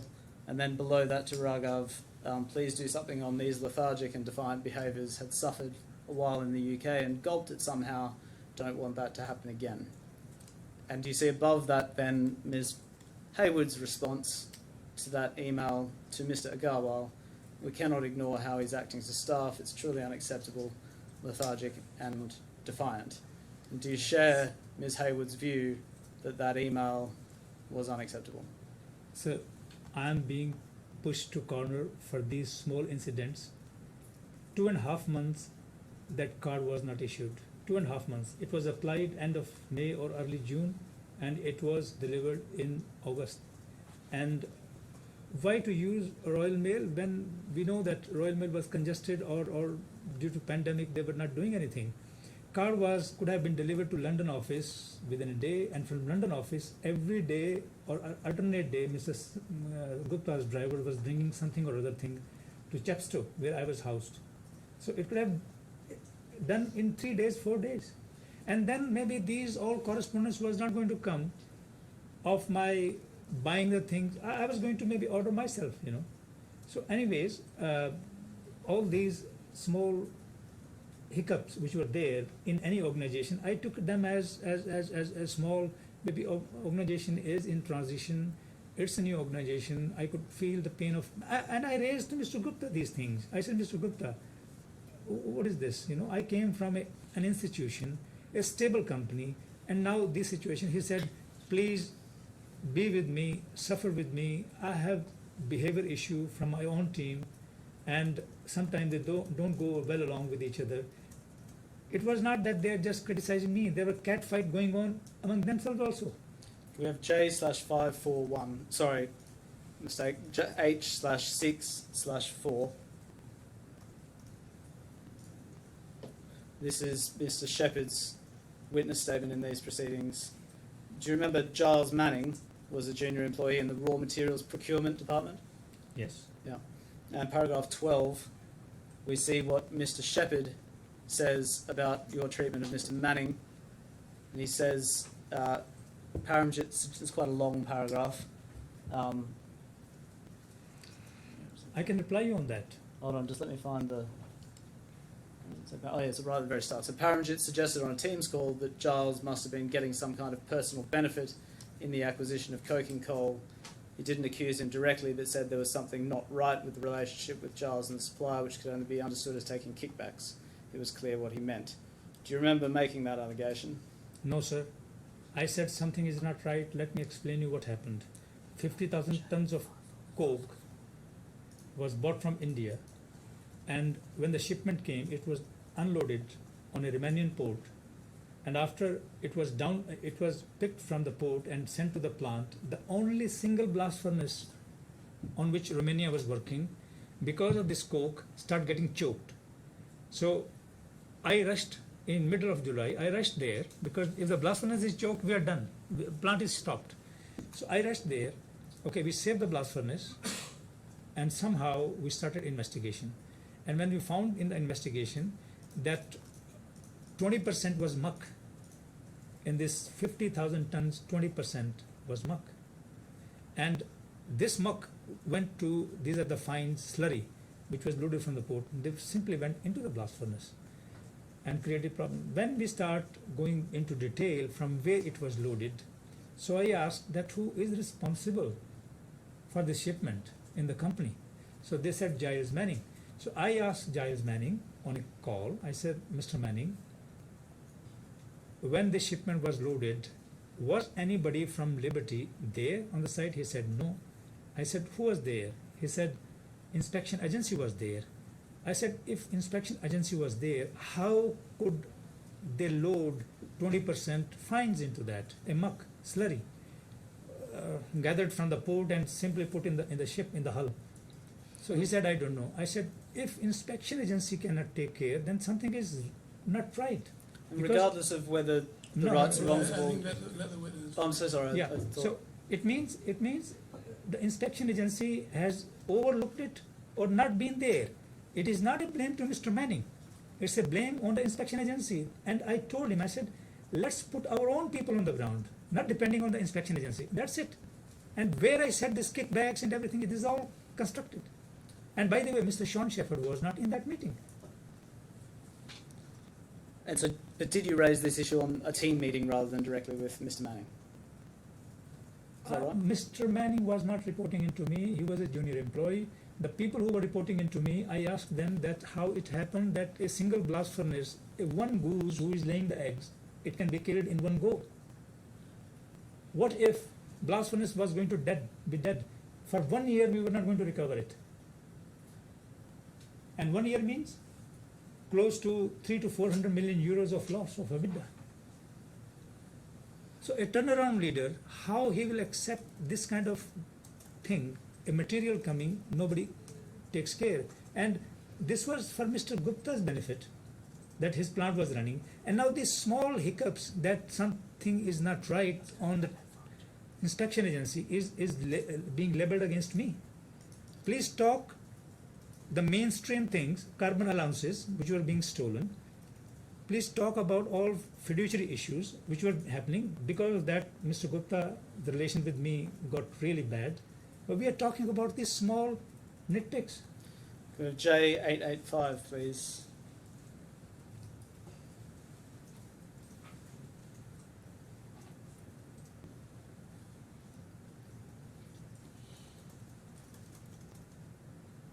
Do you see this is an email from a man called Ivo Buda? Evo Border. Ivo Buda, thank Yeah. you. Yeah. The Chief Purchasing Officer at Ostrava. Yes. And he there says to all of the attendees of that call, I need to stand up and loudly react on the last point from Mr. Kahlon about an accusation of Liberty Ostrava purchasing team that someone from the team created artificial supply chains from ores from Rudamine by the same traders.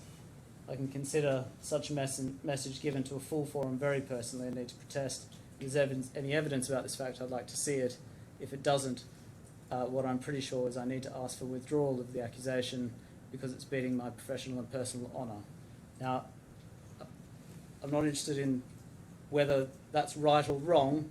What I want to know is, did you make that accusation on a call with all of those people on it? Mr. Trotter, I'm telling you, I was a turnaround, and you see the date 25th February 2022. 24th February 2022, Russia attacked Ukraine. And I asked in the meeting very particularly that have you guys, a week before, because there was signal that Russia is going to attack, have you guys changed the supply lines or found the options? Mr. Bauda was quiet. And then I asked him why you are buying from this tainted supplier who is not complying with the European sanctions law, this Rudamine. Rudamine was simply stealing the materials from the occupied areas from Donetsk and selling into Europe.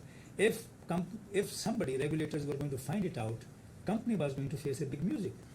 And I asked him that why you are buying from Rudamine, why didn't you establish the separate supply chain?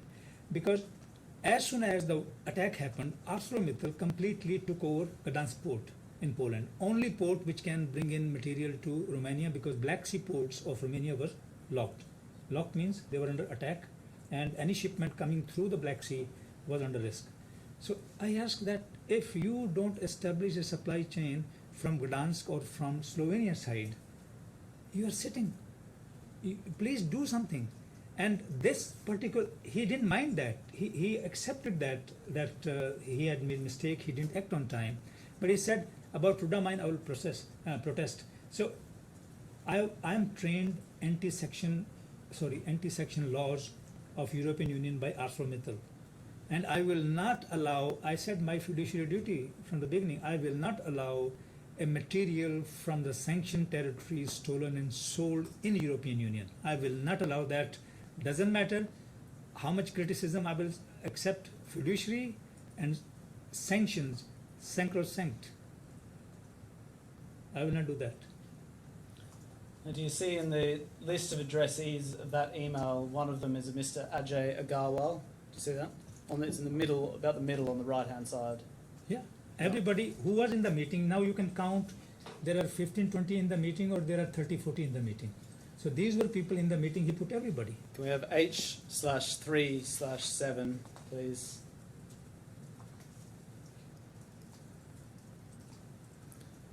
This is Mr. Agarwal's witness statement in these proceedings. If we just zoom in on paragraphs 29 and 30,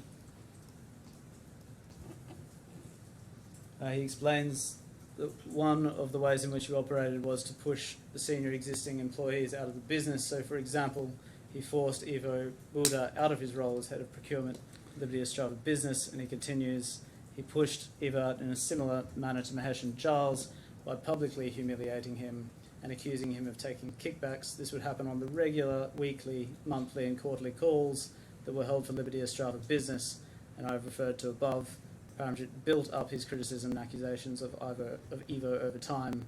He would interrogate Ivo on these calls in an aggressive manner in a public forum that would make accusations of corruption. The allegations were never specific. It's very easy to allege corruption and difficult to disprove. You know, Do you agree with that characterisation of what you I did? don't agree. It is Mr. Agarwal's account. Mr. Agarwal is a shadow of Mr. Gupta, architect of all carbon certificates allowances to be taken from Europe, and that I didn't like. And when I said that Mr. Bauda was not ready to change the supply lines to the other suppliers, either from Brazil or from USA or from somewhere, and at the same time we received anonymous letter about Mr. Bauda. We did investigation at the local level and we found Mr. Bauda involved in few things. So this is how it happened, and Metro was given to the local HR in Liberty Ostrava, nothing else. There is no mail from my side saying Mr. Bauda to be removed. There is no communication, me telling Mr. Gupta that Mr. Bauda to be removed. Matter is given to HR, anonymous letter is there, let HR do their job. And Mr. Bauda had his line manager, who was the executive director, operations head in Ostrava. So for me, that's it. I gave the matter to the right responsible people. It's their job to investigate and take action, nothing from my side. Right, I think, Mr. Trotter, we should call it a day. Take it on. Now, Mr. Hill and Mr. Burgess, we're meeting to discuss your application Yes. at 9:30, I think. Have you prepared something, Mr. Yes, Hill? we're due to lodge it at 5 and we think we're on time and we'll manage that. Can you make sure that it goes direct to Mike, or can you liaise with my clerk before you leave, so that I get it tonight rather than Absolutely. find it somewhere in the system? We'll manage that. Right, thank you very much. All rise. Oh, sorry, I should say, don't talk about the case, please.